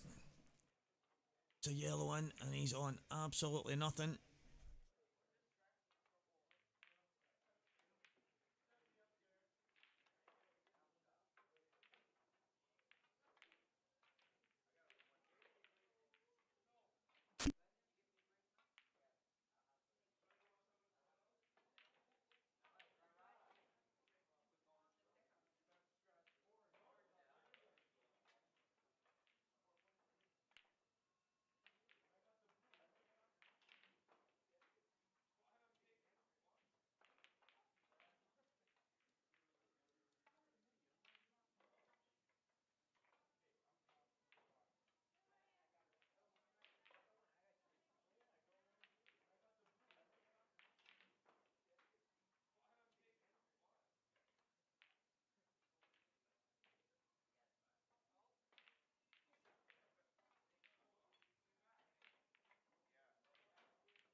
Corey Reese fighting as hard as he can. Made a number of mistakes. Fortunately for himself, and Davey has pounced every single time.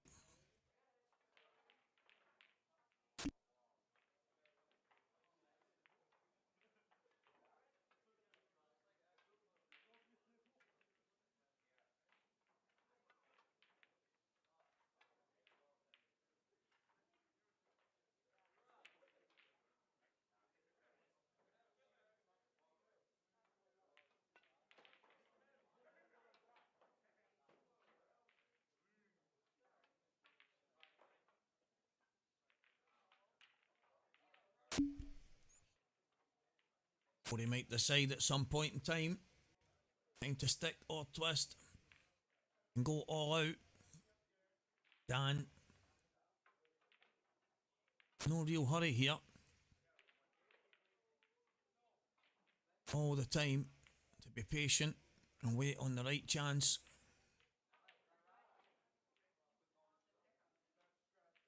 That's exactly what he's doing.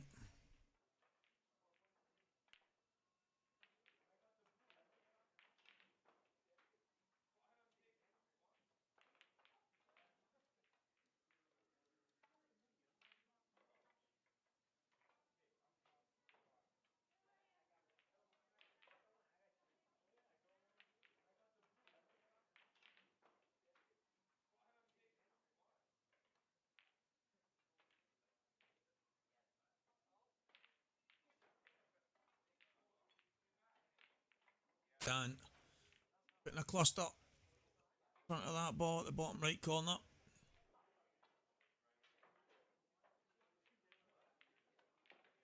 Need to be over aggressive. By this time, like I said, guys, be patient.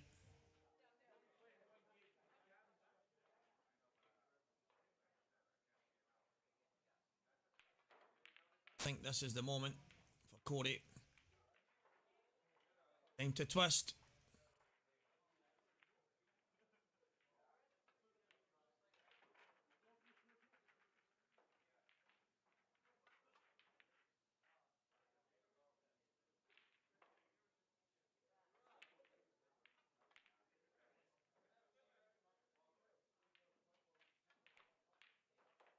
Come out. Sorry. Didn't come out amazing there. Yellow goes. Just has to get on it now. Run this yellow in. Drop onto the red. Yellow in. Drop the yellow in. And then leave yourself yellow to the right middle. The black to the left middle. Or even push through. Get the black into the bottom left corner. So he's got options.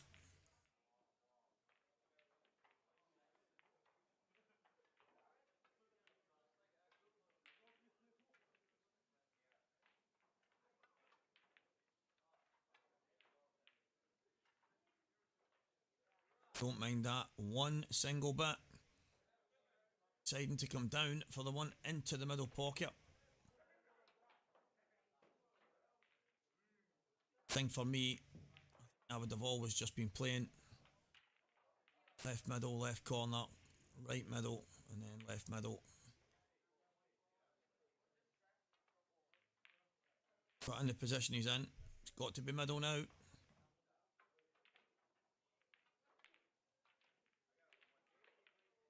Now he can just drift up. Exactly where he's pointing to. The ball. Play up to that area and then black into the right middle pocket.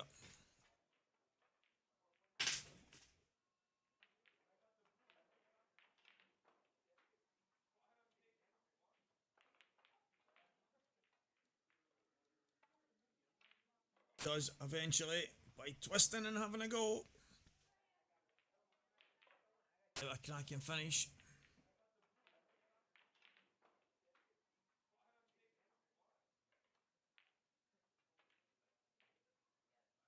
Dunster 7-5 in front. Mark Boyle 9-7 in front in his match. See on your screen, Jake, Dylan, New Love. They both a chance.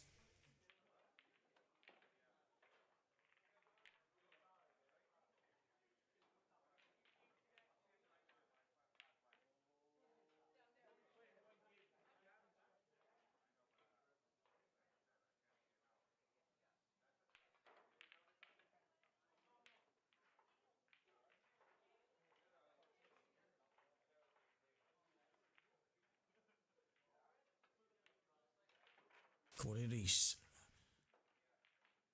Game number 13. He needs a monster break.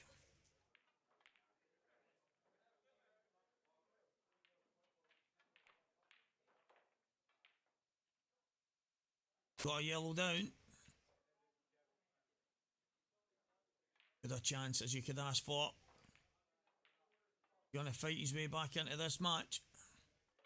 Going to have to take chances like these.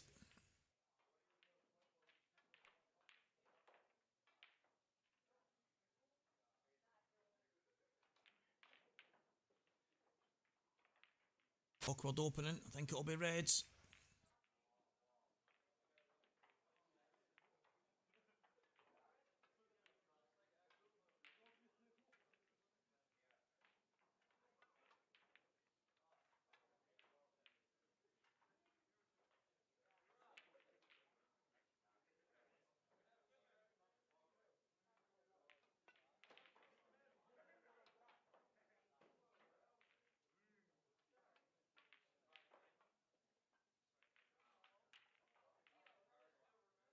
Got to feel, guys, that this is a chance that Corey Reese must take.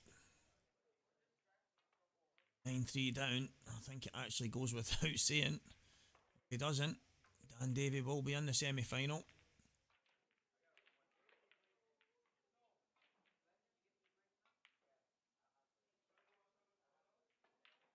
Running through quite a bit there, widening the angle.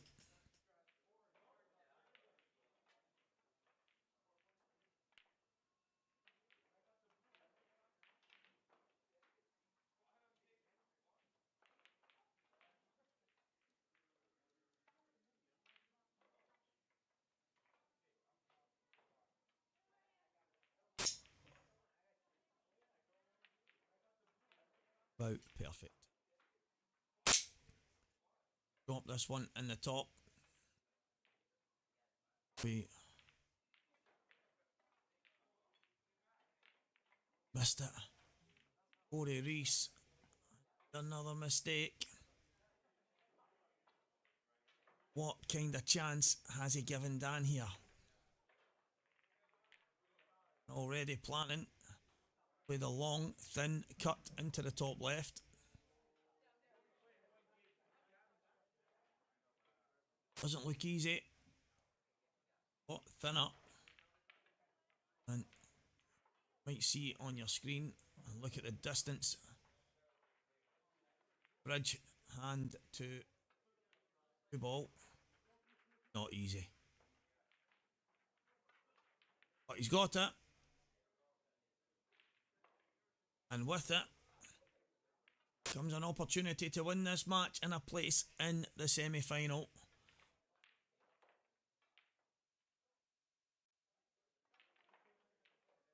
Dan will play the winner of Liam Dunster and Jake Dillon-Newlove. That match closely poised at 7-6 Liam. This match so far has been all about Dan Davey. Oh, the black ball is now dead. Now that has thrown a spanner in the works.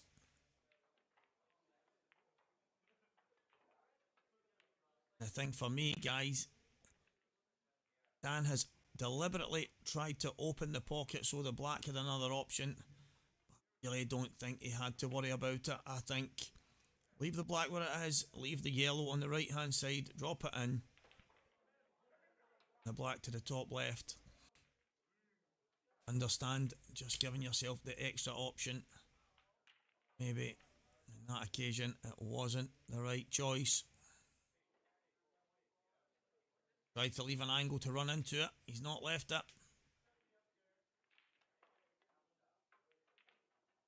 See.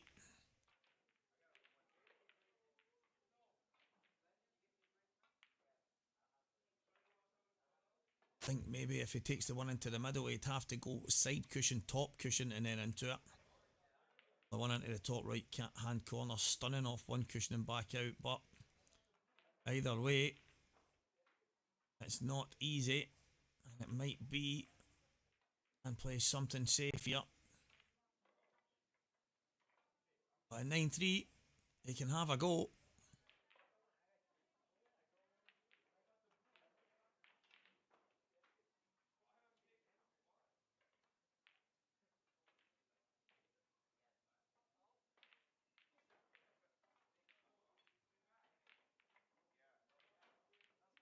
Yeah, it's not a bad choice. Unfortunate. Knocking the red onto the black.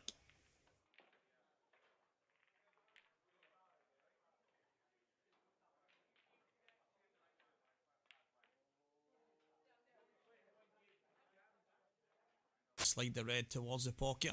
Take the cue ball back towards the red and black. There's a shot. Don't want to make a mistake. Catch the red half ball, knock the black out and leave.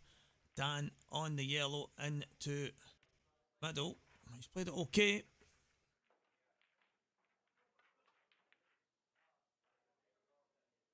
Look at that, guys. Red and yellow, red and black planted together.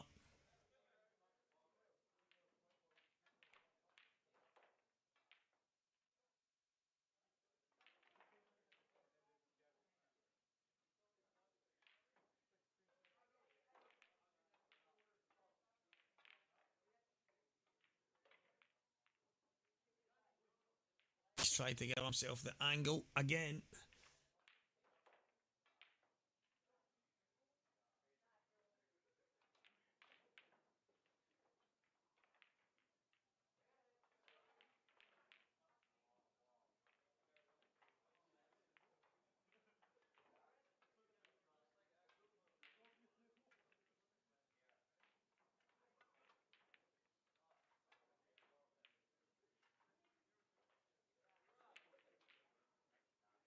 Going to screw towards.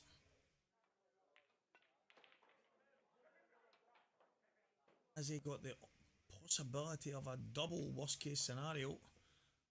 See what he plays.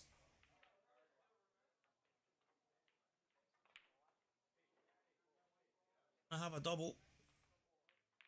Even a treble. I don't know. Double's on. I don't know if it passes the red. Does. It would have to be inch perfect.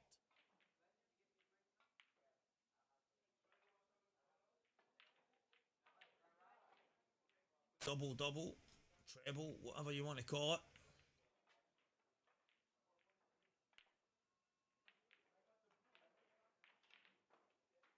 And hope. Dan Davey. For a place. Oh, he's got it this time. He's got it this time. Is it going to make it? Oh. Tell you what. Was tracking.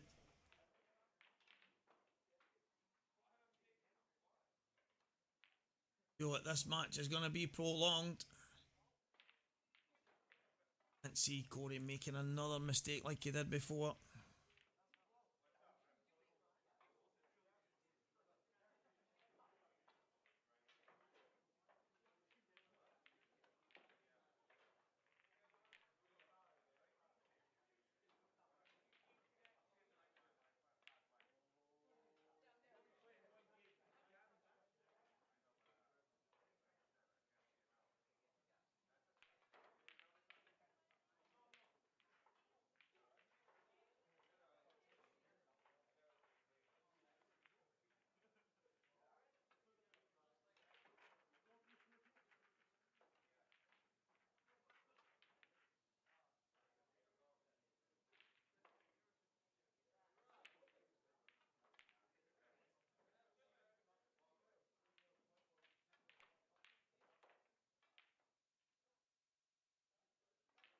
Just enough angle just to stun down.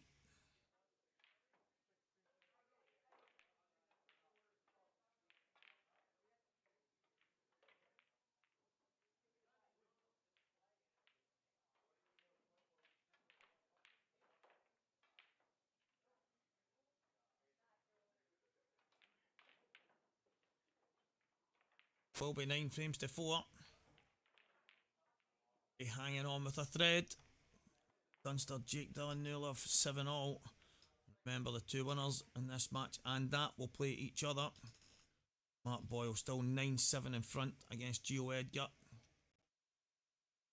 That is with a chance to play Mark Farnsworth in the other semi-final. Gio on the reds here. Bit of luck. Get it, and I think he's left Mark the yellow to the bottom left here. could be the writing on the wall. Young man from Thailand, Gio Edgar.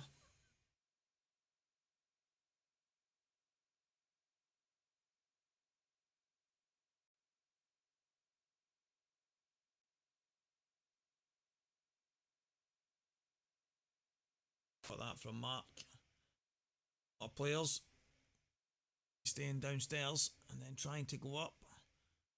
Mark using the angle perfectly to get himself the one awkward yellow left. Push one cushion down into the middle of the table.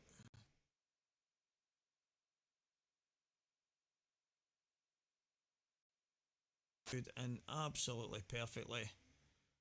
Mark Boyle playing Mark Farnsworth in the semi-finals.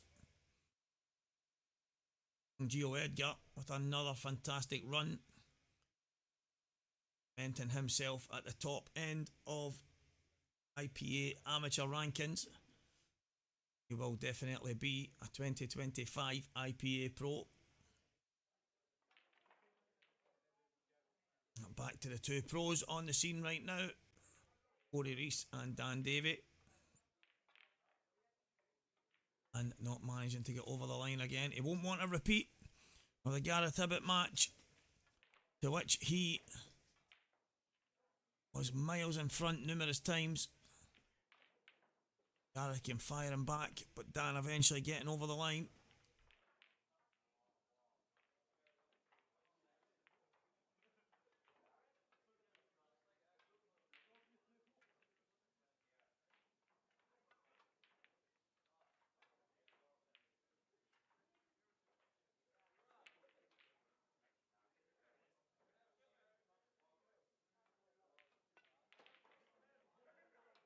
Is this the key shot?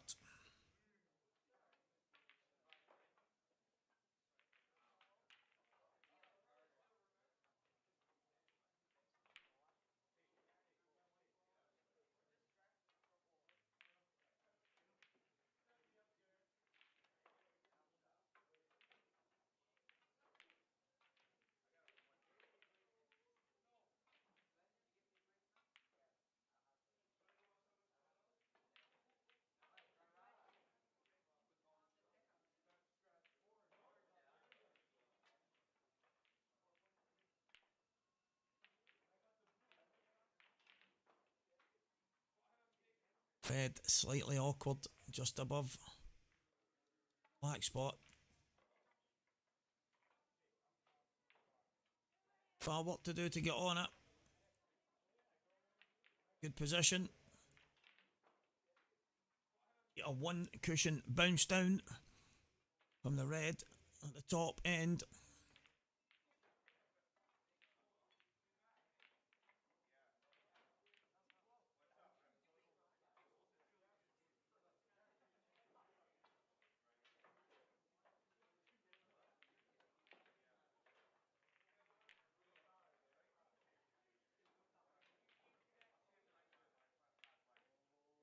For this now, the biggest shot Dan Davies tournament so far. They pop this in, trace a left hand side. Make sure he comes down the left hand side of the table.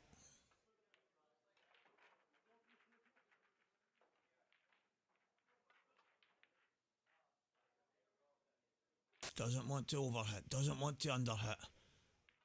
Just wants a shot on the last ball.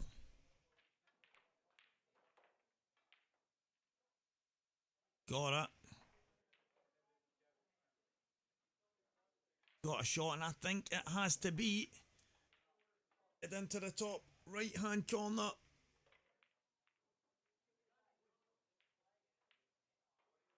Doesn't want to be in any other pocket into play. It's just a case of running it home.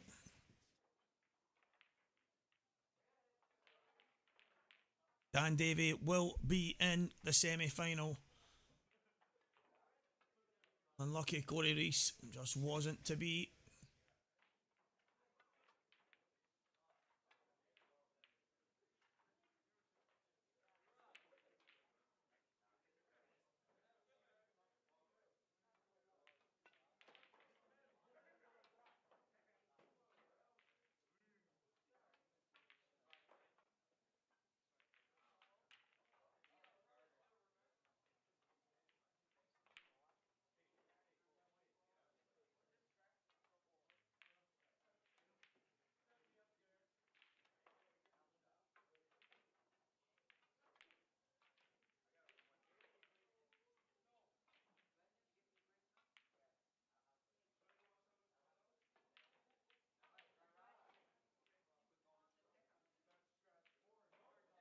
Liam Dunster on your screen.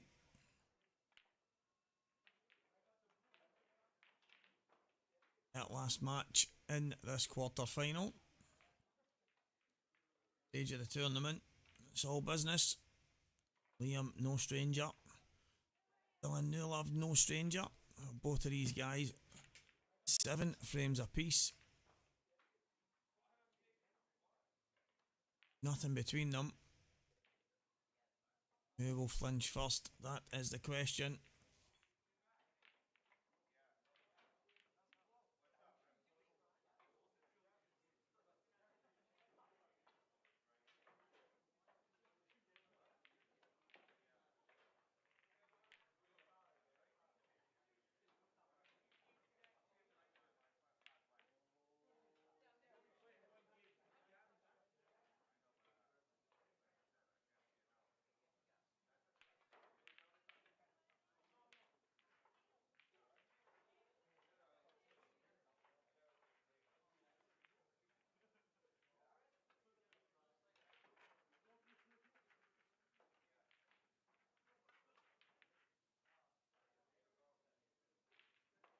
Not an easy shot here.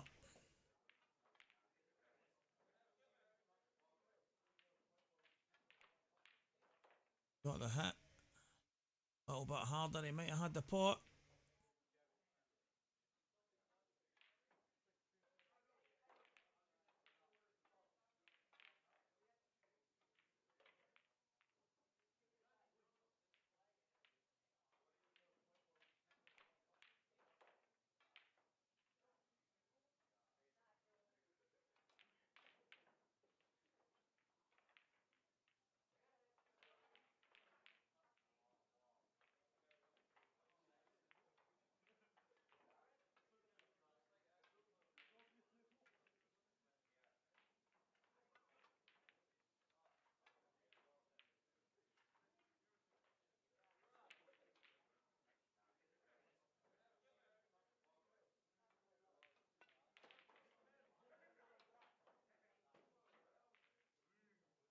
I'm in a bit of trouble here. Nothing too easy. 2 reds. Middle pocket.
Guys, on your screen right now, Owen Shanklin.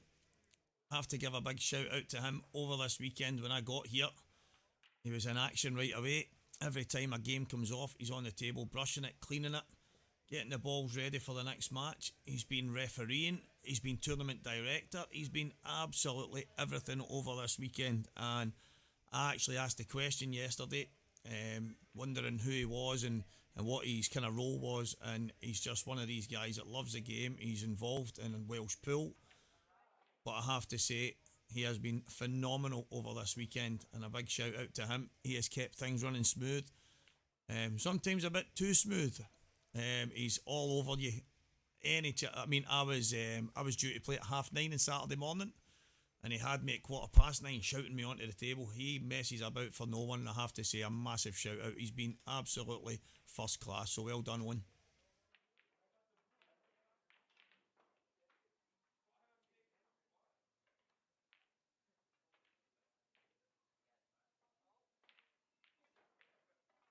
Back to the match. The only match we have left. Quarterfinals. Dunster. No. Find a tactical frame. Gonna put Jake back in behind those Reds. Aims to turn the screw. Self over the line in this match. Still a long way to go.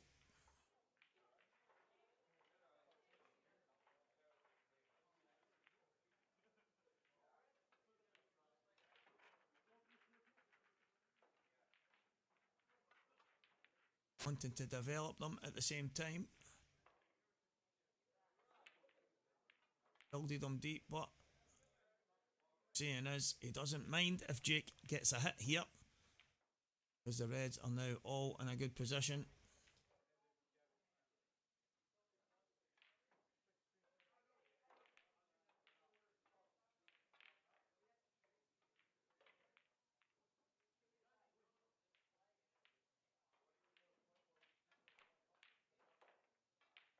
Swerve. Yeah. Oh, he's got it. Oh my word. And you see the look on Jake's face there. What an effort that was. Swerves it round the red. 2 cushions. And he was playing the big bag. He was thinking to himself, I catch this in the face. The big bag's there, but it's almost getting in clean. And I have to say, guys, that is so unlucky. Jake Dillon, New Love, almost pulling out a highlight reel moment. Fantastic stuff. Liam Dunster now has to work out what to do with that red, because he had it planned for the top bag. Now gonna have to change. Maybe drift round behind it.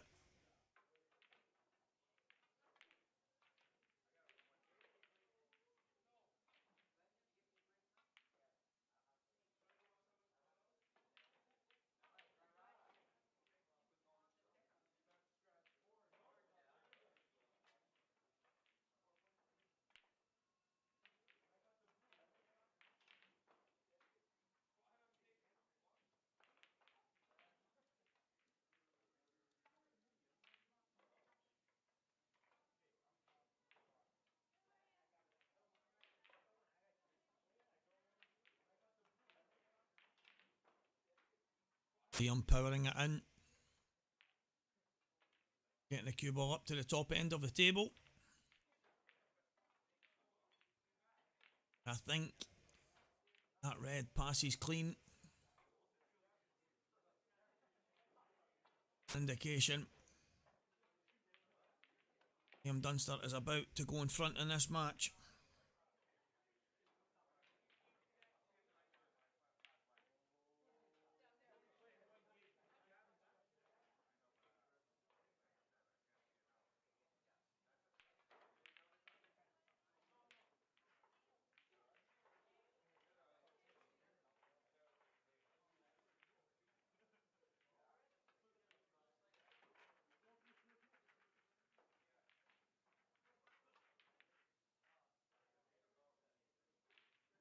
Start this black away if I'm going 8-7 in front.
Hey guys,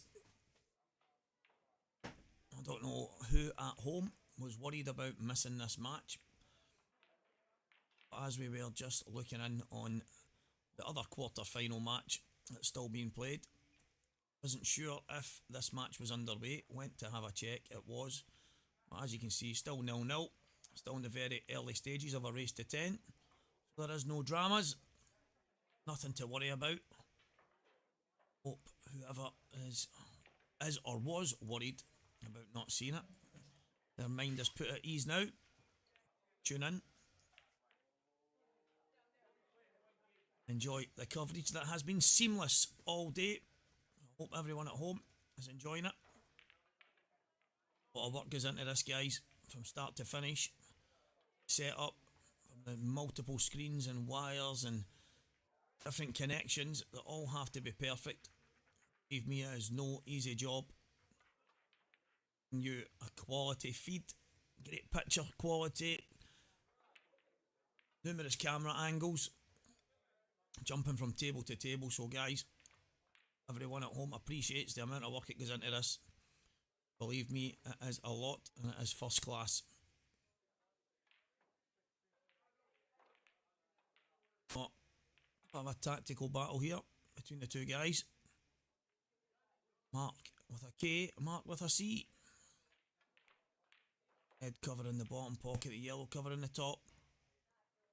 Lucky there, he's tried to open that up.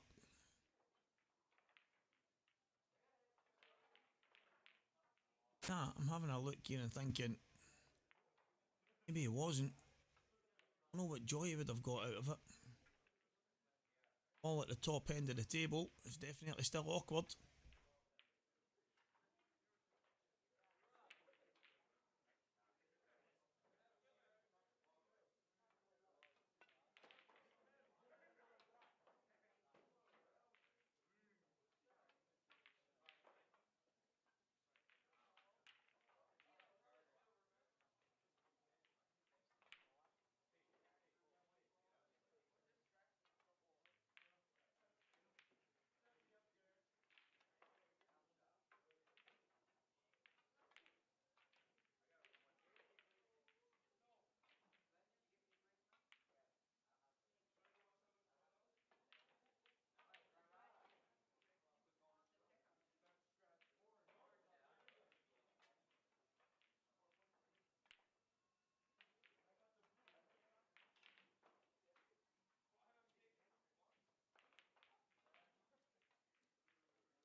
This is one of the frames, guys, where you wonder who will flinch first, who will stick, who will twist.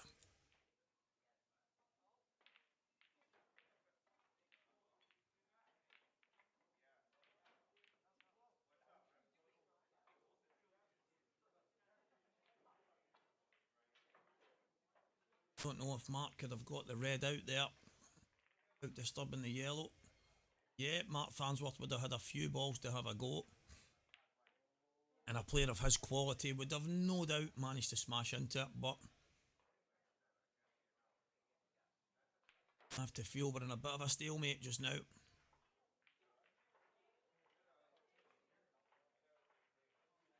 I mentioned earlier, guys, you seen him on the screen, Owen Shanklin. The little chat with him outside there.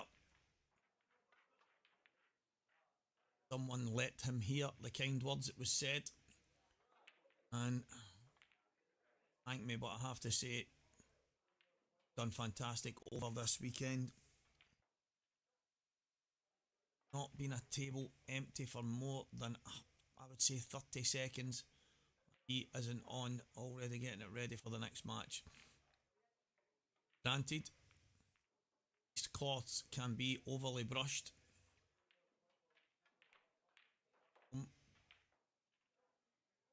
Damp cloth, and just a quick wipe over.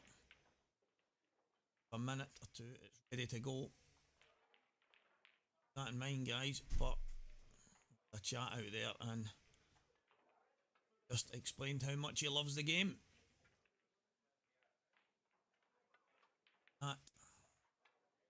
in itself is very special. Wonder here, witnessing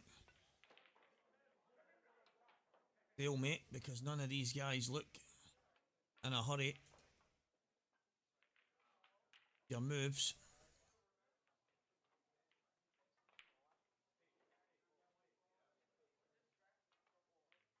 Oh.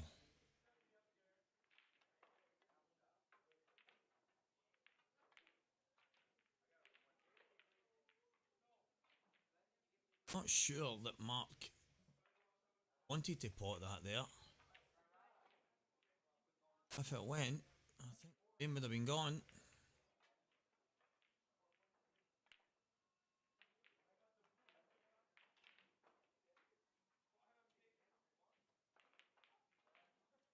A lot of so-called nothing shots in this frame. Guys haven't had a great chance. Really go for it. Long frame as you're likely to see between these two.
Right, the push through. First frame, looking like it's getting away from Mark Boyle.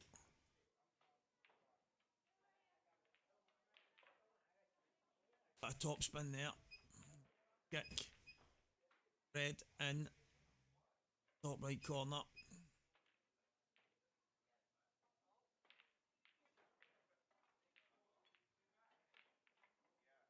Farnsworth now. An opportunity to take the first frame of this semi-final. Dunstan and Dan Davey will be getting underway any minute. Another semi-final. Two guys I travelled with. I'm either a lucky omen and a bad one for myself. Both of them are in the semi-finals. They're another. We're getting back to Scotland really late.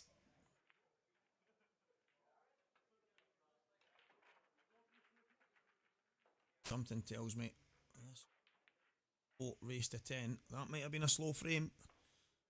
Don't get many of them when these two guys go head to head. And now Mark Farnsworth. I can smash them open and get it finished, just as Mark Boyle will.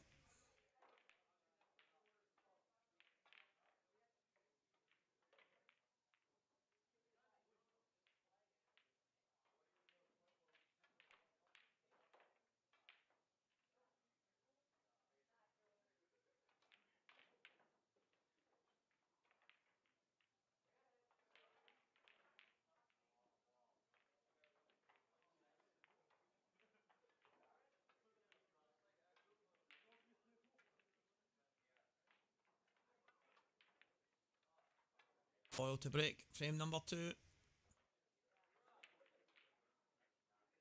Head view, how these balls open up. Gets in. Deadly cut break in the game.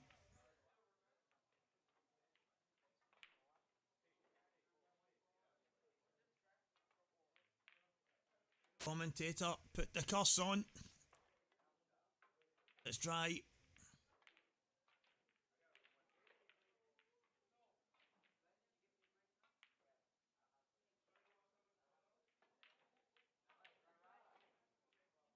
Yellow's yeah.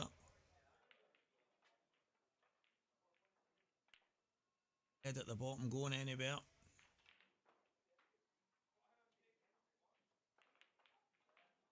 Easy open up. Chance. Mark Farnsworth on the yellows.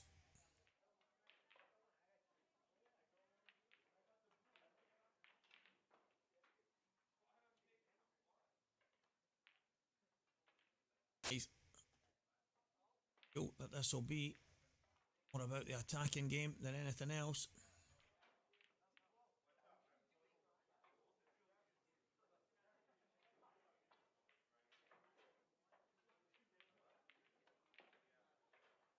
It is some lineup in the semi-final. You can't get bigger than these four. Yeah, Nathan, as far as I'm aware, we are driving home tonight. Checked out of our rooms this morning. Obviously, we're about 8 hours to get home. 7 hours, 15 minutes without stopping. So, about an 8-hour drive home. So, I would imagine we're either going to be getting home very, very late, or Mark Farnsworth really unlucky there. Or we may have to book into a hotel for the night. But I don't know what the guys want to do. Whatever they decide, I'm okay either way. I think this might be one occasion where Mark Boyle needs to delegate some driving duties. He drove all the way down on Friday. Quite a journey to do on your own. So I did offer to drive for some of it.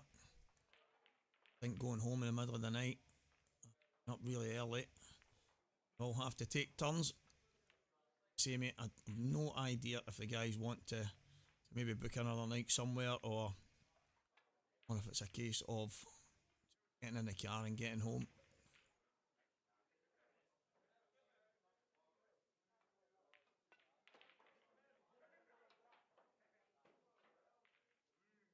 Boyle, Mark Farnsworth, Liam Dunster, Dan Davey.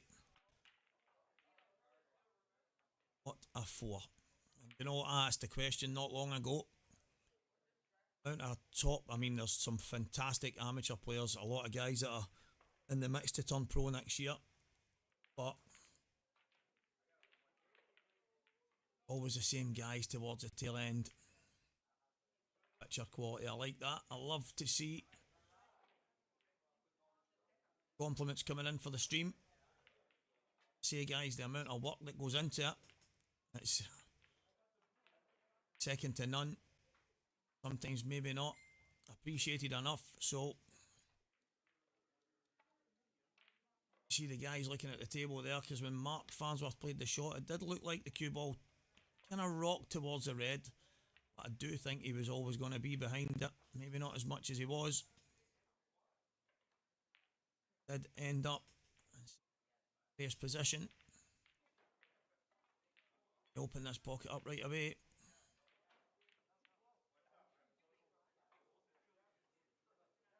Yeah, Nathan, actually, that's a good point. About 7 hours 15, something like that, to get me to Glasgow. But Liam is another hour, another 50 minutes maybe further than me. Yeah, so he's about 8.5 hours. Probably 8 hours without stopping. But Mark, I think Liam's car is at Mark's house. So yeah, it's a fair drive home that time of night. But as I say, I've no idea if the guys had maybe spoken about staying if we were here a bit later. I've no idea, but as far as I'm aware right now, will be the long journey home.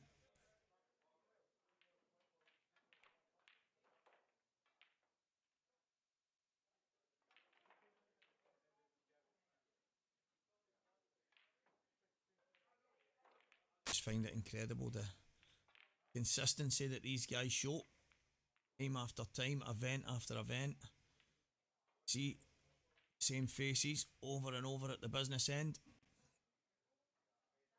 Wondering who is going to be the next one to break into that bunch.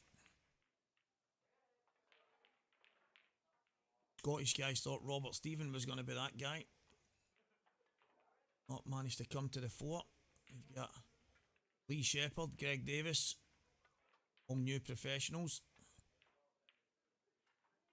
Dylan New Love, Gio Edgar next year.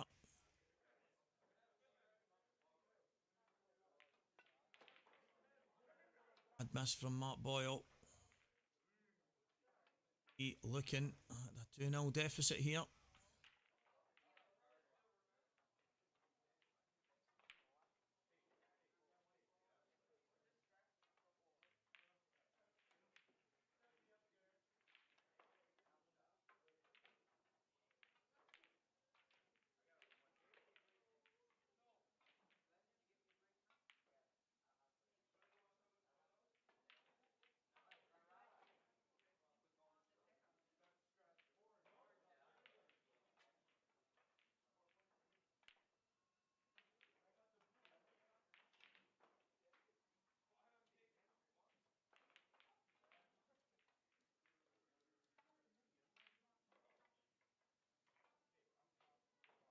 Mark Farnsworth, this yellow away from 2-0 up.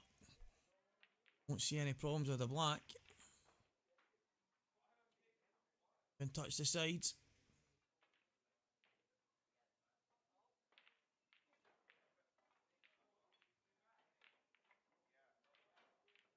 Does indeed get over the line.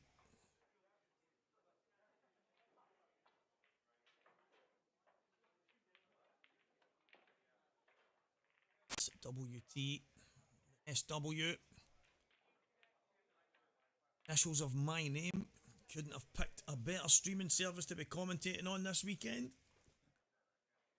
I think honestly, guys, I've only been in today. I was playing the full day yesterday, and I know there was some issues, but the work that had went in, the hours, believe me, there was some serious hours behind the scenes to get what you guys are watching today, and all these camera angles, the picture quality.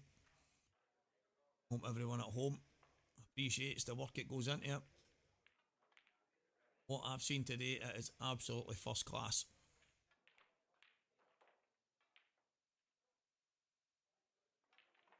Go from Mark Farnsworth.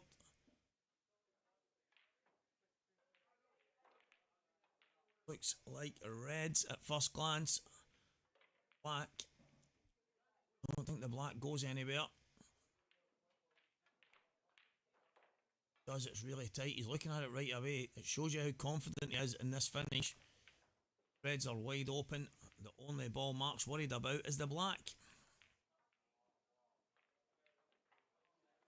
So tight from there.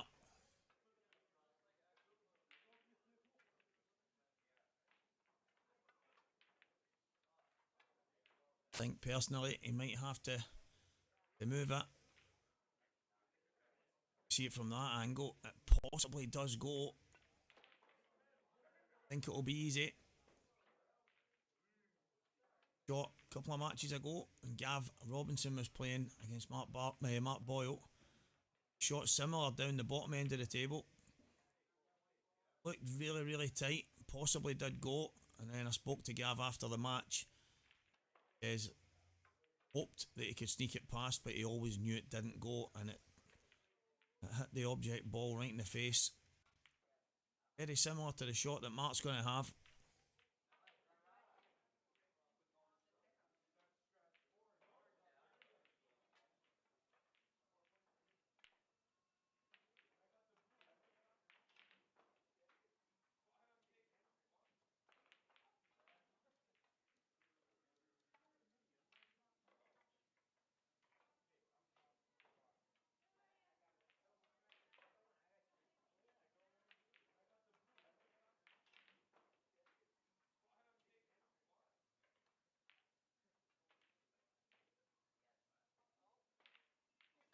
He's going about this.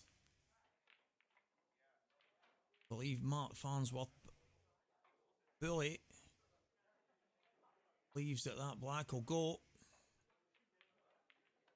Remember an old Scottish legend, Mick McGoldrick, used to say, never leave a plant to last.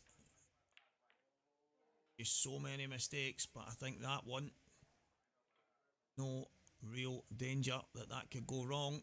We're going to find out in a moment whether this black passes or not.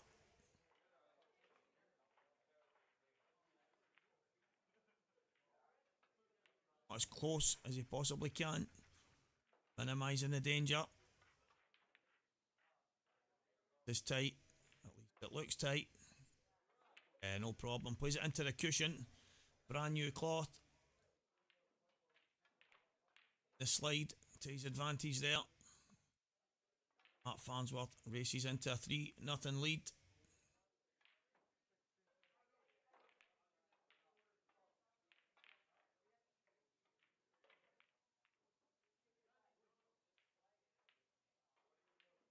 The other match right now is 1-0 to Dan Davey.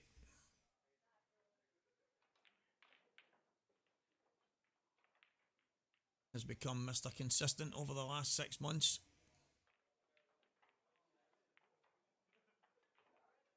Business end of tournaments.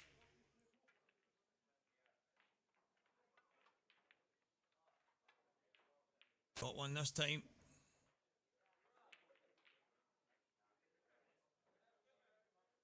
Chance.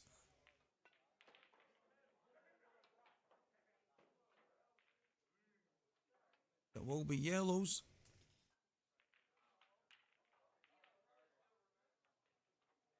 Not easy. Two at the top end of the table. Slightly awkward.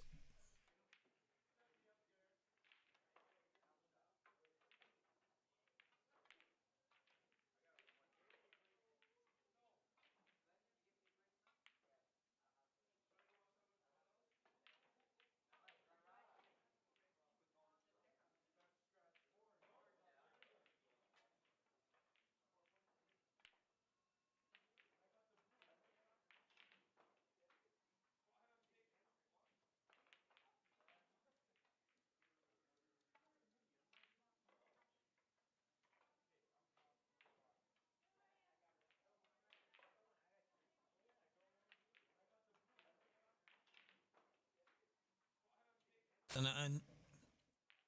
Light.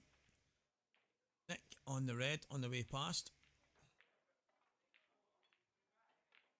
Again, guys, it's just those two yellows at the top end of the table. Want to be either severely under hit that. Held it the way he thought he could.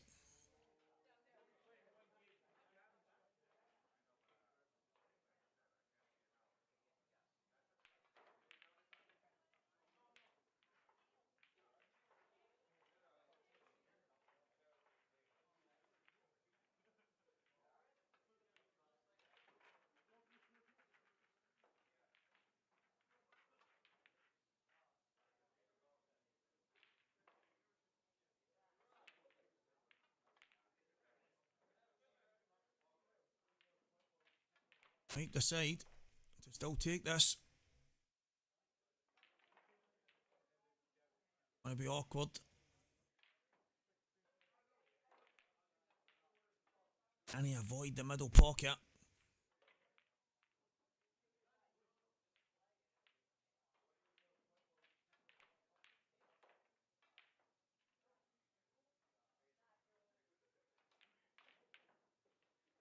In the double, I think.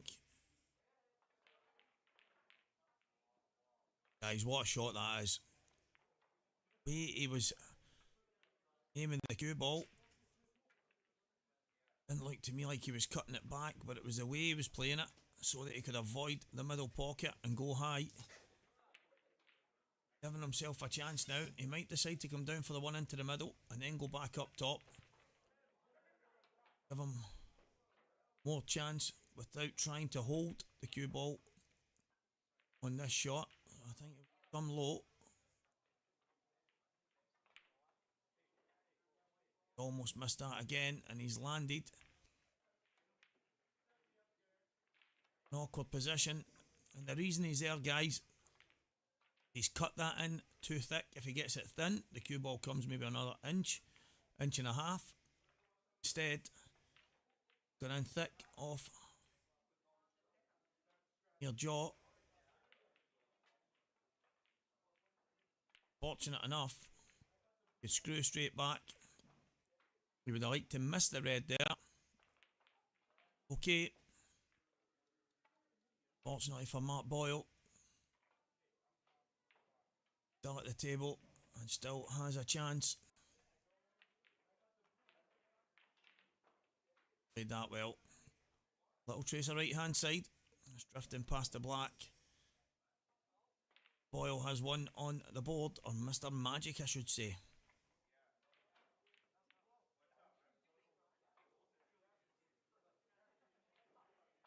WT live streaming, guys.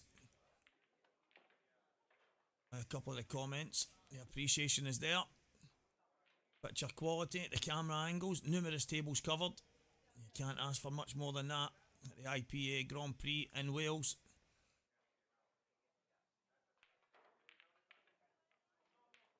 In our building and roofing. Eaton Limited, see that on the screen earlier and on the tables.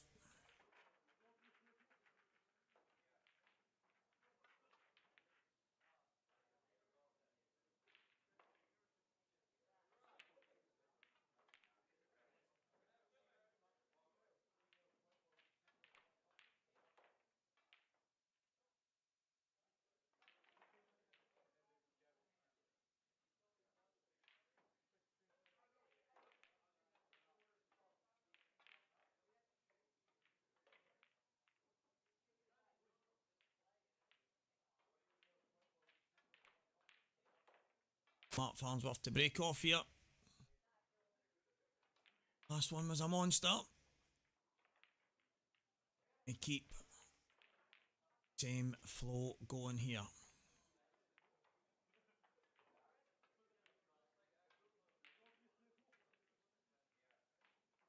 Got the middle yellow. Yellow to stop.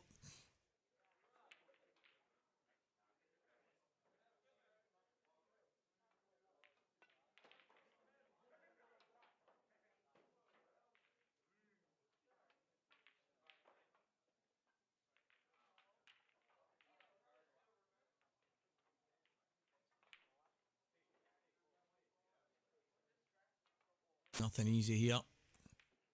Got chance to go yellows or reds, but the two reds at the top left don't look too easy. Maybe I have to play a cut plan. Yellows, the two yellows down at the bottom left corner are definitely problematic.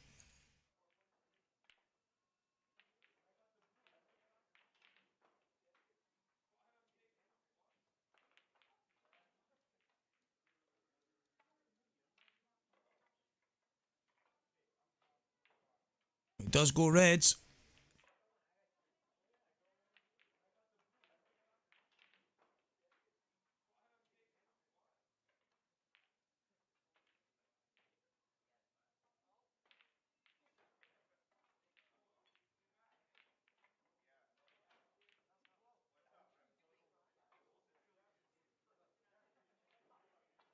Top left, top right. Gonna be the issue for Mark. I think top right is a bit easier. Problem is more likely to be top left. I think Mark will be thinking, worst case scenario, he gets a pocket. Even from here, it's not easy. Guarantee himself a route. See the angle he's going to be coming. I think he has to play this in such a way where he gets to the two on the top right, maybe two cushions, and then through the gap of yellows towards the left hand side of the table at the top end.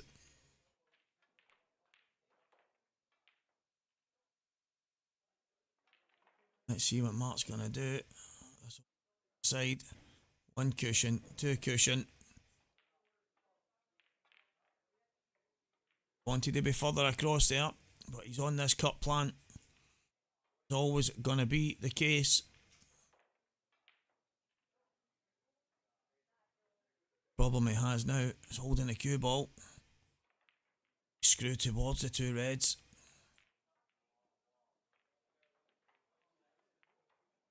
He overhits it. First red he makes contact with here is going to be travelling. Massive shot. 4-1 and 3-2. World of pool is some difference. Mark Farnsworth. Not want any mistakes here. Did go towards those two. Bit more pace there and he would have been absolutely perfect.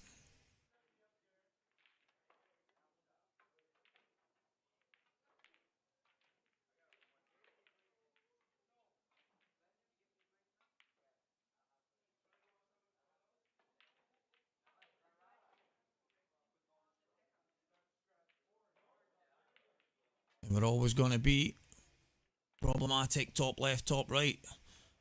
Two different types of plant. Played one, tried to nudge the other one out.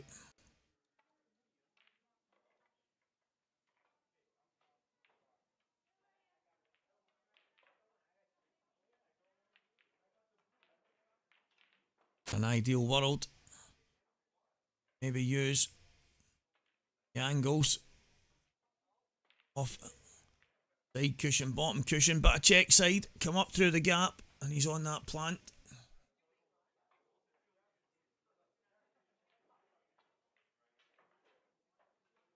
About to find out what Mark has in store. Ah, he's played it in off a yellow. Fantastic shot, Mark Farnsworth. Absolute quality. That right there is the difference.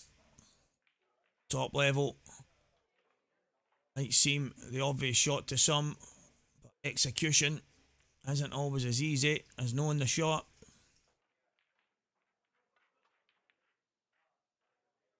I think a rush of blood there. He's just overhit that ever so slightly, but he's got a chance still. He just needs to come down towards the yellow. He's okay. Puts his hand up. Don't think too much in that. He was always coming towards the yellow. Cue ball could go anywhere. Never really in any danger. It is 4-1, and what a finish that is. Puts his hand up again, but I think he deserved that. The two plants at the top end of the table were never easy. Shot and off the yellow in the middle. Played a couple of cracking shots there, and I think one of those occasions where fortune favoured the brave. It did here.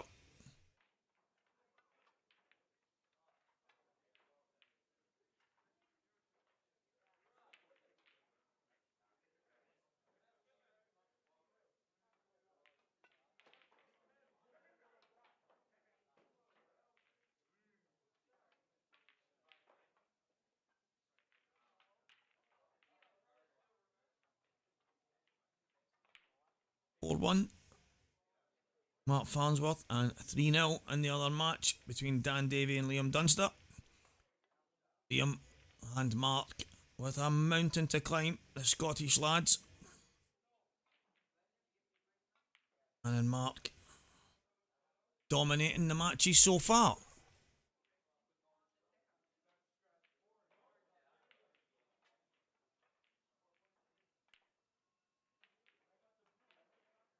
I think the only thing is quite surprising after 90% of the field being Welsh. I had actually tipped a Welshman to win it this weekend. I just thought the odds were too stacked. I ended up with 2 out of the 4 Scots that travelled and a couple of the English boys in the semi-finals. Don't get me wrong, I think Craig Marsh, if he's listening, just had a party rather than play pool. He had a great weekend, as every single person that came here did as well. It's been fantastic. Great hosts. Won't be the last time that I come down here.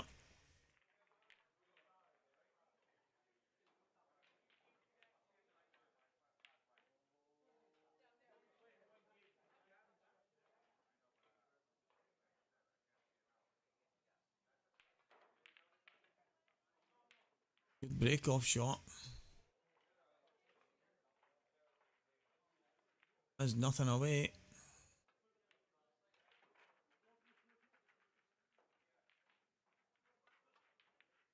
And Mark Farnsworth now at the table. Chance to get himself 5-1 in front. So far, it has not been a match that Mark Boyle has had anything to remember in. Mr. Magic, not got that name. No reason. More than capable of turning this around against one of the best players in the business and one of the most consistent performers. Mark Farnsworth won the Scottish Grand Prix in absolute ridiculous fashion. 9 out of the 10 frames he won were all dishes, and then he lost a final, the IPA in the tour event number 3, I think it was, in Coventry there. Lost the final to Gareth Hibbett 10-9, and again his 9 frames that he won were all dishes again. He is a frightening prospect right now, but he's also snookered himself.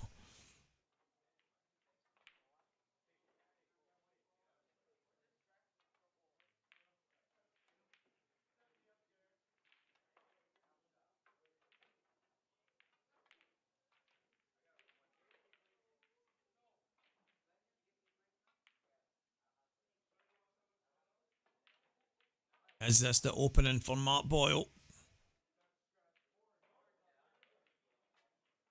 He can maybe hit half of this yellow. Play the double.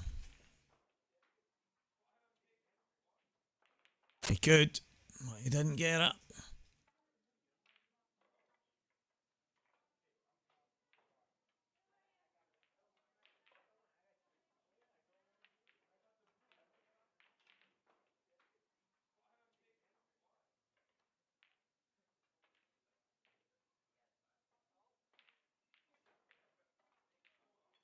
Chance for Mark. Get back in this match. 4-1 behind. There's a chance on these reds.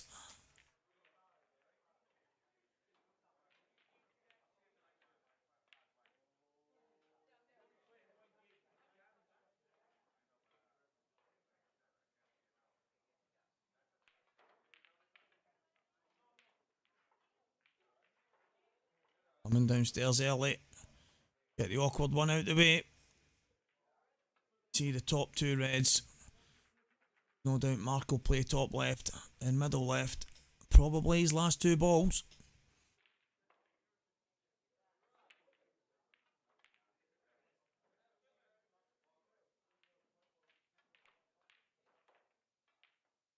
The only decision now is how he plays this. I think he'll just drop through it. Try and leave himself as straight as possible. That way he can just pull the white straight back. Limit the work that he has to do on this finish. But so far, guys, has been up against it. He hasn't managed to really get in full float. I think right now, really could be doing getting this frame. Putting some pressure back on Mark Farnsworth.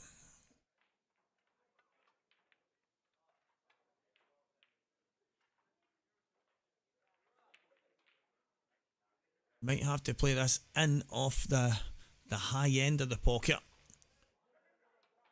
Looks cue ball going towards the black. Unless he can knock it full in the face out the road. I think he can just nick past it.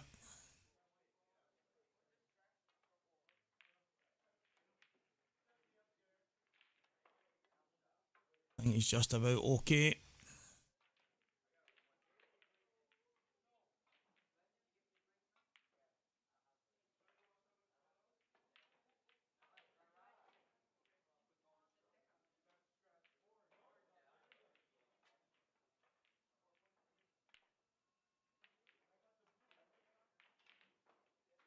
He's down quick.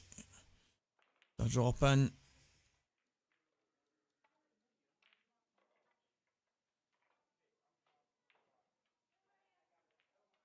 Just the perfect angle. Just drop onto the yellow.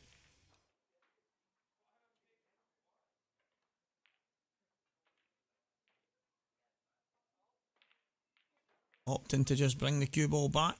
Play the black long. Into the bottom right corner.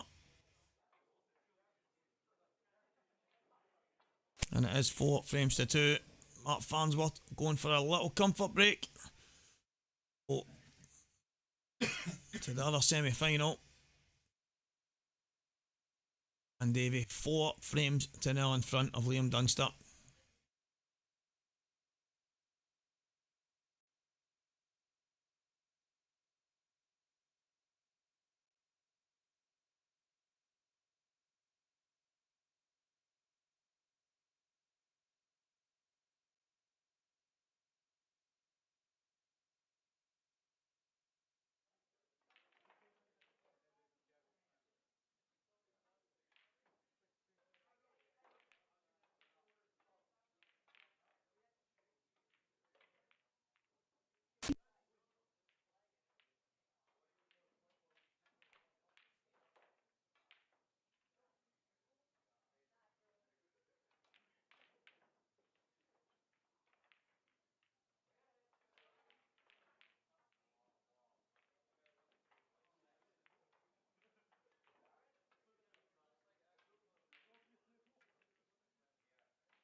Frame number 6. No, sorry, frame number 7. Sorry for my miscounting there, guys. Stevie Hooper. Good evening, my friend. Break off shot here. One down straight away.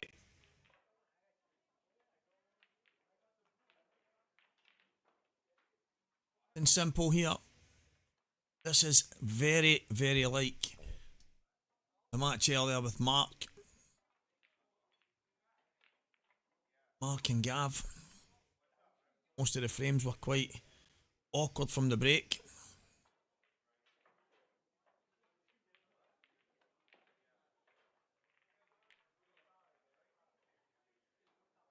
Ball's opening up okay, but coming to a standstill in an awkward position.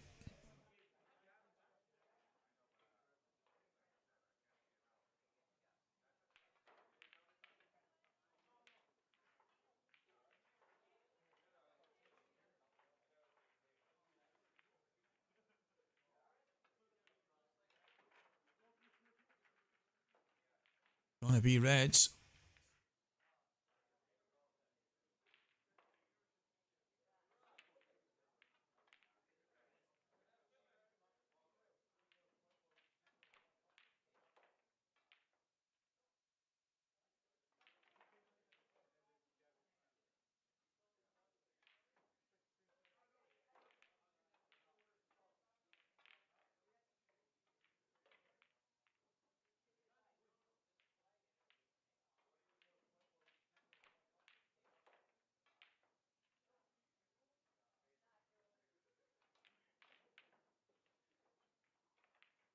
Early pot kick from Mark.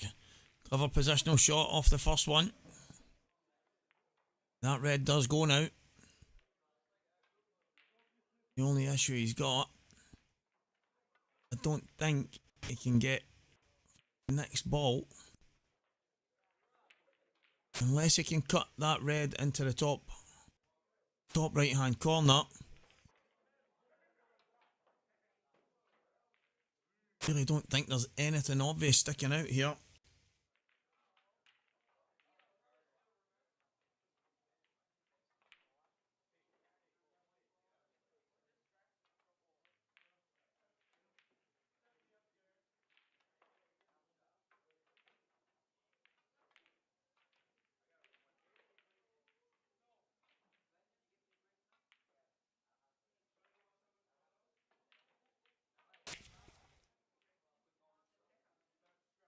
He's landing in a bit of trouble. I think the pot is the shot here. Yeah, just bringing it out. Red down towards the pocket. See the way the red came to a standstill there.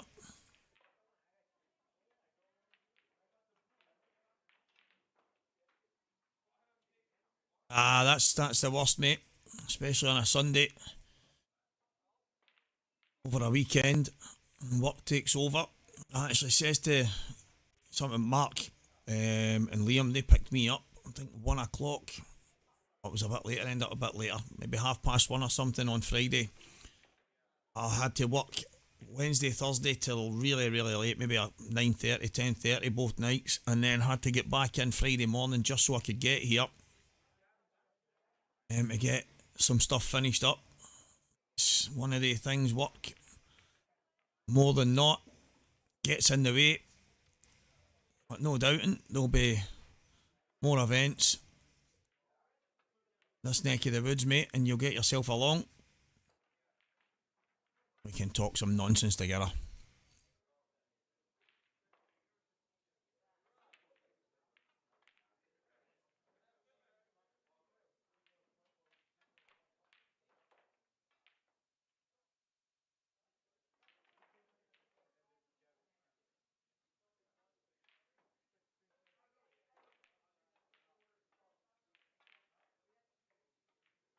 Couple of different ways to play this.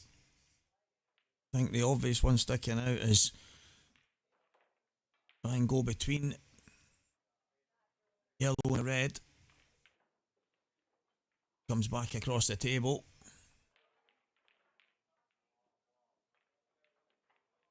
I think he wanted to come a bit further, so he was between the high yellow and the red closest to the middle. Anywhere that vicinity. I think he can maybe still drop this, or even run off the cushion a bit aside. Yeah. Nice stuff from Mark Farnsworth. Player in good form. Don't get to so many late stages in tournaments without being bang on it. Some of the guys that play in Mark's neck of the woods said that he's actually fallen in love with the game again, and he started to put in a bit of time. That right there, frightening. Frightening thought for all of the rest of us that are playing this game, trying to do well. Mark Farnsworth taking it serious.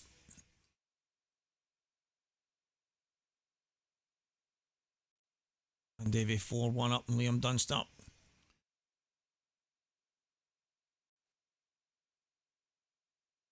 (5-2) Mark Farnsworth against Mark Boyle.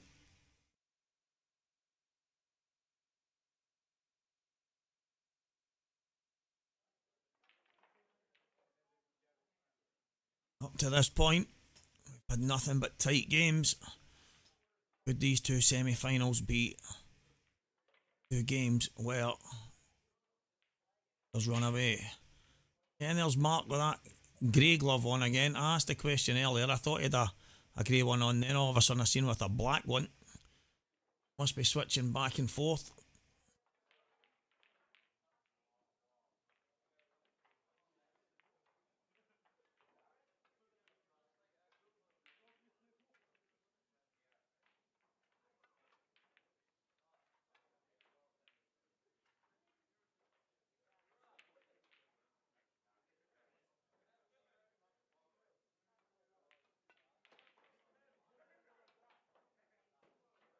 Red balls from Mark Boyle.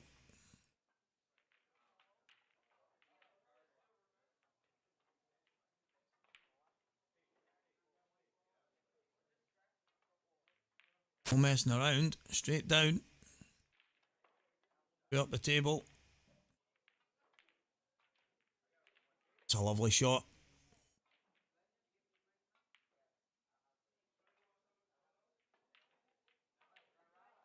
Might opt to take the one over the pocket just now. And the one to the right middle. The red to the bottom left corner. Then take the red up cushion for the black. I think that's the pattern that he's going to look at. I want to leave the one on the side cushion. Changing his mind. Taking the one over the pocket. Saying that, can take the one to the top right corner first, then take the one over the pocket and come down. Both of them serving the same purpose.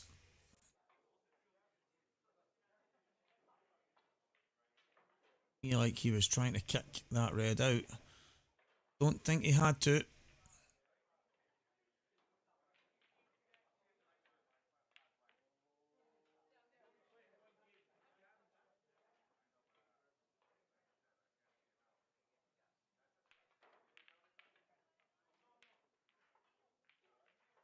Now, definite work to do. Got himself in a bit of trouble here. And Mark Boyle pull out something magic.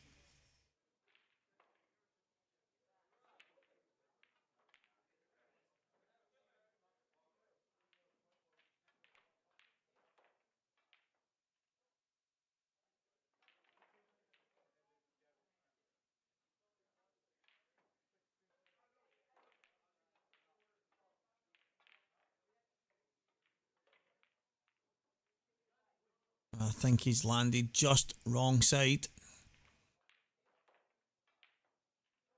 Might have to bring the cue ball back and then cut the red up the cushion. Go two cushions. Left cushion, right cushion, onto the black. He may decide to take the one up the cushion first. Then just screw straight up the table. But I think probably roughly where the cue ball is just now. Might not be a bad place to get the two cushions and on the black. And I think that's what he'll play.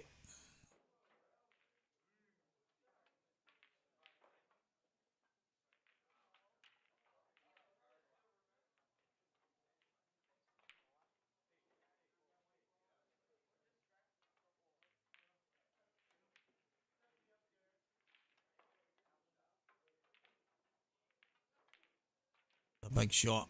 This is a tough shot. He's going to have to play it with a lot of pace.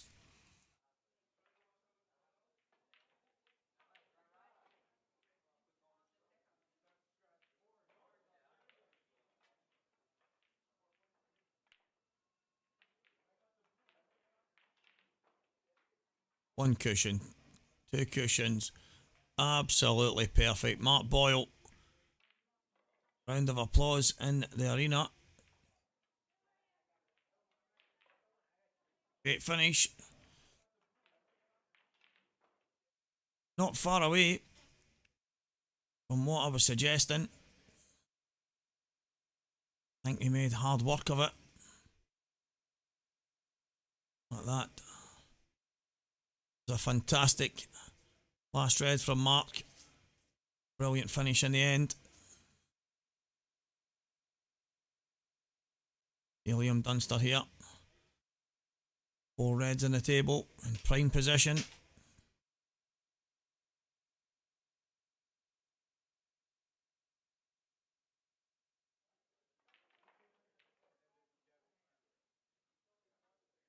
This match back in the balance. Mark Farnsworth kick on again.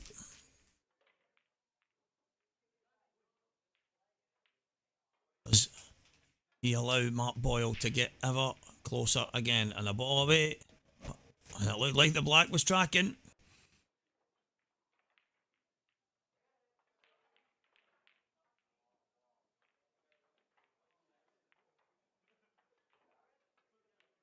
One of those balls have opened up great. However, nothing easy. Seems to be something covering another. Especially the red and yellow down the bottom side. Red up next to the black.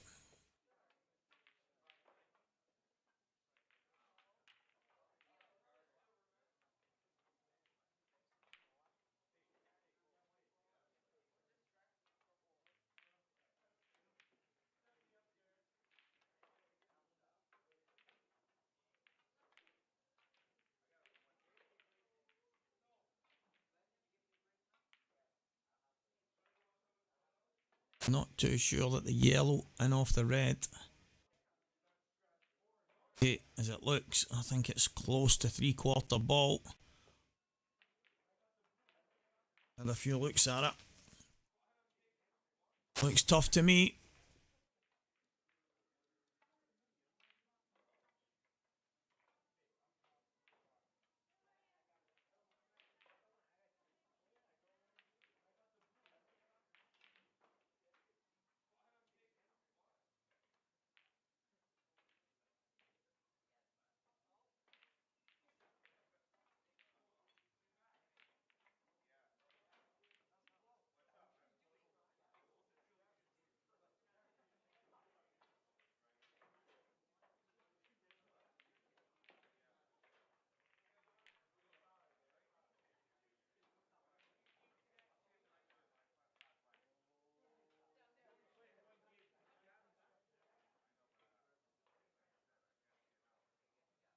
This is a shot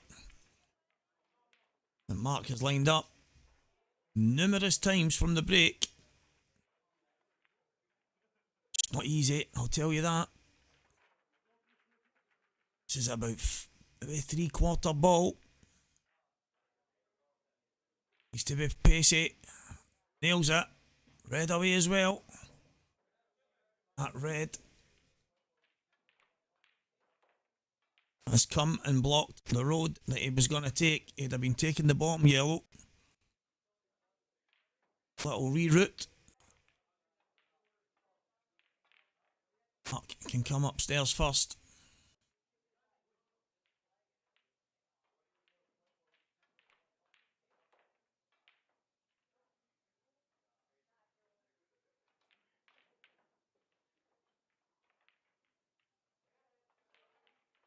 Just about perfect.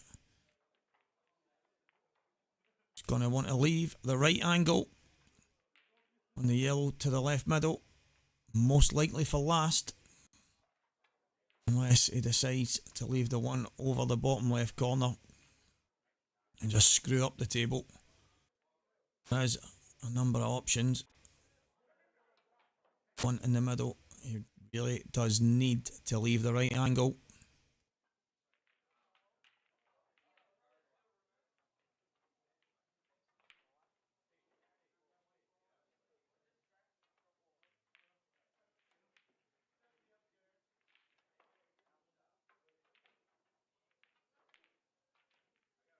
And the thing is, that angle is probably where the cue ball is right now.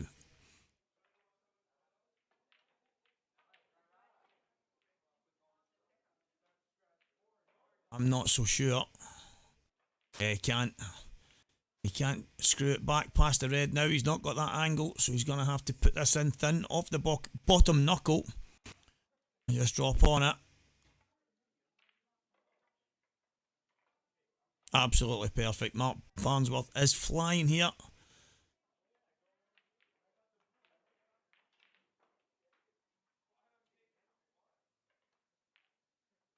Fantastic finish. 3-frame difference again. And Davey 4, Liam Dunster 2.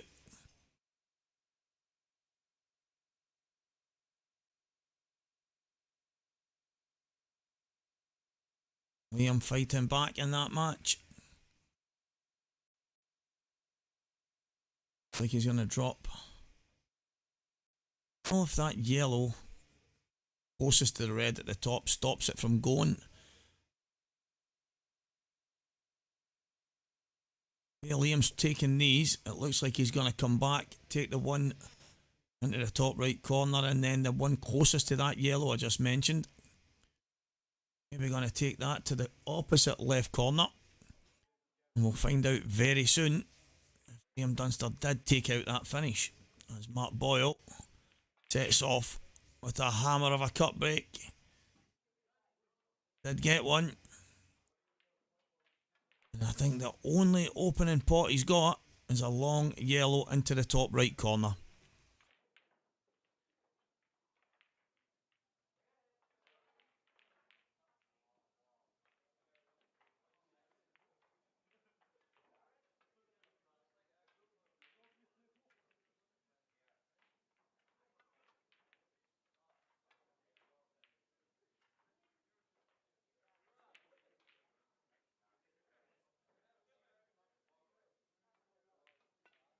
Do you think, guys, if he pots the long yellow, I think he wins this frame? All the yellows are there. Colour set for me.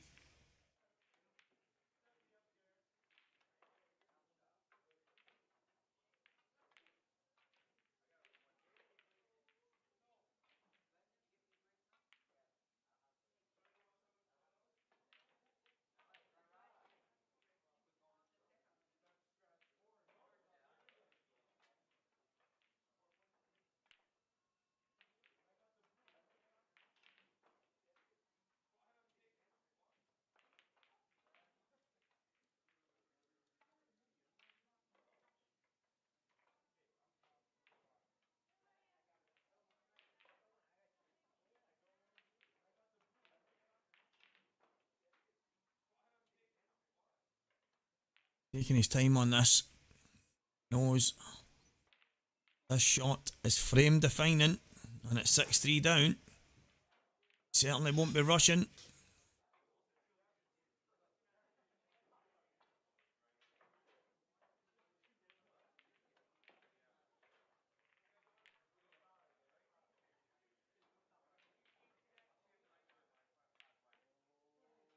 He's got it.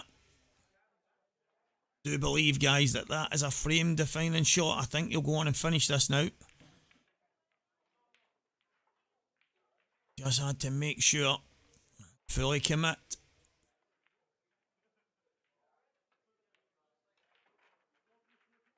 Looks like he's on that yellow to the middle right now. If he is, I think this frame will be over very, very soon. I think he's opting to come round the back of the other yellow first.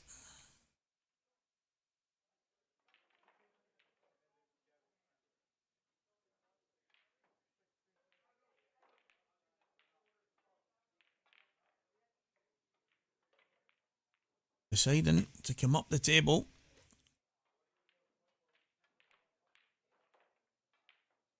Don't think he's landed anywhere near where he wanted. I have to go and swing round the angles again.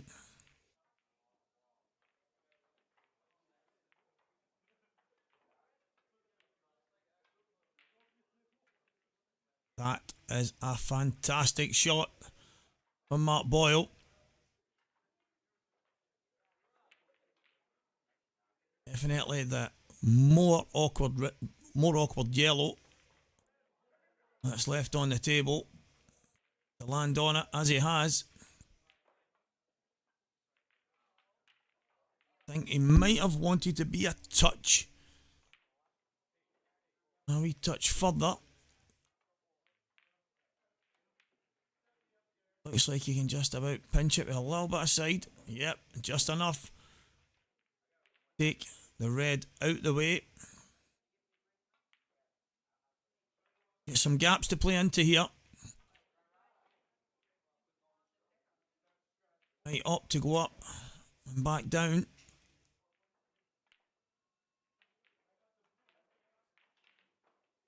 I think if he can screw back and get close to straight on the yellow into the bottom right corner. Just have to come through the gap and leave himself one cushion and across for the black.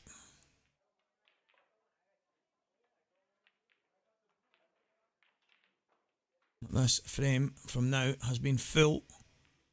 High quality shots. From the opening yellow. Full length.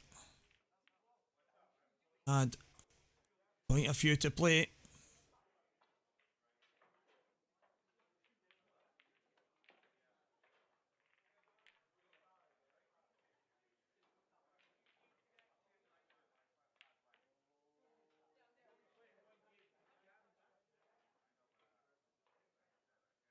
I think he would have wanted straight. Might take the one at the top now. Leave the gap.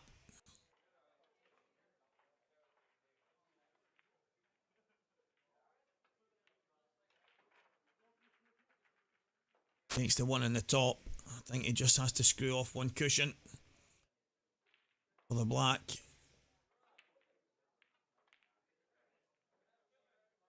Slightly awkward.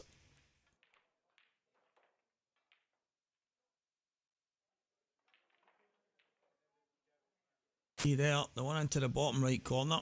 That's the one he's going to play, so he has to go one cushion and out and find the gap.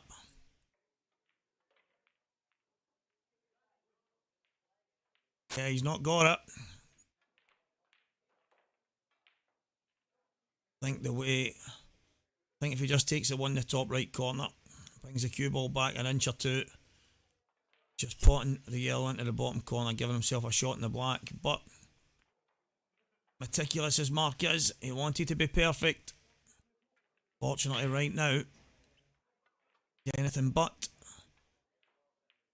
Up Farnsworth, sitting in his seat, ready to pounce. Unless by some miracle Mark can find something out of the ordinary. Right, and get this frame.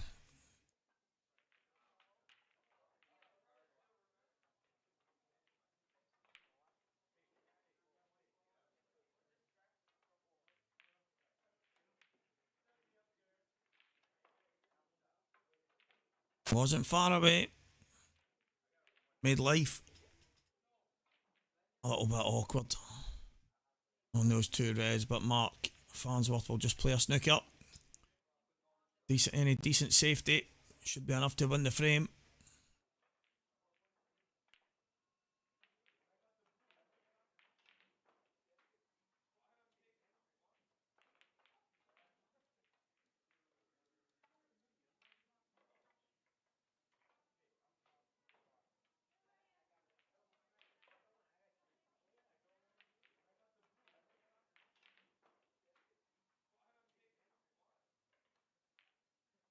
Mark might look to pot the red in the top right, the top left, and then come down into that bunch.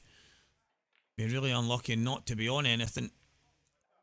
Feel at this stage, 6-3 in front, race to 10. I take the risk. One good safety should be enough. Have this match won. Sorry, this frame won. I've already got one in the match here. One good safety.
Farnsworth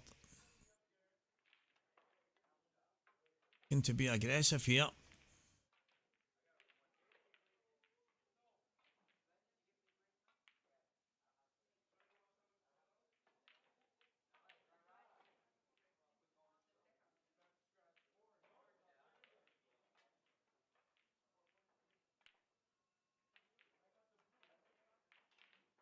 Don't think there's a safety in this.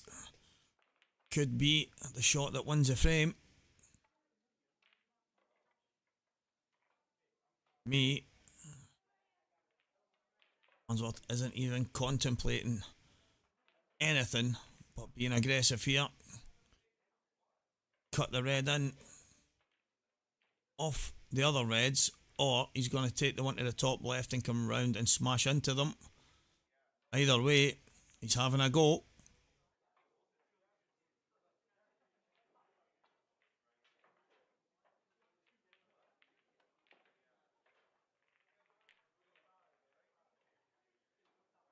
Hasn't come out. He would have liked. How much of an angle has he got here?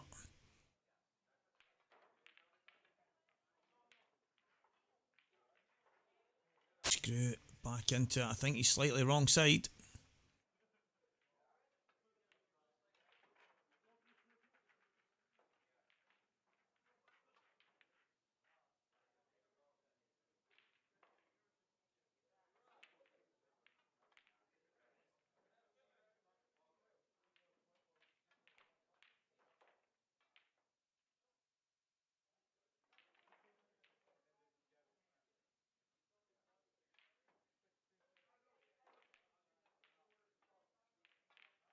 Could not tell you why he's not in comms.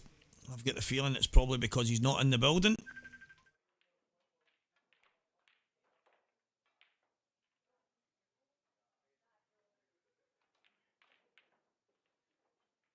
It might also be an IPA event that most people that watch IPA events will know that over the last while I have became one of the commentators for the IPA, and as I was here this weekend I was asked on arrival if I would do a favour and deal with the commentary. I couldn't do it yesterday because I was playing all day, but I did say the minute I was out the tournament, if and when that happened, I would step in. So I have no idea if it was ever going to be Bushy, but as I say, I don't even think he's in the building. So fortunately, if you want to hear him, you'll have to give him a phone.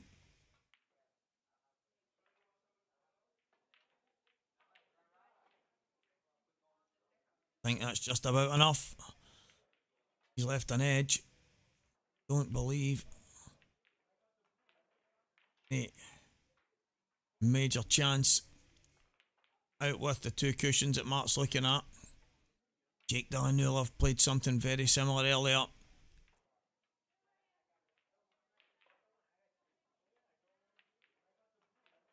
think it was his match against Liam Dunster.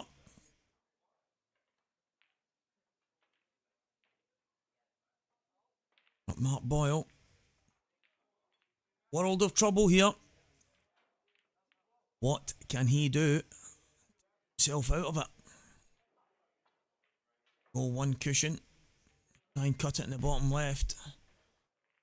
Go two cushions. Try and put it in the middle right. There's always a risk being snookered, so I think this is a shot.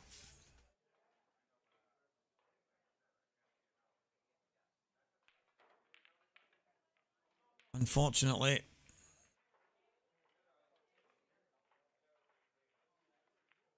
no joy from Mark Boyle as Mark Farnsworth comes to the table. That was a clever shot from Mark. He knew once he didn't get the perfect position for the finish, trying to play the safety, and with the one ball left on the table, Mark Boyle was always in trouble. See the aggressive nature. Farnsworth didn't want to play any type of safety. He wanted to go. He wanted to try and get them first time every time.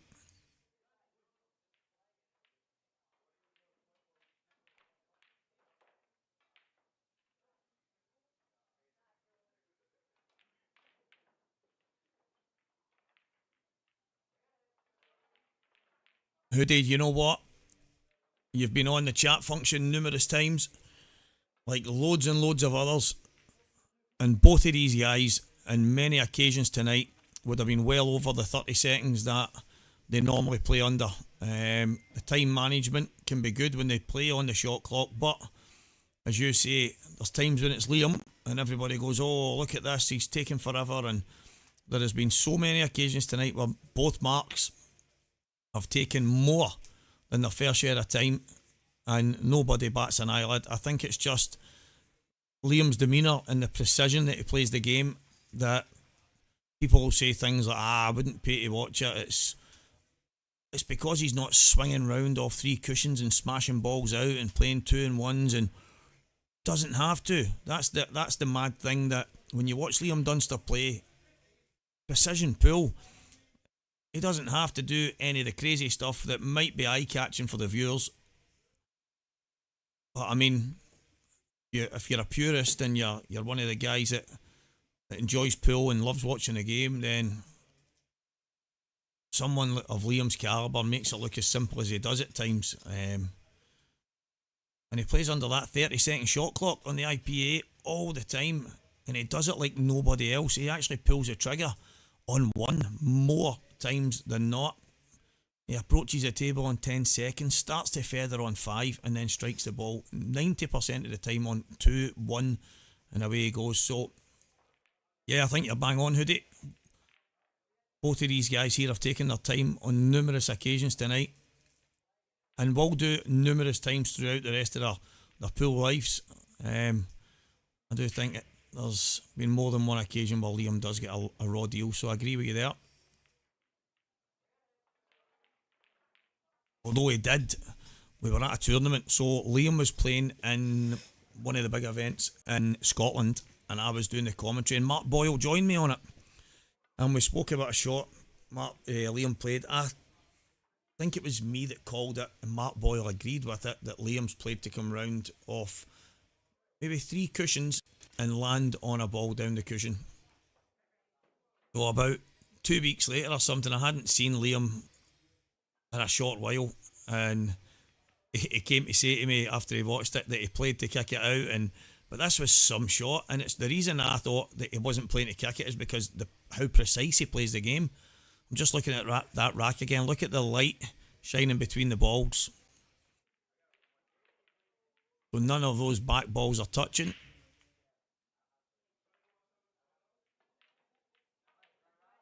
Wonder, guys, do any of you, when you're breaking, look to see if every ball is touching or only the first few? Because I'm just thinking myself, when I'm setting the balls up and the top 1 or 2 kind of pull away from each other, I don't remember ever checking the back or just looking at that. That's a couple of times tonight I've seen. Somebody said to me in the past, all you have to do is look for the shadows between the balls and then you can tell if they're touching. And a few times tonight I've noticed that the back 5 balls are not touching because you can see the light shining right through. So there you go. Maybe there's another logical reason that for some reason there's light getting between the balls but they're still touching. I don't know if that's possible.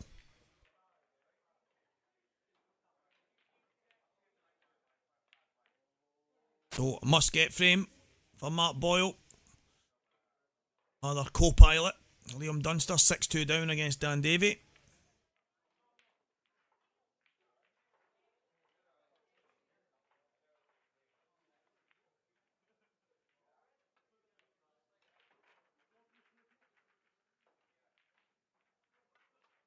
Yep. Dan Davey for me. Himself and Mark Farnsworth are probably the 2 most consistent players in the IPA pro scene this year. Gareth Hibbett, world champion, won the last pro event. He won, I think it was the Open in Newcastle. So he's got 3 titles this year, Gareth, the Godfather. Mark Farnsworth has won the pro event in Coventry, I'm sure it was. Oh, you got beaten in the final from Gareth Hibbett, 10-9. That was the one in Coventry, yeah. He won the Scottish Grand Prix. He's just had so many matches where he's been at the tail end, but it's the consistency that I'm talking about. Is Mark Farnsworth in a few of these finals, like almost all of the frames he's won have been breaking runouts or reverse runouts. And Dan, who obviously won his first pro title, since then has just went on, kicked on, and he's always at the business end of tournaments now. Obviously the most consistent player, that the guy for me right now that's at the very top is the Godfather, Gareth Hibbett. Mark Farnsworth and Dan Davey for me are not a million miles away from those two guys, from Gareth right now. Mark Boyle and Liam Dunster have dominated for many years alongside these guys. But right now, I totally agree. Dan Davey playing some phenomenal stuff, and he is absolutely motoring against Liam Dunster right now. Mark Boyle, another very uncharacteristic mistake.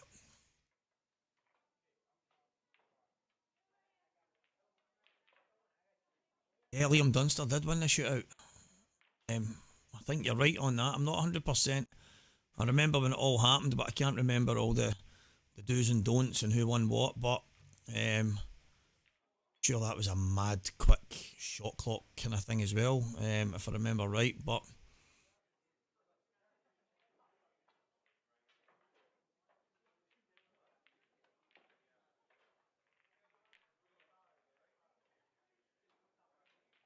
absolutely spot on though. Both of these guys have taken their time, and the semi-final of a major tournament, a ranking event, the inaugural Welsh Grand Prix. I mean, it means a lot to these guys. And see,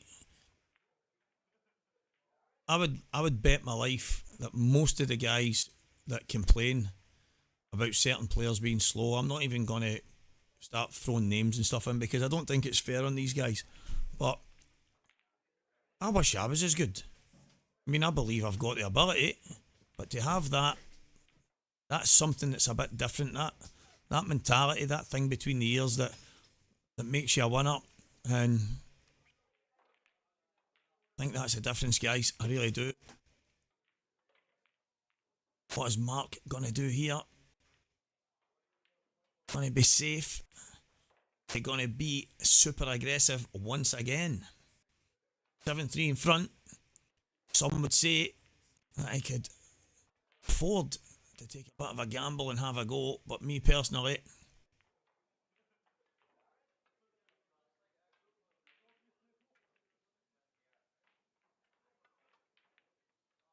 I wonder if anybody out there can remember the year Liam won the shootout. I know it was a number of years ago now, well before COVID, but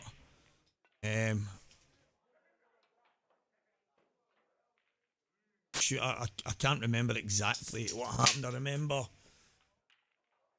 was it Liam? Was it him and Jordan Shepherd or something? I've vague memories of the shootout. I know it was quite a while ago, but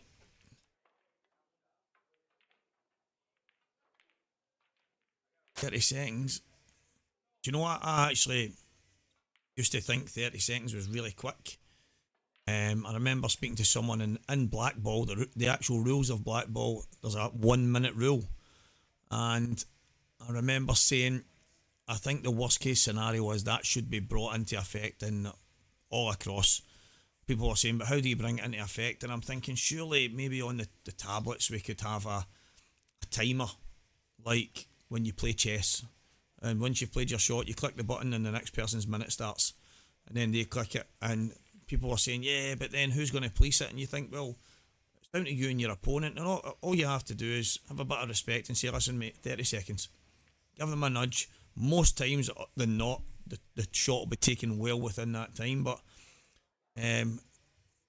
people moan about time management all the time, but anytime you come up with a solution, everybody finds a problem in it.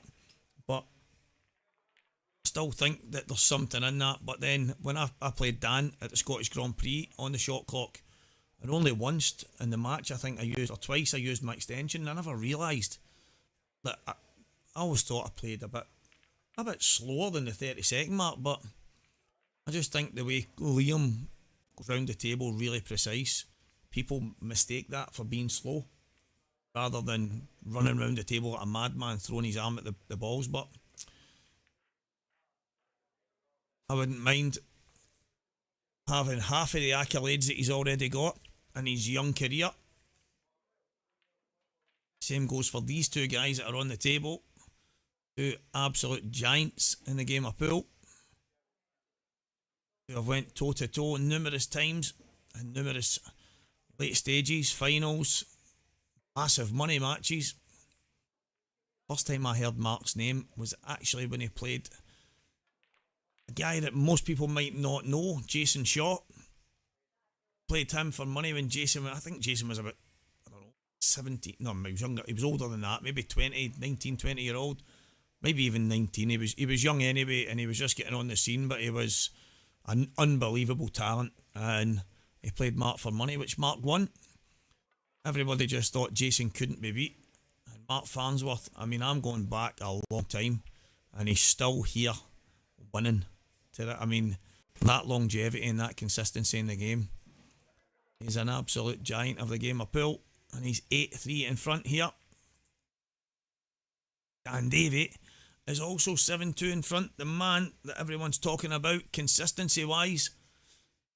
I think we've got two of the most consistent players over the last number of months, both ahead in their semi-finals. And Dan actually beat, for me, the main man in 2024, and that's Gareth Hibbett.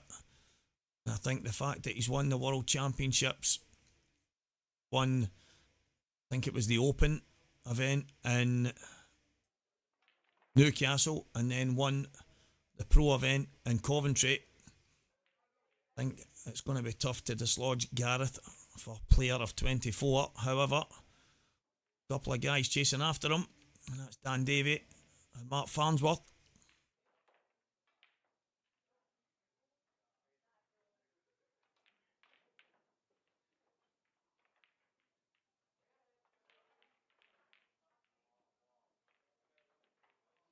Looks to me like everything that can go wrong for Mark Boyle has been going wrong here.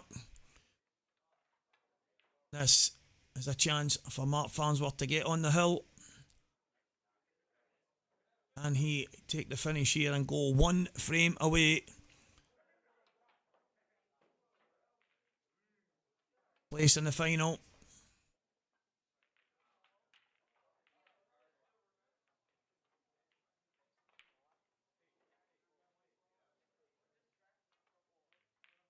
Welsh Grand Prix by the IPA, the Village Sports Bar.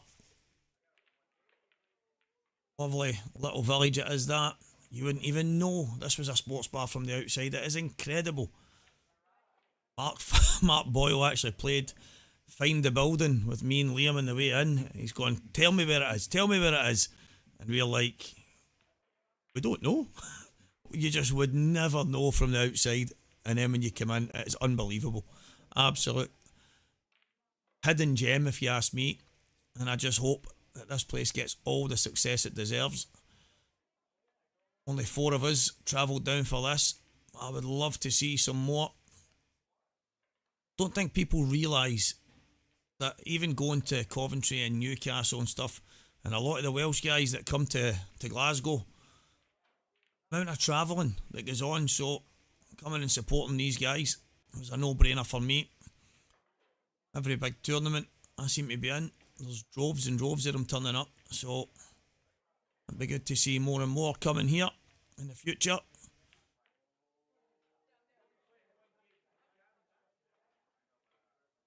This Black put himself one away. place in the final. He did it. I think you'll all agree, guys. The stream today has been absolutely first class. SWT live streaming. Keep that name in mind. Check them out on YouTube. There'll be more and more happening, especially coming from here. Your Bushy's got big plans for many more tournaments in here. Of the best live stream that you can get in Wales. No doubt.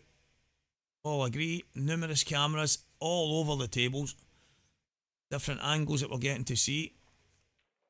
And I actually like the one. See this one right here? You guys can see the fact that it just bounces up the tables to pick any table. I think that is absolute genius. I've enjoyed seeing that in action.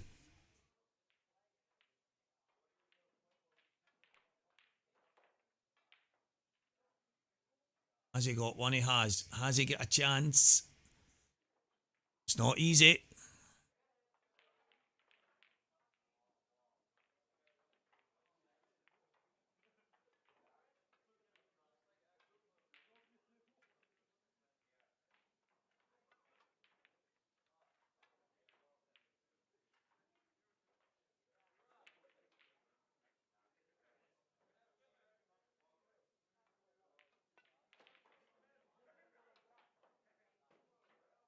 (9-3) here, 8-2 Dan Davey.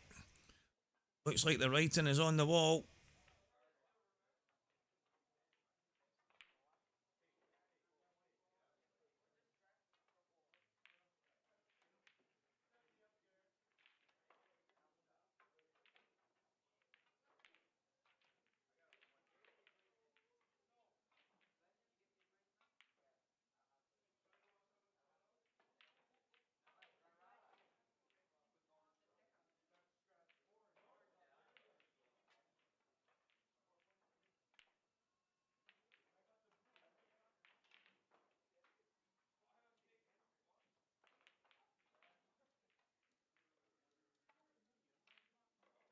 Tough decision for Mark. Both sets of balls have that awkward section at the top end. Has got a better chance of opening them up with the reds. I look right now.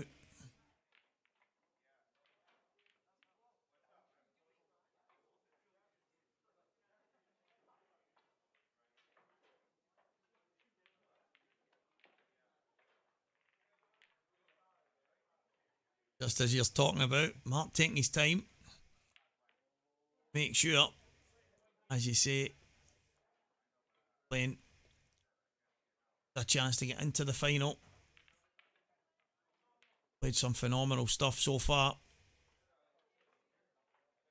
What can he bring to the table here? Regards to winning this match. It's going to be reds.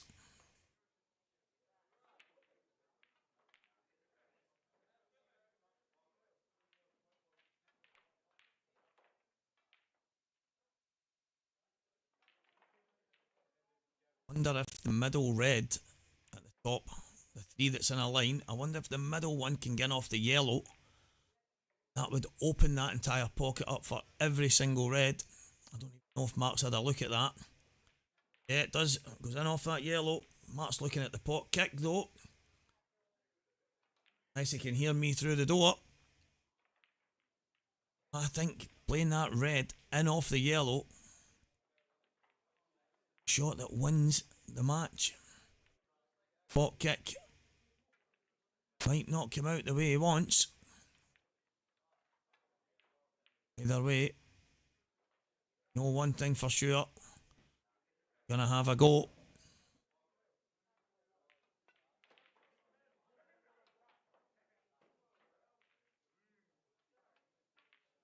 Committed to the pot kick.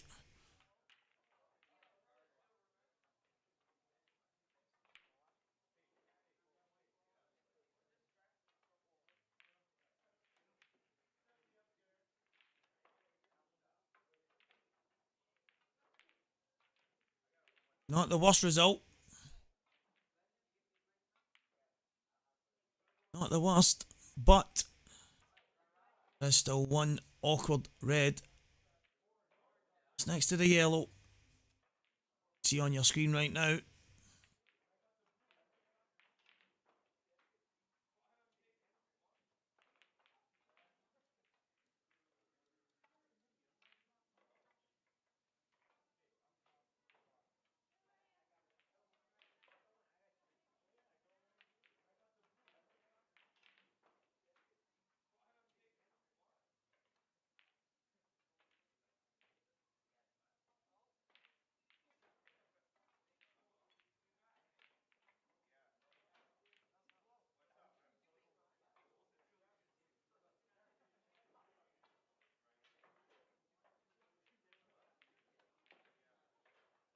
Oh, that's a fantastic shot from Mark Farnsworth.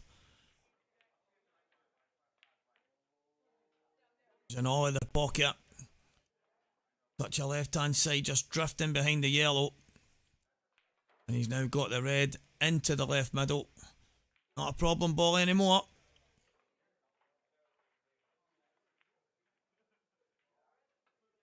Again, guys, this was not easy. There was work to be done. Aggressive way he plays the game. Finding solutions to every problem on the table. That view. Picture of pure concentration.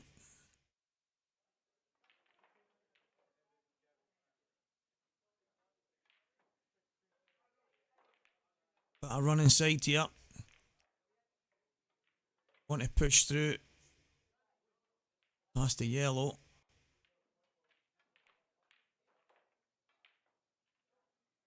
Two cushions down towards the potting angle on the red. Exactly the way he planned it. About to see Mark Farnsworth head towards the semi-final. No, head towards the final, sorry. This is a semi-final. Too busy looking to see the score with Liam and Dan to see if it had changed. Absolutely first class. Mark Farnsworth is first finalist in the Welsh Grand Prix. Round of applause in the venue.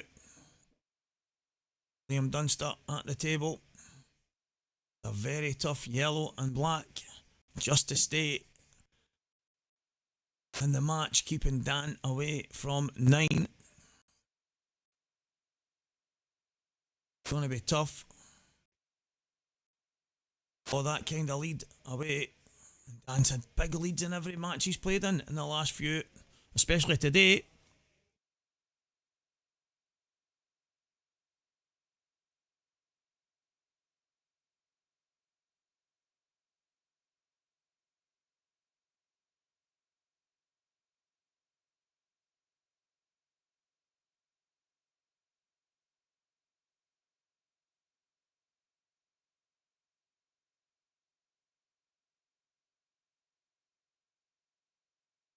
This black, guys, and just throwing in there an apology from the main man at SWT Streaming.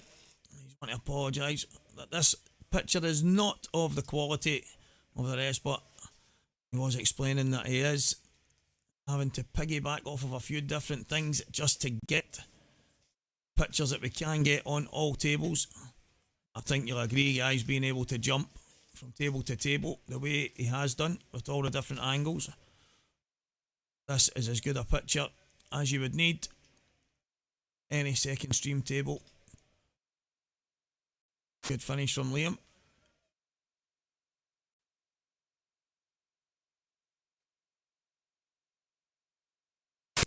Just keeping Dan on his toes.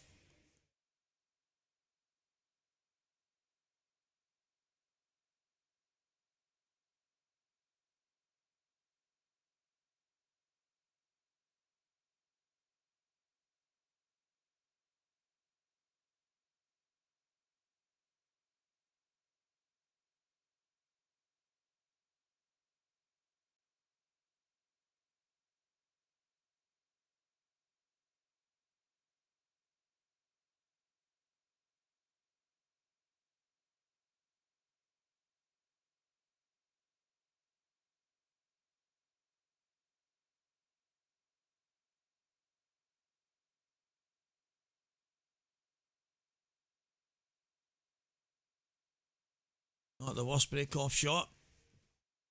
Dan here. An awkward red.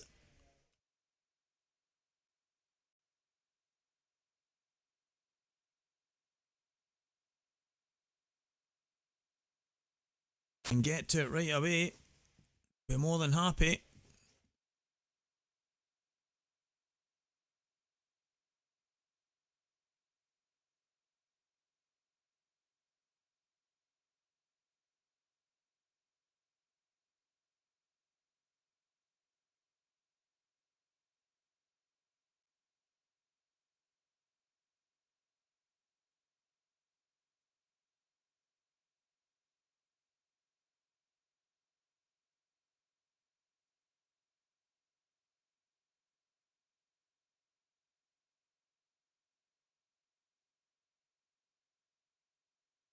I think we'll all agree, guys.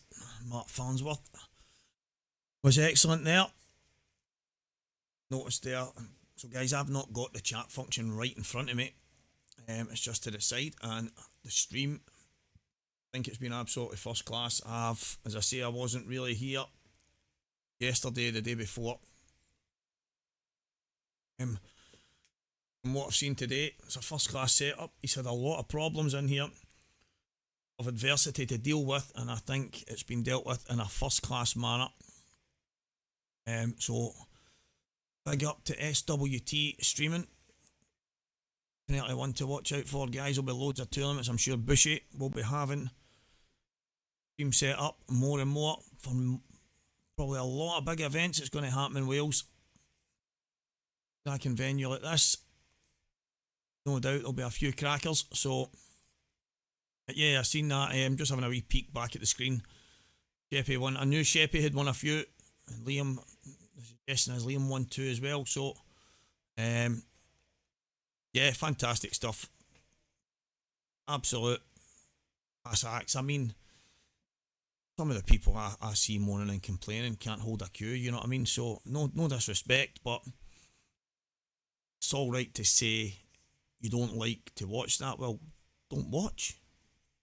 do you know what I mean? It's one of the, yeah, but I love pool, but go and watch some kind of pool you love. I don't know. I mean, I think every single person, I think all opinions matter. But when it's a dig rather than constructive criticism, and it's not going to grow the game, it's only going to hinder it. It might not be everybody's cup of tea, but I know a lot of guys personally love that style. They love the pre-shot routine. They love the timing of the shots. They love the precision of the positional play and the success that it brings. So, again, it just goes to show the rich vein of form that Dan Davey is in, because he is pulling Liam Dunster from pillar to post here. Just about to head into a 9-3 lead.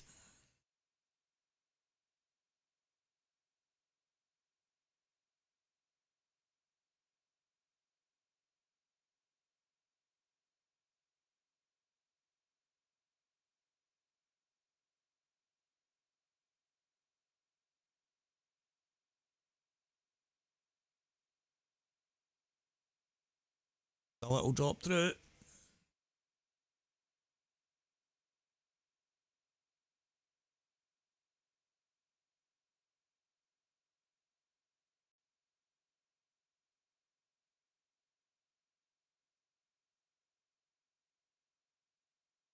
And it is 9 frames to 3. And the mountain become Liam Dunster's Everest.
Head off the yellow maybe. Put the yellow into the left middle here. Could be chance to win the frame.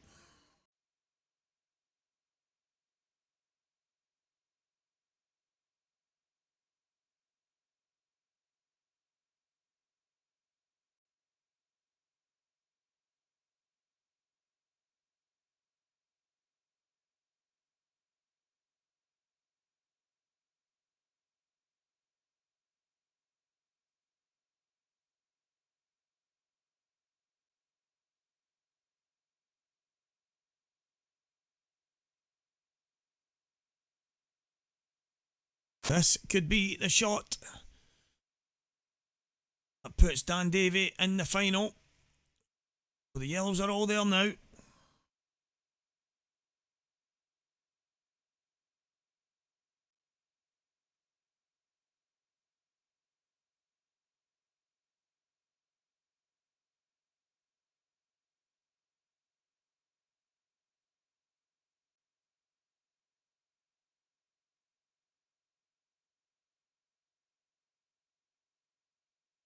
A little bit more awkward than it had to be.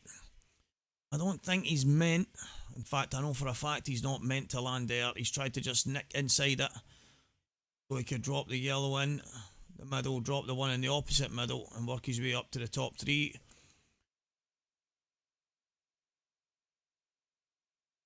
Now considering just screwing onto that yellow.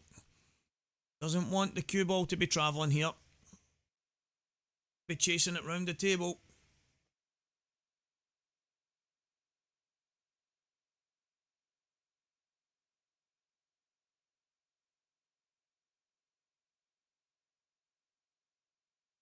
Looks like the yellow still goes, so this could be the telling moment in this match.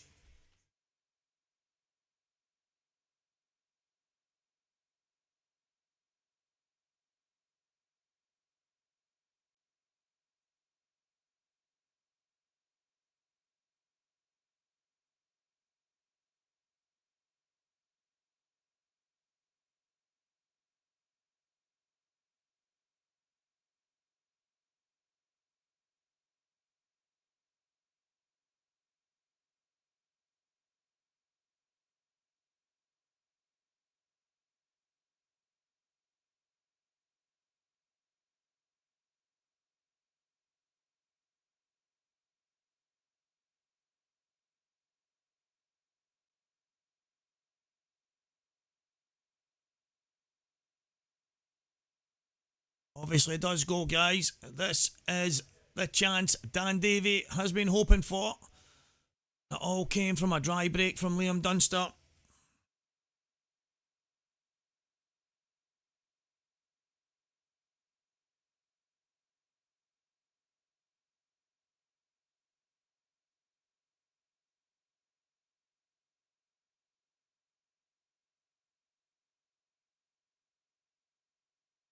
They push through.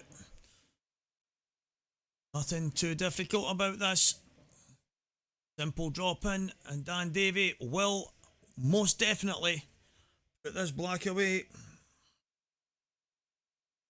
Become our second finalist in the inaugural Welsh Grand Prix. Congratulations, Dan Davey. It wiped its feet.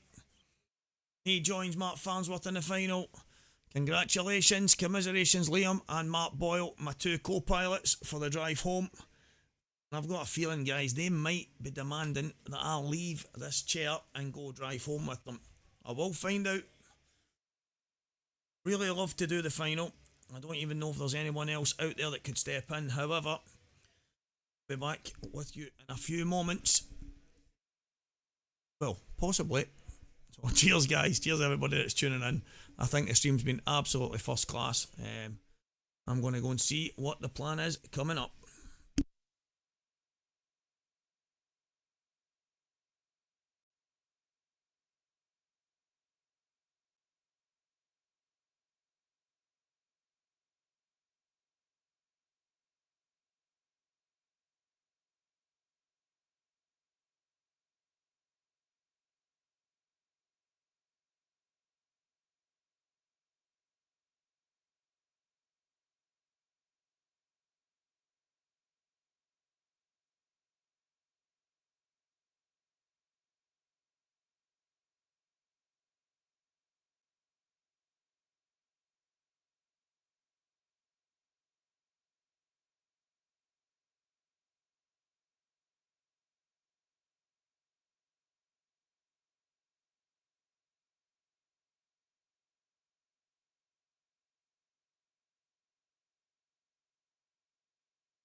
Good evening, ladies and gentlemen. This is Mark Tandy, live from the Village Sports.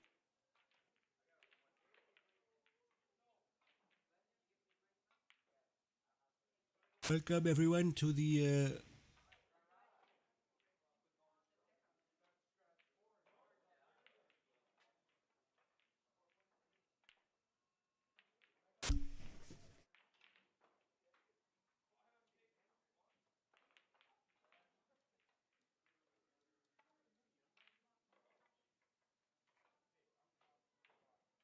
legendary people.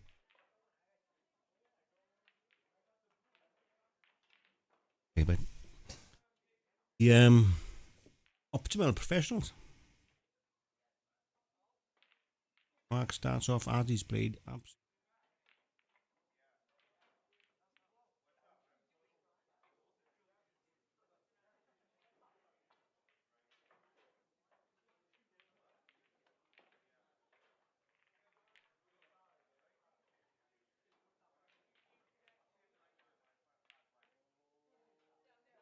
It'll be a hell of a final, folks.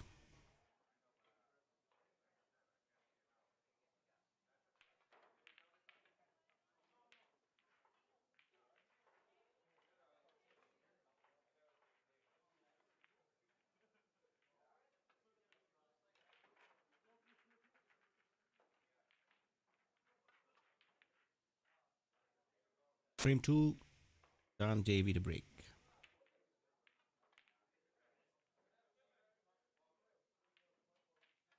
I say it's been a brilliant setup by Paul Bushnell this weekend and all his staff.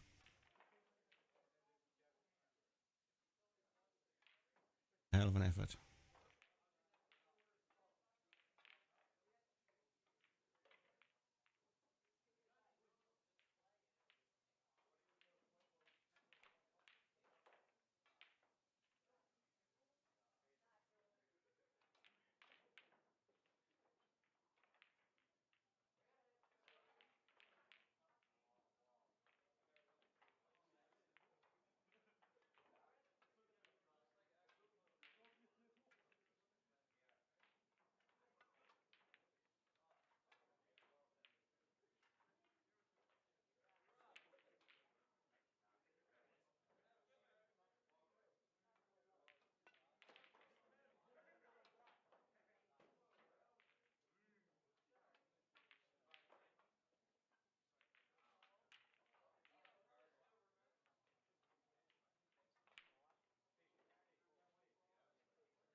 Okay, ladies and gentlemen, sorry for the delay in some commentary this evening. We've lost our long-standing commentator for this evening, Steve, who's on his way back to Scotland. So we've got Mark Farnsworth and Dan Davey in the final. Currently 2-1 to Dan Davey, and we're joined now by Jonathan Bushnell and Charlie Begley. There we go. So these two young gentlemen will give us some commentary, and I'll carry on with my technical bits in the background. Hope everybody's enjoying it and have a good day.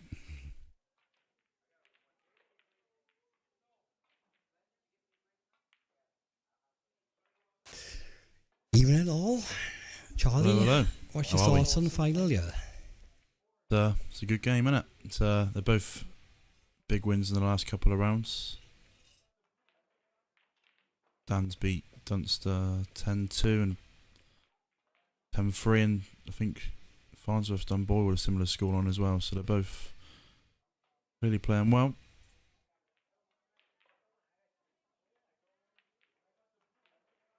It's from Dan's break. I think Dan broke this one, so this is from Dan's break.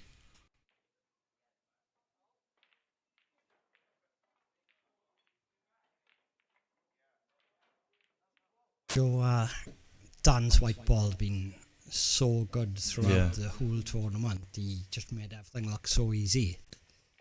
Yeah, I agree. I said that to him outside when we were outside just having a chat before the final. I said his white ball was absolutely perfect and has been it in his break.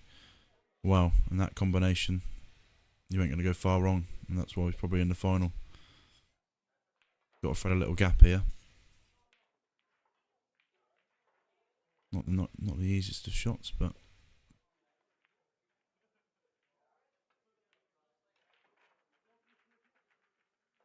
yeah, it looks okay.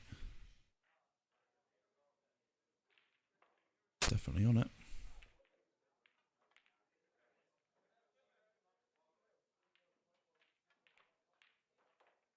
Just looking where to leave the white.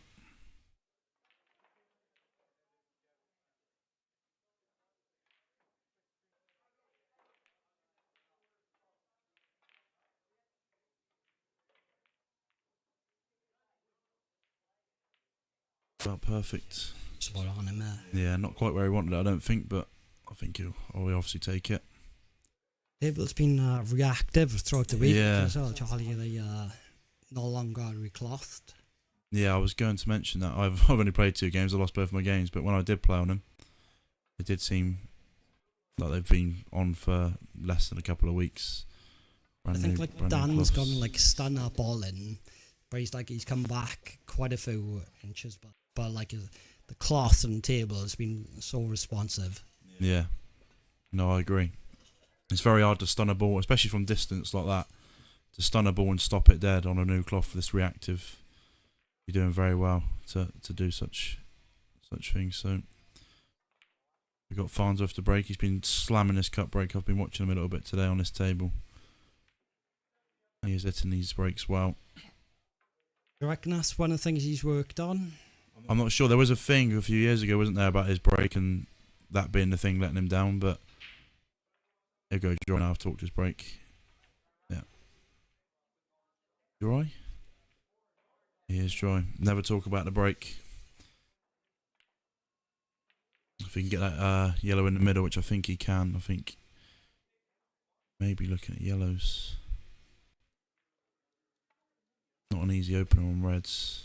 They're both quite nice, to be fair. I think he's just dropping that yellow in the middle. Yeah, I think so as well. You can't really go wrong, can you? Yeah. At the bottom too of this. Yeah, he's just got to play one transitional shot now from the bottom to the top.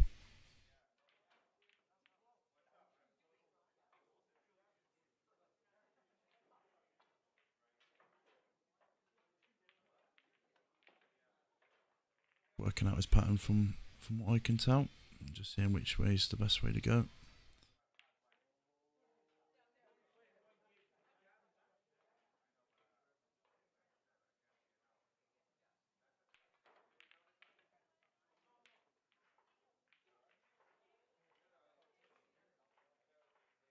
Dan's coming to quite a bit of form over the last couple of months and looking on his results. What do you reckon that's down to? Practice or So, table time? We've actually had a couple of sets before we come here, so we've come down to mine on Tuesday and Thursday last week.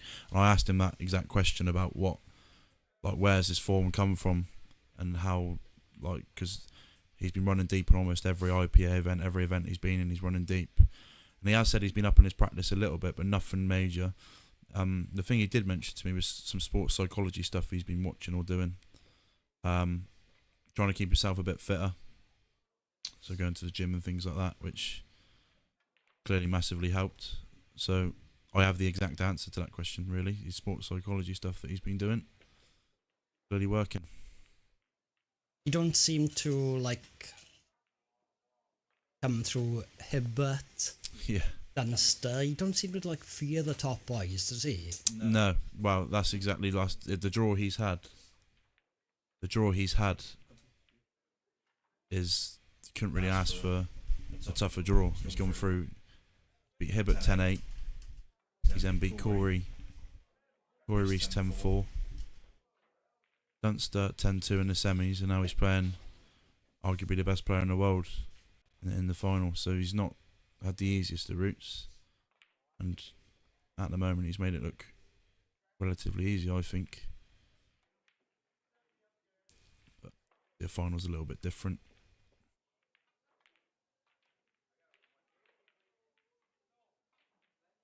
Doesn't like the hampered shot to the top right from what he's. Oh, I think he's got to play yellow by the black bear. Yeah, it's what he's looking at, I think, to leave it for the middle. And I think he comes back near the back line. yeah, to play the one top right, to then play to middle. Back across the middle. Yeah, I think that's the route he's looking at. Does it like he's from this angle? It looks like he may have to swerve it cushion first potentially. He's looking. Can he get straight into that yellow next to the black? Looks like he can. So he's screwing back towards the ball line, like you mentioned.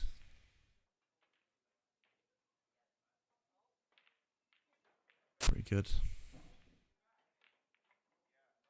Picked it up and put it much better, to be honest.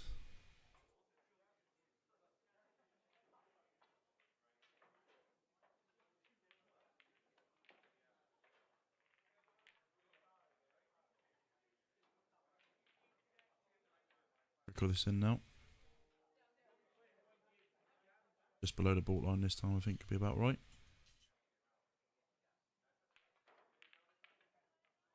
White ball's so good all tournament. To be fair to Dan, you haven't looked out of position at all. No, I've obviously watched every game I'm here with him, so we're watching every one of his games and completely agree, hasn't lost the white at all. Snacking off a far jaw, but reach it. Simple black for 3-2. Tidy finish. But Mark's off to the toilet.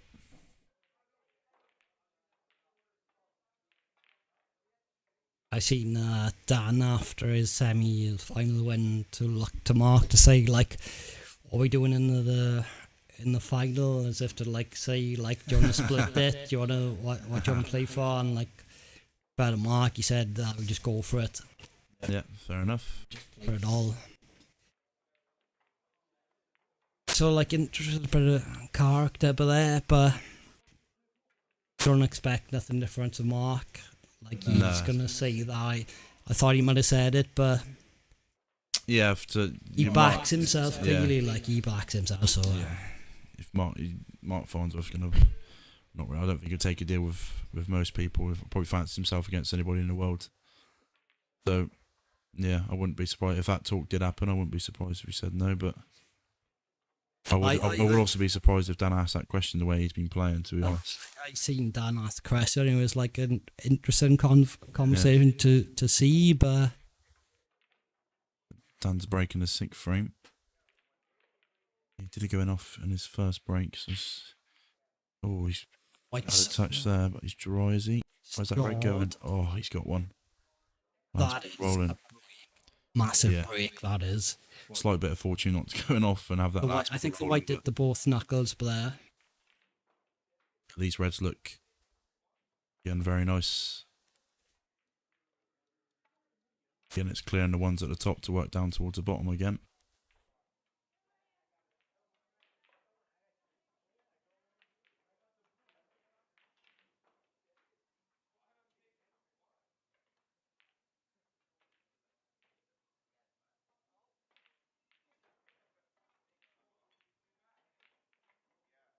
Gets through the ball, nice stand as he strokes the ball. Yeah.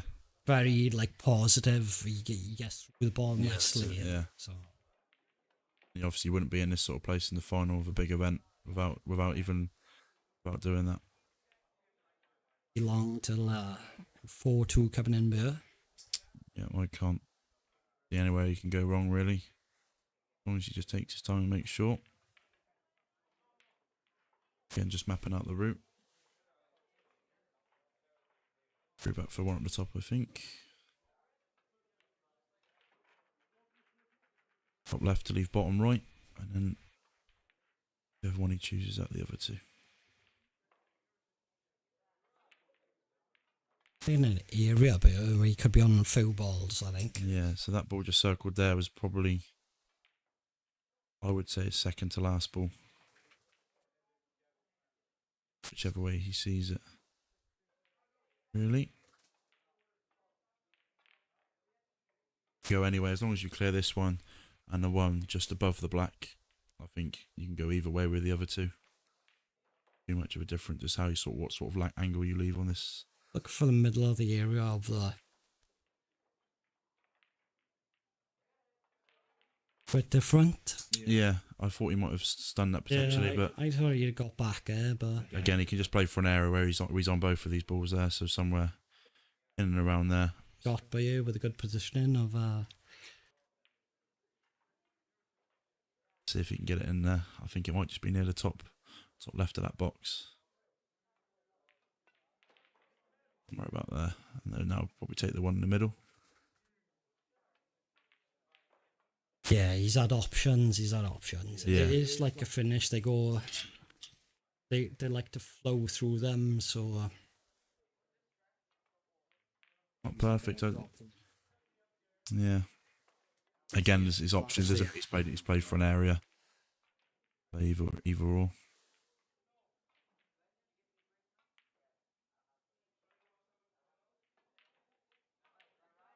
Just a simple roll through. It looks like he's dragging it in. Simple black for 4-2.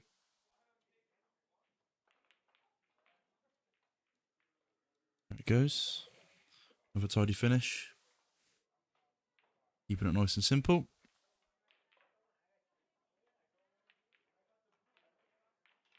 sure, Charlie, I leave you with Adam here now. Lovely, mate. Been a pleasure. No, it's been a pleasure. Take care, mate.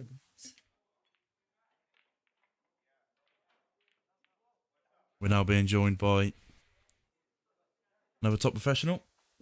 I don't know about Davis? top professional, semi-professional maybe. How's it going, mate? Yeah, very good. Thank you. Yourself? Yeah, not bad. Good man. Been a good standard so far. I don't think I've seen a ball missed yet. Well, Mark had one in the second frame actually, but apart from that, it's been Yeah, the all off the break. tough finish where he tried to get that red out at the bottom. Yeah. Yeah, I think that's the only. I think all the other 5 frames have been dishes. Yeah. And there's again, from what I can see, another dry break from Farnsworth. Good for Farnsworth, you have to say.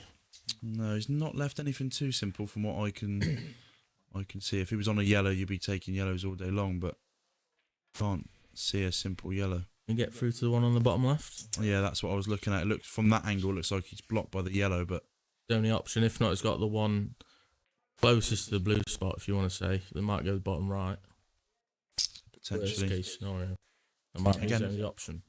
Yeah, reds aren't a bad ball if he can find a red. It's not the end of the world. If he can land where he sort of stood now on the red bottom left, he can get onto the side rail. Struggling for red, so he might have a thin snick in the middle. Yeah, that's what I can't see a lot on for him. Find out maybe even looks like he's queuing up to play the yellow bottom left, so he must be on it. The big shot. This is frame ball really It is at a this huge level. shot.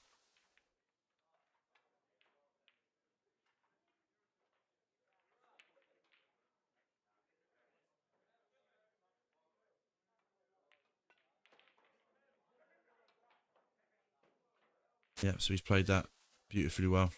Stroked it in and landed on his probably going to ask for a tough ball.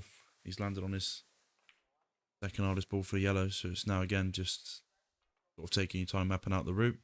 You would say your only problem now is getting on the 8, but Yeah, potentially.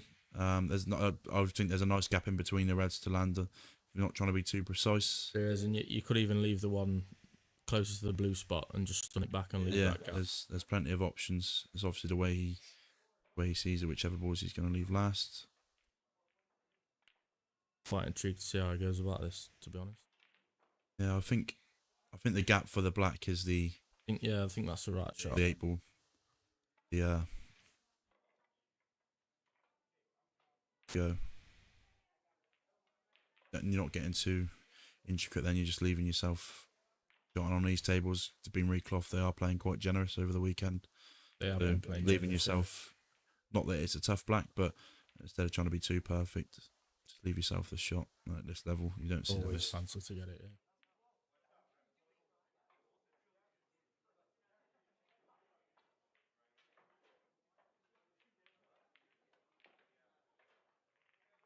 Up table. Again, there's options. Top left is going to be the preferred. Just leave himself sort of in between where the 2 yellows are to stun back out for the one in the middle. Looks like he might be taking the one in the middle now.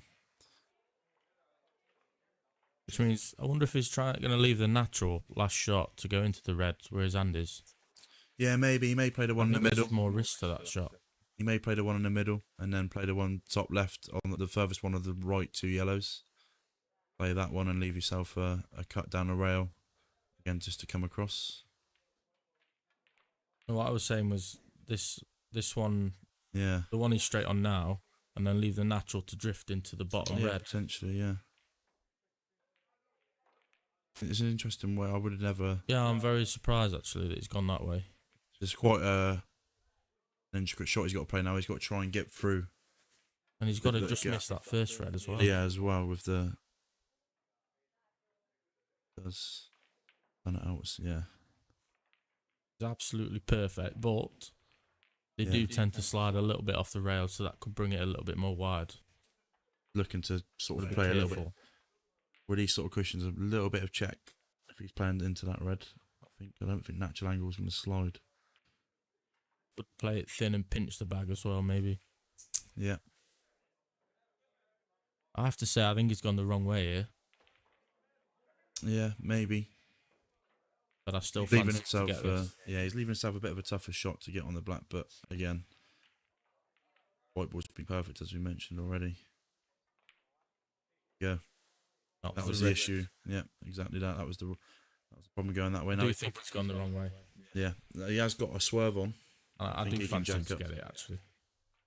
Again, this camera angle. Again, even if you don't fancy the swerve cross double, could potentially be on, but I think the swerve's a shot because you don't get it. Even I know this level is Might be higher just than such local, a minuscule swerve. again Yeah, with for these that t-shirt bags. as well. As long as you get it somewhere, the jaws, there's got a great chance of dropping. If he leaves it over the back, it's going to be a tough finish for Farnsworth. Yeah, But if there's anyone you want to leave that, it's not Farnsworth. yes, he's the last person. Yep. Oh, well, it's obviously a big swerve. He hits it very thick. Farnsworth's got the play the one next to the black now for the frame, really.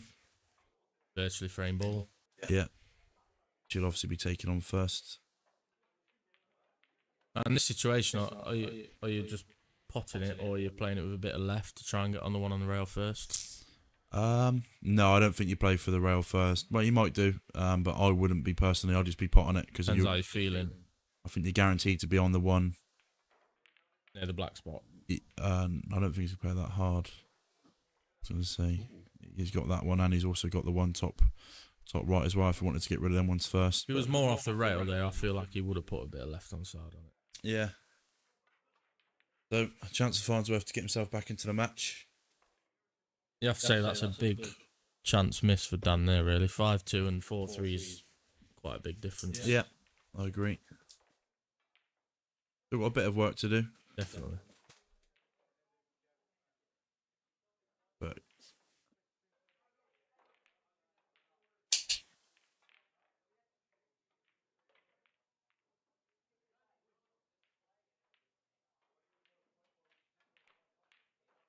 rail first now.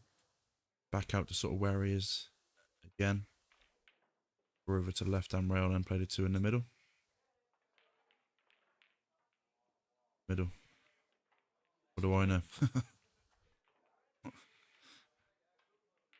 Done just before the draw of the middle. Yeah.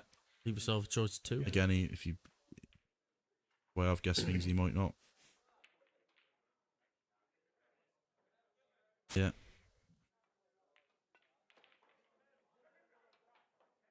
Looks like leaving the one on the rail till last.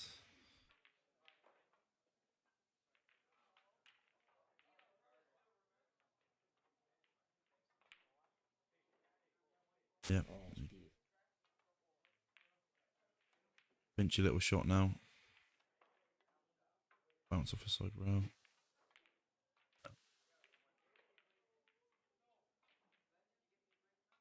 I mean, the margin there on that third to last red.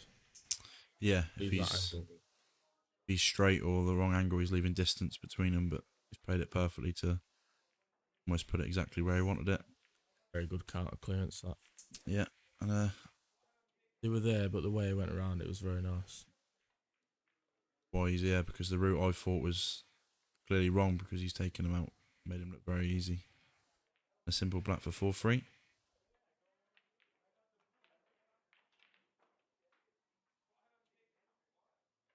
My score prediction for this game is actually 10-9 Dan Davey.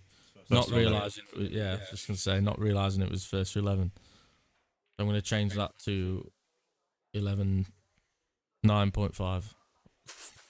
11-10 for me, Dan Davey. Well, Farnsworth has got the break into this decider, I believe. Yes. So, yeah, it's obviously still got a long way to go. Your score prediction?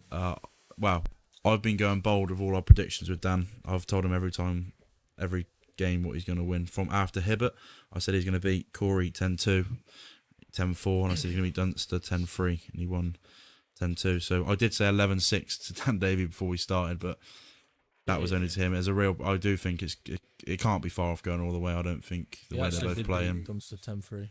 Oh, 10-3, there we go. So I'll spot him. Spot on.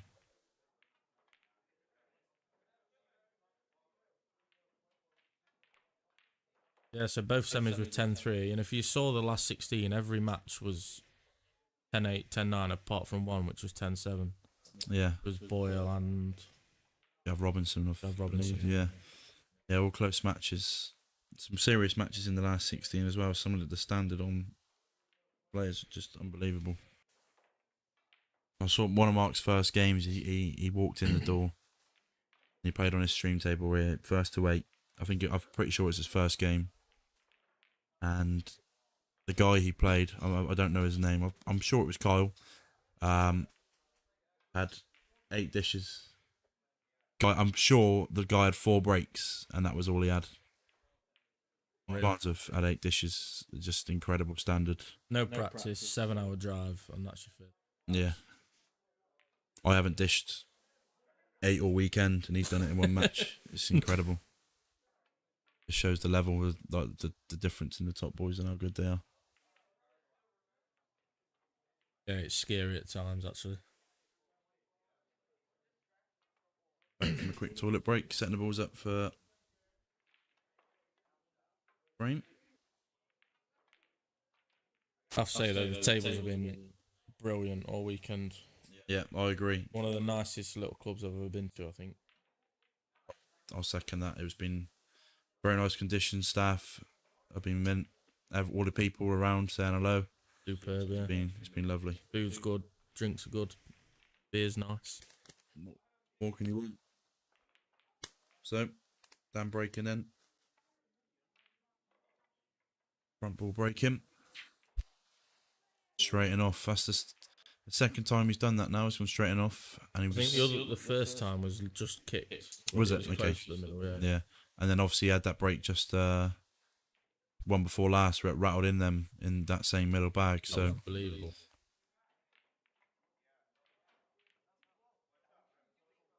you put your house on Farnsworth, tapping these reds in.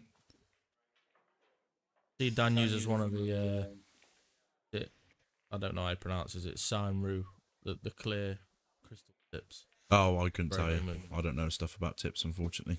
Never understood them. I've always thought it's a gimmick. Obviously, they look really good. So. Yeah. It seems like he's been working all weekend, whatever he is using. Oh, yeah. Before the final, he was hitting the break and hitting them Pretty much made perfectly. of plastic, I think. Yeah.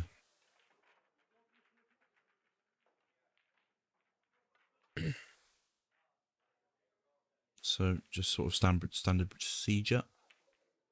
Rolling the reds in. I don't see him going wrong, just making sure, taking a bit of care.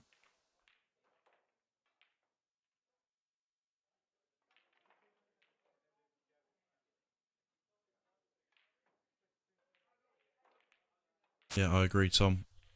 Very, very good venue. Is that the wonder kid, Tom Davis?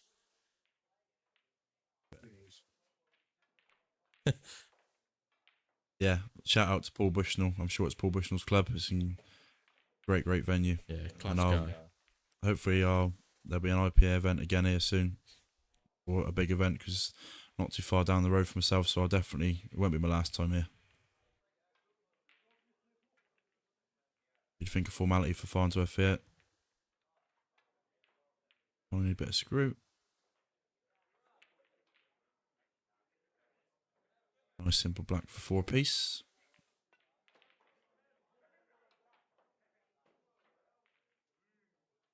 Lovely. Done. Race to 7 then. Yeah, it's nice to look at it in that way. Wonder if it'll be 10-10 and we'll be saying a one frame shootout. Yeah, one frame shoot. Oh yeah. We'll bring that up when we get there. Yeah. So a couple of drying a row for Farnsworth. I'm assuming he's still going to stick with the cut break. It'll be as faithful, I think. If he's, it looks like he's been doing it all weekend from what Yeah. I've been seeing. So Yeah, I don't think you can change after 2 if you're in the final with the same break. Having a little look. It'll be interesting to see if he does go dry air, if he does change it. at the IPA tours, I'm sure he was front braking. Yeah, he's. I said earlier with Bushy on that. There's always been a known thing with his brake, Yeah, I've heard He him sort of say in struggled with. interviews and stuff like that. but Got a ball yeah, he's got a ball. and yellows. Oh, that red's there. Didn't see that one. There's got to be red's plant first shot. Make sure the yellow's out the way for the black. It. Uh, You have to say they're actually sat quite nice. If you can get on the one in the middle. yeah, they are sort of connected well. That's the one to get on the Yeah, that so little circle there. You can get on the two reds closest together. if you screw back on the plant and leave the white roughly where it is now, that yellow in the middle of the table's causing a little bit of a problem. Because that's kind of Yeah. where you want the white. I think he'll be coming off the cushion just because he's playing the yellow. Half ball into the. He's Yeah. gone down for that now. Ooh, lovely. Yeah, he's played that perfectly. It was a nice choice. I think he can just pinch this. Yeah, he can just roll it through, leave it almost just to the left hand side of the top jaw. The right hand drag. Yeah. I think he's got to leave himself for the top one, and I think that yellow on the left hand side is a nice ball to just sort of cannon into. Just to leave Another yourself. formality. Or the top, if you might screw it back, the top one might go first, to be fair. Yeah, I think the top one goes. Yeah, absolutely flies. So, screw into the yellow, or just above the yellow. Even if you just kiss it half ball, if he can go straight into the cushion, happy days. I think yellow. Again. That is it. Yeah, it's me, old man. UTA up the area. Remember when he pumped me at the Isle of Man? Yeah. Dished about 9. Yeah, he can Beat play. me 8-1, dish 9. Yeah, and nice finish from Farnsworth. Got himself back into the match after Dan's that one mistake that Dan's made of not getting on the blacks cost him 3 frames.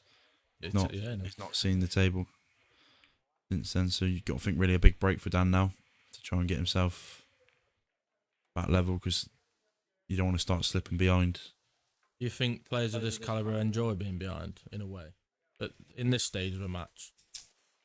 I don't think anyone enjoys being behind. To say you enjoy it is probably the wrong way to put it. Saying it, but you understand what I'm saying. You're like the grit to try and get. Yeah, Dan Sometimes mentioned you something need like that, that. Yeah, he mentioned he doesn't mind being behind in a match. It does sort of take a bit of pressure off as well. Like if you are 7-2 down or something in the match, race to 10, you've got a bit of pressures off yourself. You Really can sort of loosens flow a a bit bit, more. Yeah. You've changed the position of the white ball. Is that a bit more central, is it? Yeah. Got 2 balls straight enough. 2 reds. Oh, at first glance. Red go. They're both okay. Yellow does sneak past if he wants to play it. Red does go as well. Losing the white ever so slightly, so a little bit of thinking to do, I think.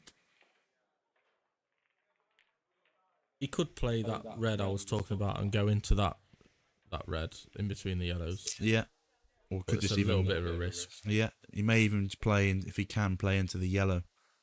Just hold on the yellow Below it. because then he can play across to where his sort of chalk is now. Could use that as a second to last ball to get on the other red if he's going to go that way about it. But sort of want to avoid playing cannons. That's what he's looking at now. What sort of cannon to play? Got to go reds though. Yeah. If that yellow, I thought the yellow was actually closer to the middle than it is, but Margins, if that yellow's out in the hanging over the middle, you're probably taking yellows, but such a big first shot on yellows, so that's why he's going reds. yeah, so just a little glance. Right at front of the face. Just okay. But I don't think he can hold. Well, he's got hold to it play. He's got to play for it now. He's got to use this one now. The ideal scenario would be that red up just above the black to go into the bottom left. I think if that goes in there, May have to play 3 rails, although it looks like he's like sneaking the middle. If he can, yeah, looks like the black's in the way, but he was just looking at that. definitely a little bit awkward. It's not as straightforward as it at first seemed. So like you can see there, he's got Very tight. an angle on the red. Again, he's probably playing for an area here where he might be able to leave the one in the middle, but he's guaranteed to leave the one as we look top right. Play for the one near the black, but just leaves a gap if not. Yeah, so has done that. I don't think he's going to be on that one. So now he's got a tricky. That being said, this is probably a better route if he's got angle to come back out for the other one It's all in the same bucket. Yeah, so I think the black does pass from that camera angle. It does look like it passes. It'd just be nice to land straight on the second to last red now. Make sure you can leave that gap to hold. So just a bit of top left off the top rail. Looked like he was pointing his cue to leave more of an angle to come off the rail and through the other gap. Maybe. Well, little bounce. Ooh. Slight bit. It's in between both. A little bit in between He's got both. to really dig into this, or he plays a hard stun shot.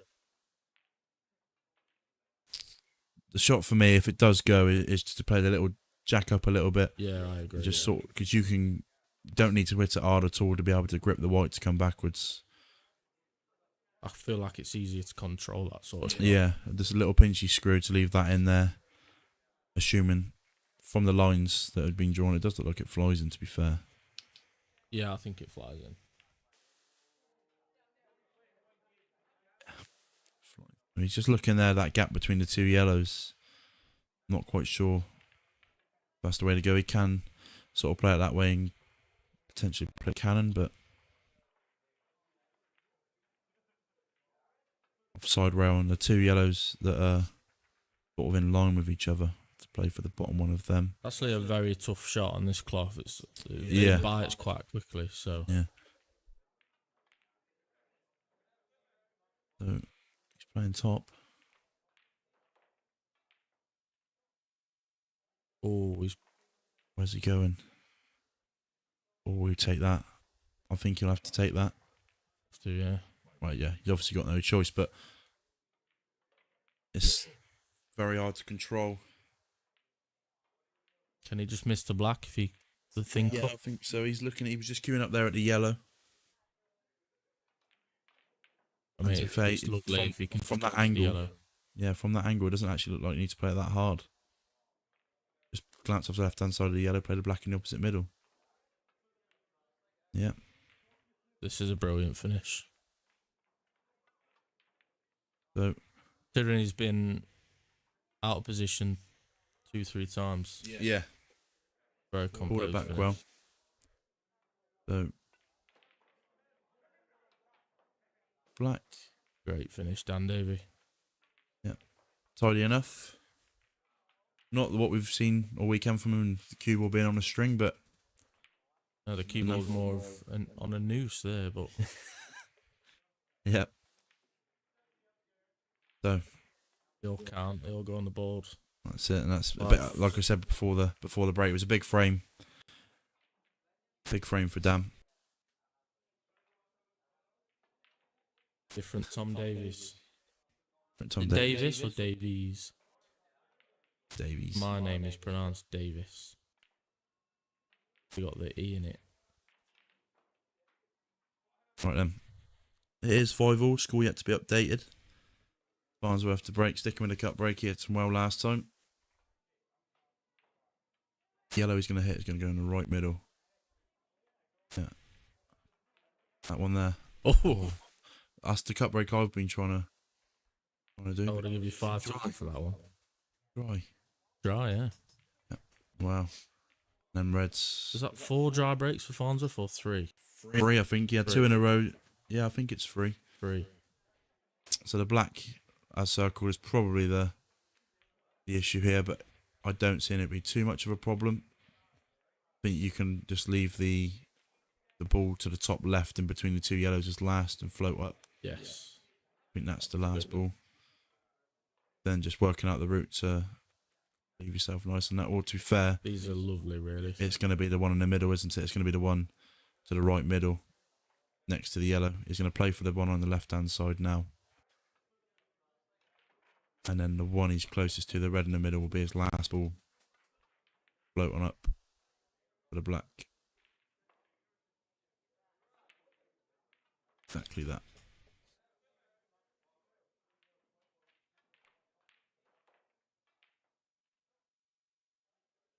Again, just almost all focus on the pot. Either there, but yeah, the route with the middle as the last ball is definitely Yeah, a little it bit works better. a lot. It works a lot better. You got so much more room for error So, there. Might even play a little cheeky skill shot here, just for a bit of flair.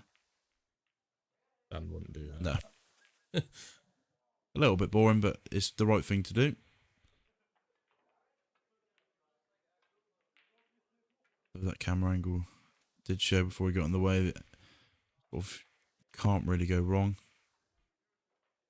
Is his nickname actually Double D or is it different gravy? Because I've heard both. Yeah, of them. I think it's double D. I actually prefer different gravy. Yeah, That's a better nickname. absolutely perfect. The white just rocked a bit there, but you can drag it in a bit left. No, he's alright. Just any. Well, I think you could almost do anything here. Well, I'd drag it in with a bit of left, I think. But Perfect. Exactly the sort of dry break you want to be seeing. Is at red 5. sat out like that. And again, another simple black, and it's 6-5.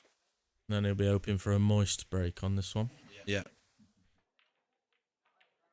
This is the sort of time now. Opening up a 2-frame lead is quite important. Is that the term for a break you put on?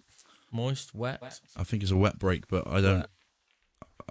I wouldn't use that word myself. What would you use? Not dry. Not dry. Not dry. That's that then. That is now 6-5 to Dan Davey in a race to 11. He'll be feeling really good out there. Yeah, he would be. Well, I know he is. He's hitting the ball as well as you can be. Same as Farnsworth. You can't really be hitting the ball much better than they are. I think there's been one missed pot. I think Dan's run out of position once on that black, and Farnsworth missed red down the rail, bottom rail in the second frame. Apart from that, there's been no missed pots. It's been a high standard, Very high standard. as you can obviously expect for a final. And that's the sort of standard Dan's been playing at pretty much most of the year. Ooh, Yeah, that is a commentator's curse there, but yeah, that is he a won- nice. I'm sure he won pro event 1 or 2.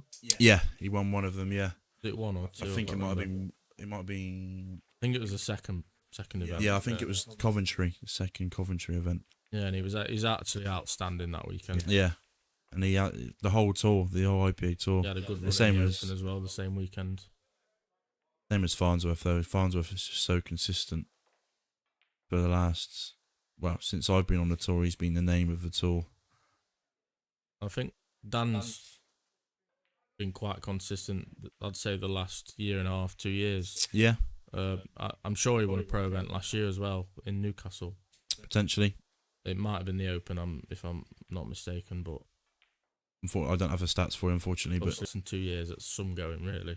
yeah, Standard. well, again, you go back to Farnsworth. He wins 3 or 4 events a year minimum from the last couple of years. He wins so much.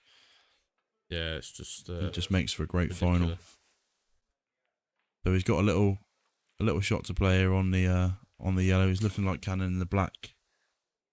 Just a little soft screw into the black, nothing too major. Hoping to not do that. He's just okay, I think, in these pockets. I think that bottom one on the bottom rail will just pass. 4 now. Yeah. Yeah, I think it passes, so it's just now again.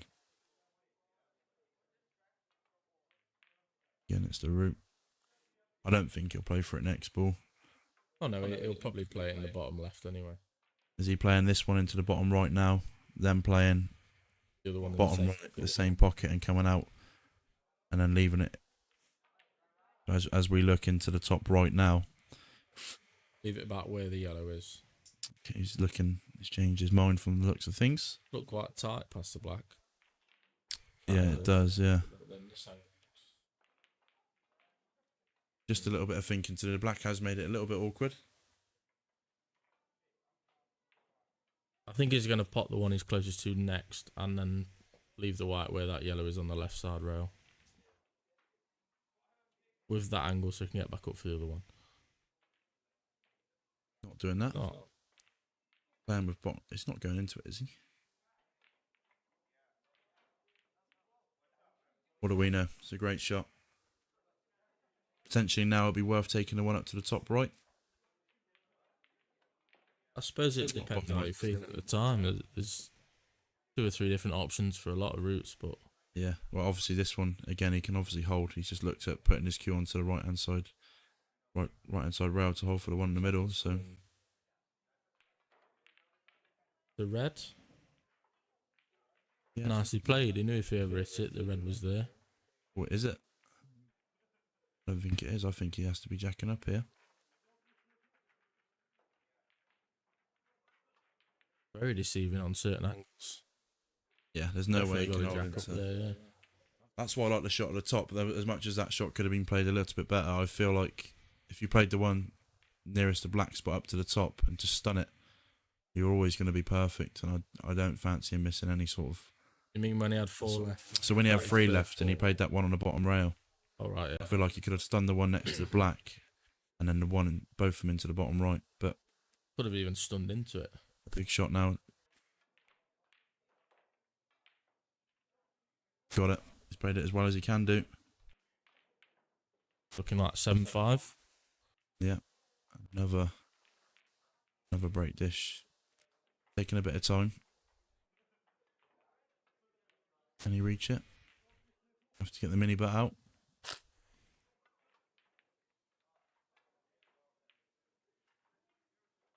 Nicely done.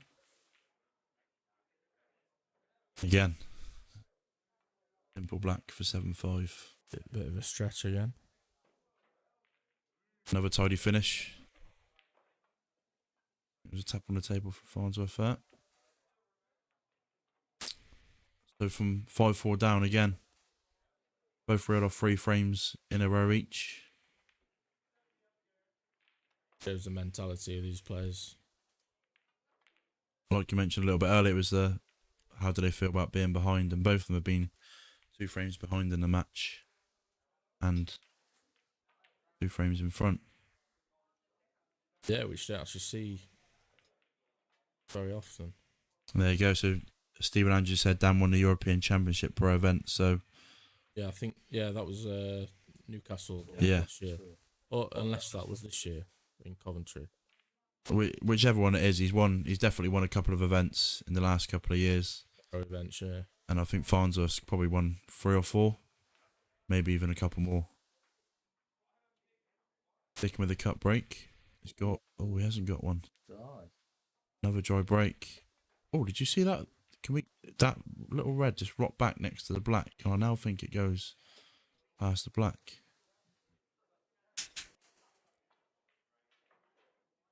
So we've got, Problem red is the one on the left rail. yeah, he may actually be looking at yellows now, looking at the actual camera. The 2 closest to the left side middle. I wonder if the bottom one goes past the red. I don't think No. it does, but Yeah, if it goes now, then he's perfect, but even if not, it could play the top one Yeah. and play the same sort of shot into the red.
Okay, ladies and gents, the commentators are just going out for a quick refreshment break. We'll get back to the commentary within the next couple of minutes. And I'm going to join them, so we'll just leave you on the one camera angle for now.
We're back. Quick toilet break, grab a quick drink. Like, Dan didn't get the yellow, so I think the last shot I saw was him playing safe behind the red, and Mark's put the red on top of the yellow, so looks to be in control. Dan's looking at playing off the yellow off the bottom, glancing into the red at the bottom to see if he can leave it. Shot.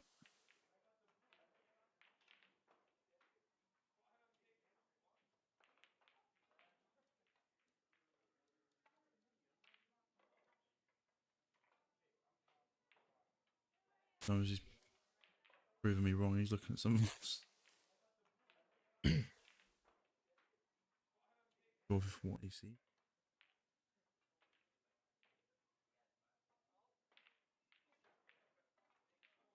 Looking at cutting the one in the middle.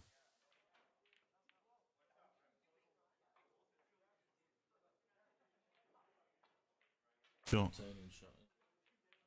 Not gone wow, he's put his yellow safe.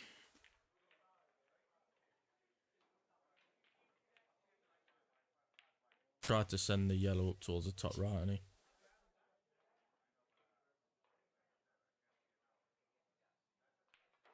Ask me for something.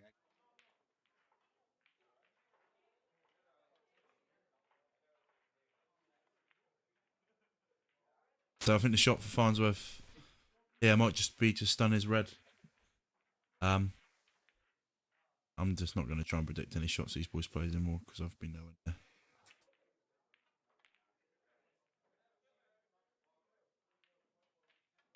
Another containing shot, and Farnsworth's in massive control now. Don't know what Dan can see of the one on the rail. Top right hand side.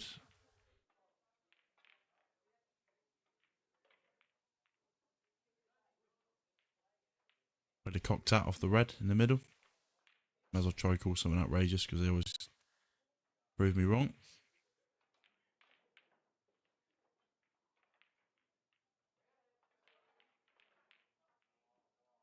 Cocked out off the red. You wait till he starts looking at it. One cushion. Oh. No, I'm not quite sure. It looks like that's the place he wants to leave the white, but can he glance off the yellow on that rail? See how he's leaving the white. There's a little Double kiss. kiss, yeah. Roll it. He actually has. Clever. Yeah, he might be in a little bit of trouble after this shot. Bit unfortunate to leave the. Actually, a very clever shot. Way above my pay grade.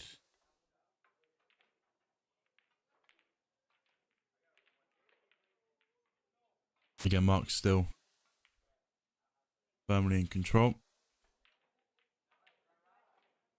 Shot might be now to try and cover that bottom left bag if he can get to the one on the rail, potentially on the left, or even the one near the middle. Just try and roll the ball down there.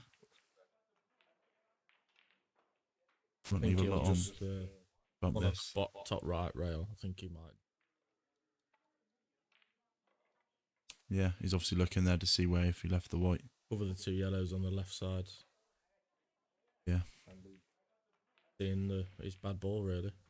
Again on Miles out.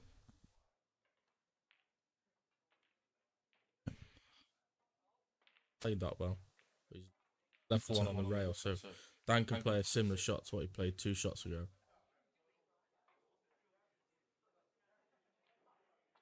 Or he could also sort of double the yellow up into the red he's just put over the left middle to try and leave that a little bit awkward potentially. Again, you would say Farnsworth still like one little mistake from Dan here, and Farnsworth only got one real problem ball. Don't think he'll play the yellow hard enough to reach the red.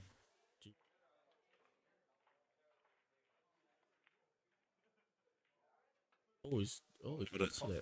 Oh my god. Double on. This could This be is a this. huge shot. He's Got also to go for it really. got to play it with pace. Oh no, he doesn't have to play it with pace. I'm wrong again. Just above the pink spot. Yeah. I think the red might just be in the way. Yeah. What to top it through for the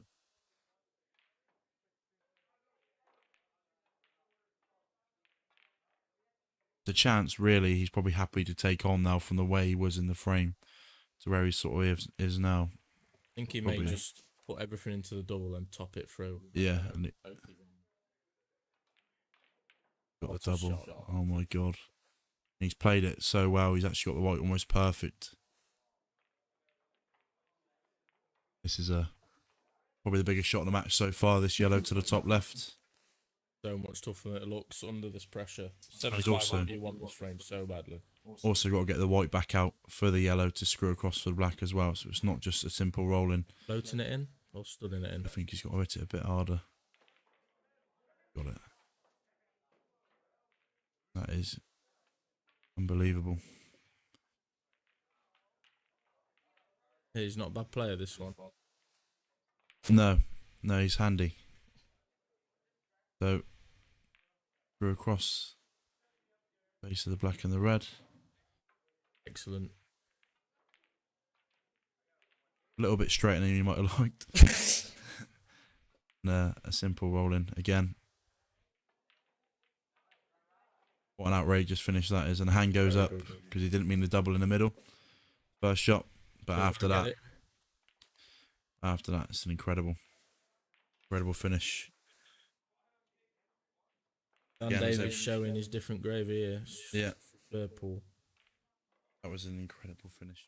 From realistically probably 30% to win the frame from having some yellows in some bad spots. I think the hand up was more for the fluke. The fluke, the double in the middle. Yeah, he's not gone for a finish and he's got a finish, so he's apologised for that. But in his head, he's absolutely buzzing, I'm assuming. He'll have to nail two great shots. Yeah, he's there played after- two. After that. Yeah. The judge just slide at that pace, the way he's played a double. Top it through. So 8-5 to Dan with Dan to break. Dan will be praying for a ball here.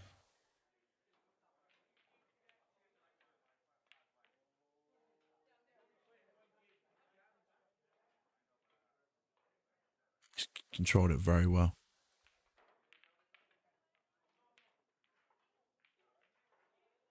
Now, when we get a look at the main camera, we'll have a look to see. I think yellows look nice. Yellows do look nice, but the ones towards the bottom left look a little bit congested. Yeah, I think he can. There is gaps though, Yeah, there's gaps, and and there's that gap between the two reds on the left side. Probably be the route he goes. yeah. So he's already looking at making a cannon there to the black from the one to the furthest right hand side yellow to the middle. After he pots this one in the middle and the one top left. I think that's a cannon that's needed. I'm not sure. Who's commentators? So it's Charlie Begley and Greg Davis. Two amateur commentators.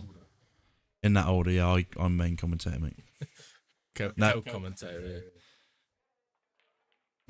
First time on the commentary for the IPA for me. I'm Yeah, not sure about same. you. Yeah, so not a bad way to start it, to be fair.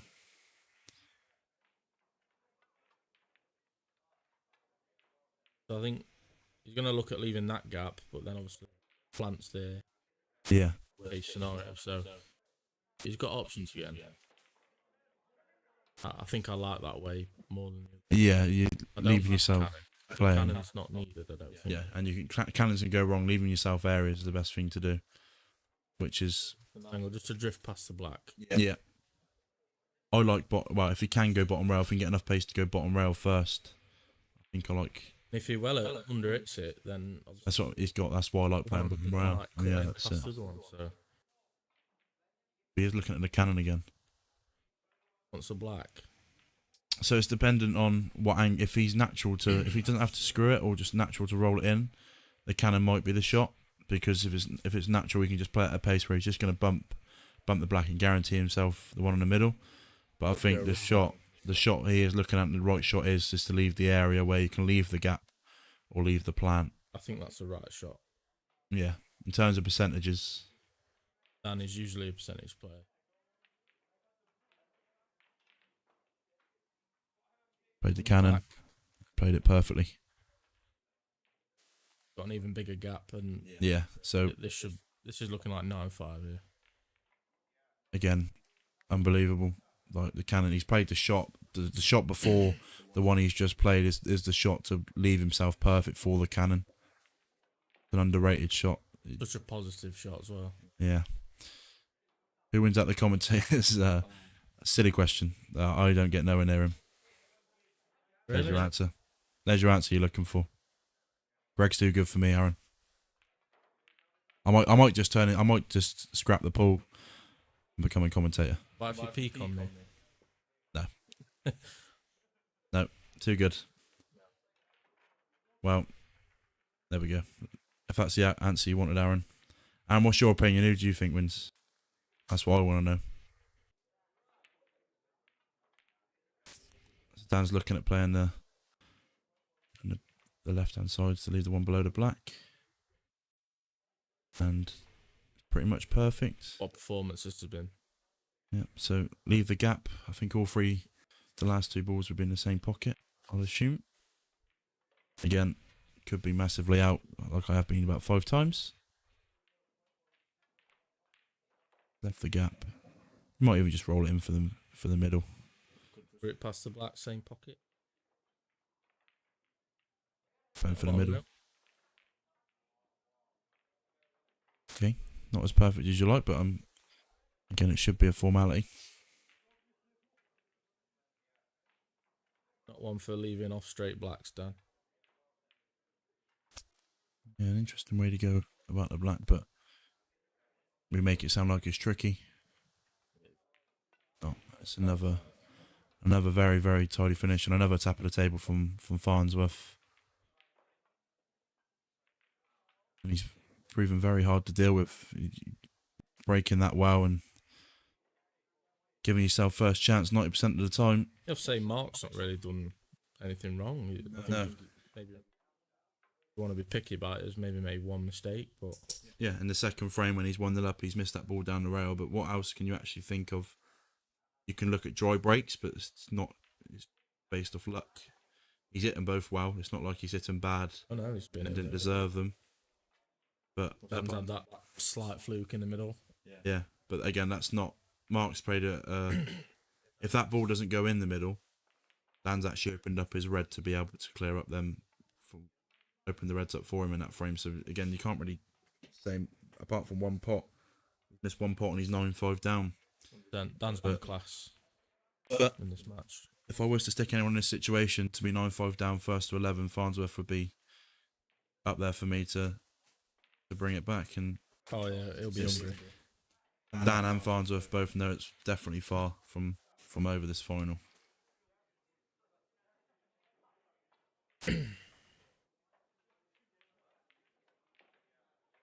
Greg is a machine. Yes, mate. Correct. I'll definitely need to practice a little bit more. I've got your little one now, so yeah, let's sort it, mate. 100%. Drop me a message. Always up for practice. I usually just solo practice, so anyone to play with is a bonus, especially someone of your standard as well. So, Farnsworth back from a little breather. And the ball's up again. Stick for his cut break. Again, I can't see him not doing. Big couple of frames now. You need to be within touching distance when someone's on the hill. Going to change his break, though. Now would be the time. Yeah, I think. He could possibly change his break. Yeah, he's had. Popped him in last break. So what's no? He didn't. He went dry last break. The Break one before. before, but yeah. So he's had what? What's the 14 frames? They've had 7 breaks apiece. That's 4 dry. He's had. I mean, you might have had 5 dry, 4 or 5 dry. But when it's been working well all tournament for you, Then he's we go sticking down. with it. So, 15th frame Farnsworth to break, and I would say a must-win frame for Farnsworth. If I'm being completely honest. 6 behind with someone on the hill is a very tall order. But watch the yellow he's hitting into the right middle. It always goes close. Just a bit short, but he's got a ball. Not the nicest layout I've ever seen. Bit past him, though. No, so yellows are the favourable. He's got a yellow. And a very congested area of yellows.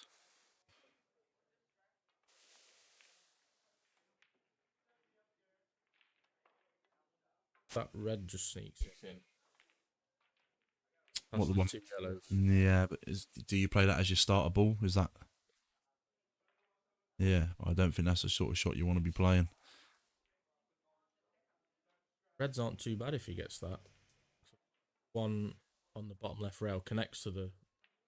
Yeah, If you want it to drift does. it forward or bring it back. Yeah. No, I agree. I feel like the shot he's going to play is drop this yellow in and sort of where his cue is now. Is leave the angle to potentially go into the bad balls. Sorry? Playing the one in the middle. Again, about the 15th time I've been wrong if he does. Alex, he was having a good look at that. Yeah. Well, it's a huge shot if he does play it. But it looks like it flies him from that angle. That's why camera angles are really deceiving. Yeah. Well, obviously, with a blind pocket being there as well. Don't fancy it. Yeah. I thought I'd be right this time.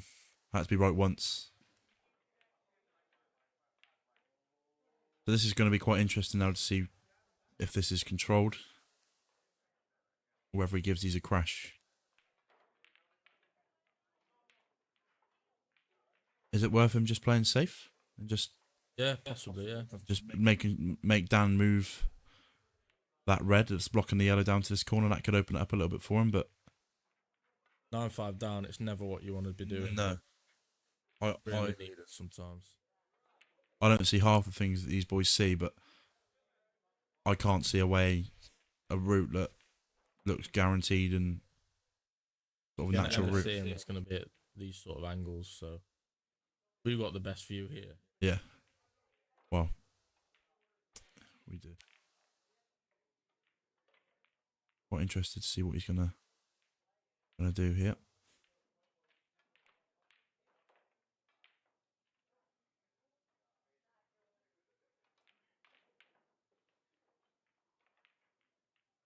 Got this and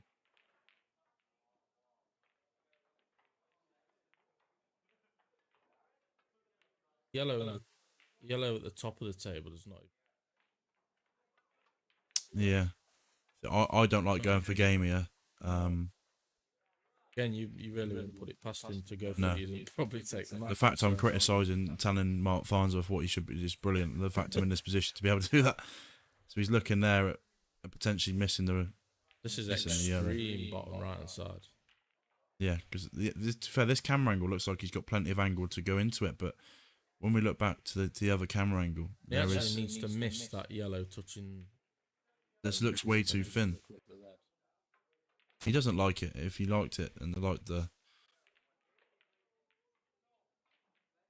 I think he's playing to miss the yellow touching, well, closest to the red on the rail and just flick the red behind it. It's outrageous. Yeah. Played safe. It's the right shot. Yeah. And he's covered the one on the rail, so Yeah, he's leaving now- Dan the cut now in the middle. Thinner than it was initially. Yeah, it's not. He's not left Dan anything easy at all. If Dan was to go for these, then he'd be finding something. But I don't see what more Dan can do other than maybe just flick off one on the rail. Just flick it off. And tell Farnsworth have a go. I think he has got a little bit of a sniff to pot the red in the middle that he's closest to. Bring the white off the yellow and leave an angle on the other one in the middle to bring the other red out. Yeah, and then what are you on? You're not guaranteed to be on. It's a real bit of luck you're able Yeah. to do there, but what else are you going to do? No, that's it. I don't know what he's going to do. You could sort of play that first shot with a bit of left-hand side to spring the white off the road to give you a bit more angle as well. He was looking at the black to see what he can do to maybe get that red involved with the black, potentially. Yeah, I like that. But like whether what that's gonna. Yeah, to judge it to. One of those Perfection. situations, isn't it? Is it more risky playing this shot or just having a go? I think by playing this way, it's still leaving Farnsworth a lot to do. Oh yeah, you can have the black and the. Felt like it went. Oh. Got away with that just. Did he hold his hand up there a little bit to say sort of? Yeah, I think he did. Yeah. So he's Barnes has got 2 problem balls now, so well. 3. Is it potentially worth playing the plant and then popping one of his yellows up there? Try and cover that bag as well. Is it worth it for him to do that? He's having a Plant double. I don't think plant double. Plant double, get the black out. Yeah. Yeah, that's worse than one of my shouts that I've had, and I've had a few bad ones. I think That double kiss the other yellow.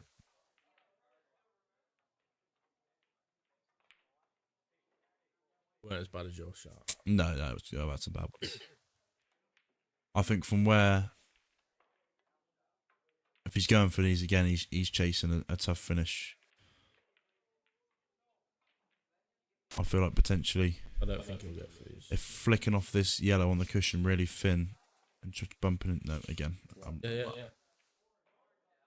That's what I thought, doing it a different way, so playing on the other side and just bumping the 2 yellows that are together, leaving the white stuck on where that yellow is. Yeah, just leaving the white almost where the yellow is and not really leaving a lot. But Either way, really. he's left, Dan, I think you can see the one, as we're looking at the screen, the one at the bottom of the 2 on the right hand side. Yeah, he's left a bit of a teaser, but obviously he's got the one out back, so. Yeah, well, Dan is actually now looking. But he could try and pop this and get behind that one. So from what I can see there, Dan was looking at the one next to the black. See if he could play that one and leave him Mark in a bit of trouble. I'm trying to leave Mark in a bit of trouble here. So it's not bad. Red now goes past the black for him. So if that red does go in the middle, which it does, which we think it does, he's now, all his reds do now go. Say Dan's favourite for this frame now. Yeah, Farnsworth's. Left the one over the pocket, but Don't know if a potential shot might be on, but pot on the one at the bottom, and the yellow closest to the 3 yellows next to each other on the left hand side of the table. Pot on the bottom one of the 3, off the other yellow. I don't know if that's even on.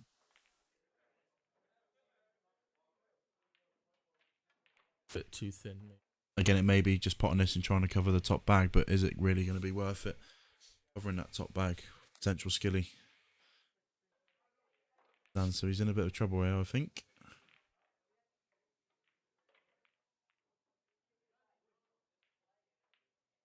Might just take it on at pace and try and get the white out. He might not even be able to see it. Hard to see from here. Which one? Were you talking the one over the hole? One over the hole, yeah. He might have to play it pace, try and get the white out. And what he was looking at just now, where he's pointing his cue, it looks like he's playing the plan. The one net below the red on the left hand side. It looks like he's playing that. What a shot that is. That's unbelievable. Very unlucky. But he's got the one in the middle to develop the plan. Yeah, he's put himself from quite far out of frame to a Well, a chance. plant, but it's never been a plant. No, yeah, the 2. 2 yellows together. Yeah, we'll name them the plant. Now. Yeah, that's their name. So that ball in there, side cushion. Like that. Yeah. Not easy, a bit of a blind pocket. Trust into a little bit of luck to what you leave yourself on, because you're not guaranteed to be on anything. But You just had a look, see if that yellow past the red, top right.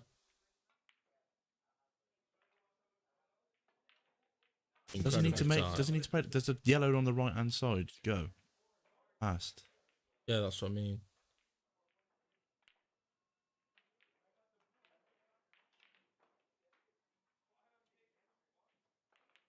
This is a huge frame for Mark, so Yeah.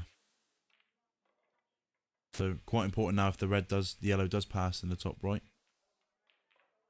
Not, he's still got a little bit of work to do.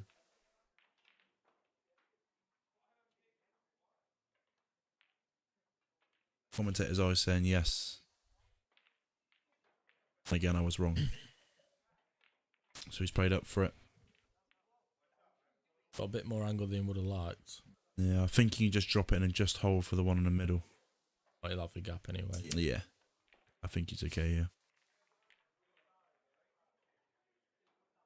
That line. Not played to hold it again, that way's not a problem. Back's close to the pocket. Yeah, so just 2 cushions here. Yeah. Paid for that, exactly.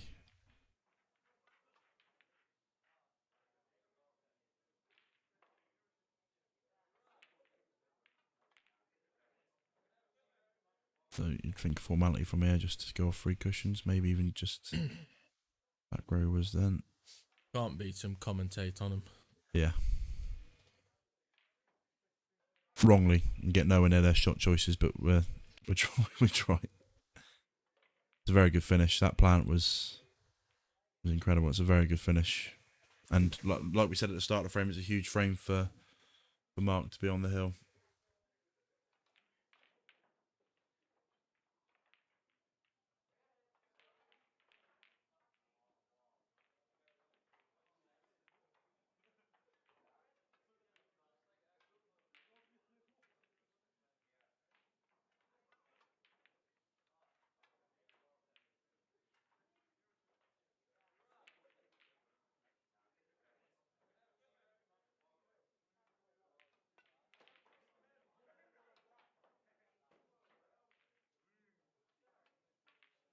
So big break for Dan Davey then.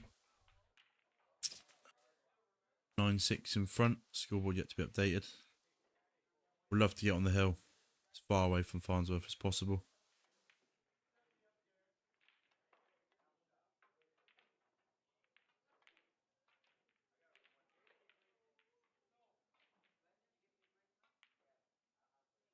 Farnsworth straight up and out at the table.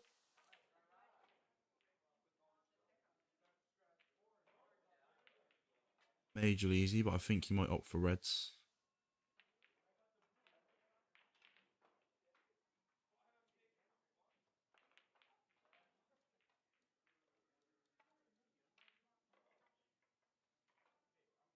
Let's have a look what sort of angle we can leave. Play the line in the bottom right. Potentially try and develop the problem ball.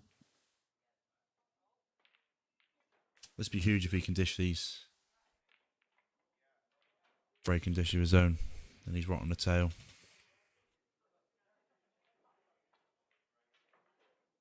Oh wow, there you go.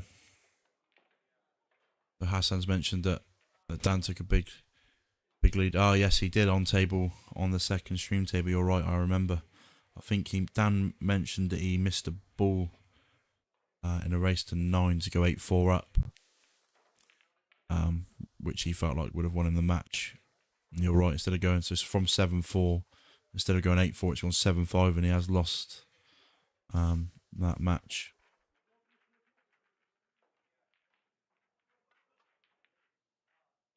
Yeah, I agree, Tom. It has been a great weekend. I've thoroughly enjoyed it. And like we mentioned previously, the tables are spot on. Now, as we were obviously talking about the comments there, Mark has missed a quite important red, which is giving Dan sort of a chance. On the yellows. Some work to be done. And potentially the first shot he's going to be looking at is developing the 2 yellows closest to the white on their own. To try and make the clearance a little bit easier. With the cannon, he's not guaranteed to be on anything, so it's far from easy, but it's probably a shot he didn't think he was going to get, so he'd be more than happy to do that. There is the potential of this yellow going down past the red. From this angle, it does look a little bit tight, and knowing Dan, he wouldn't mind doubling that ball if it doesn't go. Don't think he'd be opposed to it, so some work to be done. like we mentioned, a chance he probably didn't think he was going to get.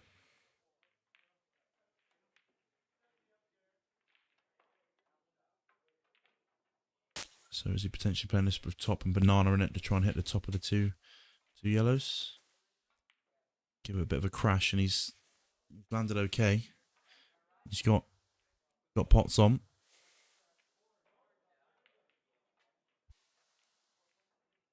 I think the route now would be to pot this one in the bottom left as we look, and then bottom left again, and drift over to the other side. Whether he takes the one on the right hand rail up to the top right, or tries developing it, I'm unsure, but I think he is definitely going to get over there and work out what to do.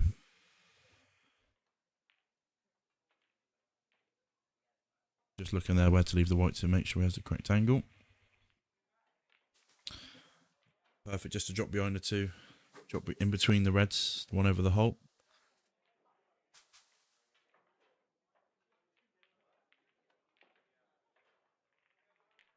Looking where he's pointing his cue there to try and get that, but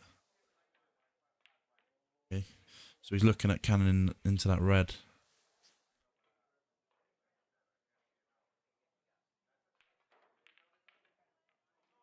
That's a great question, Carif, actually. Who wins out of me and Greg? Lambeth. Oh, Bedford. Be more important thing to talk about for now. Yeah, definitely. So Dan has left the angle to try and potentially punch out his bad ball on the right hand side rail. And again, not an easy shot. A little bit of hampered cueing. And not guaranteed to be on anything, but we'll see what he does. It's the biggest shot he's probably had of this match so far.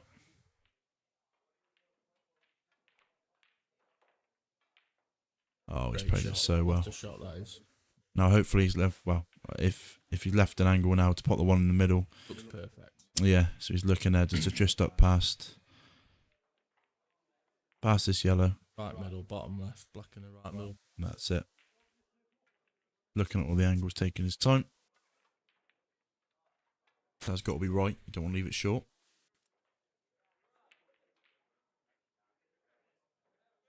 I think he can just pinch the pocket. I think. Done side. Yeah, I think he's just okay, even if he just drops it forward. Yeah. I think he will play. I don't think he will. Just top it on the right hand side. I think he pinch a bit. Yeah. And it's lovely. Davy's going to be on the hill. Yeah. So Mark Farnsworth with a big task to win 5 frames in a row. Will be him to break next.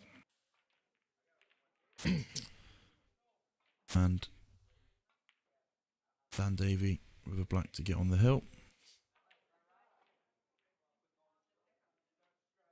But as expected. Again, another tap at the table from Farnsworth, and he's visibly angry. He's had a chance in that frame. I don't think you're in here, Greg. So he potted his first red and left himself a cannon, and he looks like he's focused more on the cannon, and he's the half a pot and missed the pot for what you'd expect him to get.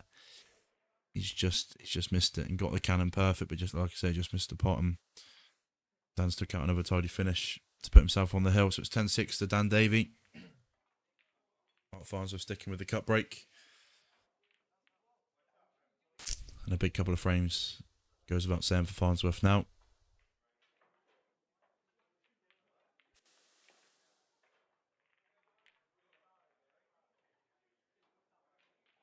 It's not what he worst wanted. case scenario for Farnsworth. And look at the split he's got here. Take your pick, Dan Davis. Your chance to... His second title. Yeah. And a big title, actually. These Grand Prix are big events. Big events. And they're very, especially here in Wales, it's been a very, very decent standard. Even some of the amateur players that don't usually play on the tour that have stepped in have been very good standards. And a lot of names that I haven't personally seen myself might be popular here in Wales, but names I haven't seen myself have Players as well. but very, very, very decent players. So Blood will be pumping now. I don't care how good you are. yeah. Heart starts racing at times like this. Yeah. Great chance now. Obviously, we want, if you want to call them problem balls for each colour. What are you choosing here? Reds? I like yellows myself. I like potting the red over the hole and going yellows. Again, it's just obviously, I don't think you can say no to either. I just think Yeah, I think that's the... taking the plant on. And the plant, so what maybe the... I think that's a better shot that you've just mentioned. Yeah, he's a little bit unsure. That's the better shot. I just prefer yellows. Sat there.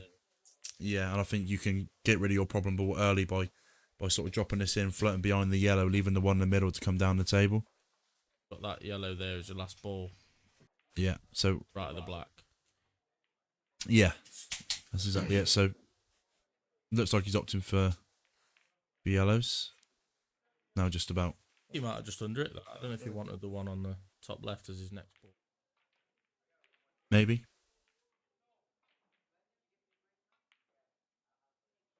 Still shouldn't be a problem. No.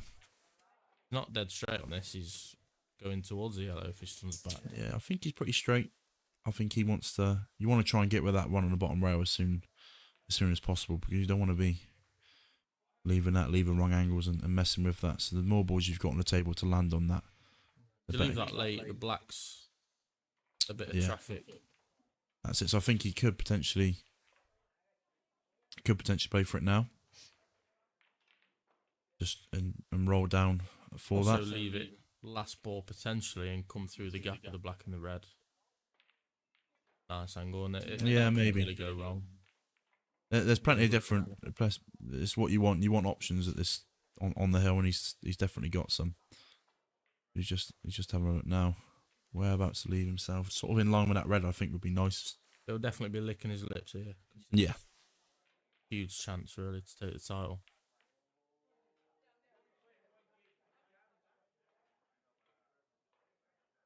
Doesn't want to be straight. Got a bit of angle. Slightly. Wonder if the... I don't think it does, but the red near the yellow near the red, sorry, I wonder if it goes past the other yellow in the middle. Right, yeah, from there, it doesn't look like he can. So the shot may be, I don't know how much he can force it if he wants to force it, but potentially just stunning on off a cushion Leave the and yellow leaving top left. leave a long yellow, because the yellow next to the red does pass. He's looking at potentially clipping it in the middle. It's not where you want it to be. Obviously under tons of pressure now, sort of in off from Farnsworth. You have to say this shot's missable. Pressure, you got to force it in. Keep your eye out because you want to be perfect on this yellow. I don't think he has to play it too hard, to be honest. I think he can just screw it back, but he looks like he wants to play for the one in the middle. But he doesn't. He'll play it at like some pace, but I feel like the angle he's got, not going to gain too much by actually getting the white further out. It's like a medium pace, I think. So this is probably the big shot now. Not going towards the black. So he's looking potentially maybe just off the The top gap. cushion through the gap, or maybe kiss the black. I'm not quite sure. I don't Could think. potentially go wrong, but Yeah, it's not from where he had ball in hand. He's not in the best position, but flick the black, you should be okay. it looks like he's playing a little bit left hand side. So flicking the black potentially maybe what he wants to do. He'll settle for that. So now the shot is to play top left down to the one just above the black spot.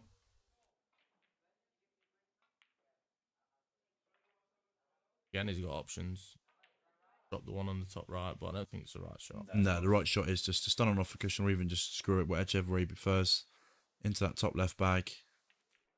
Travel down anywhere sort of in line with the middle bag is what you want, and you'll be pretty happy with that. So, That's it. 3 more balls for Dan Davies. So ball into the bottom right, yellow into top right, and black top left or middle. So just about keeping his composure.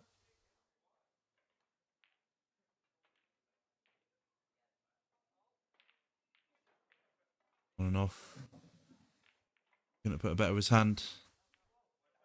Now just visualise where you want to pot the black, which he's doing.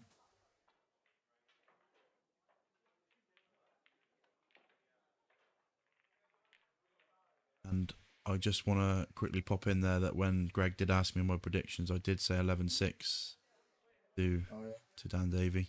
So if he does get this black, I didn't hear that one, mate. which would be the title, Dan Davey. What a performance that was. Incredible performance from Dan Davey, and he's your Welsh Grand Prix IPA event winner. Over the moon with that. Yeah.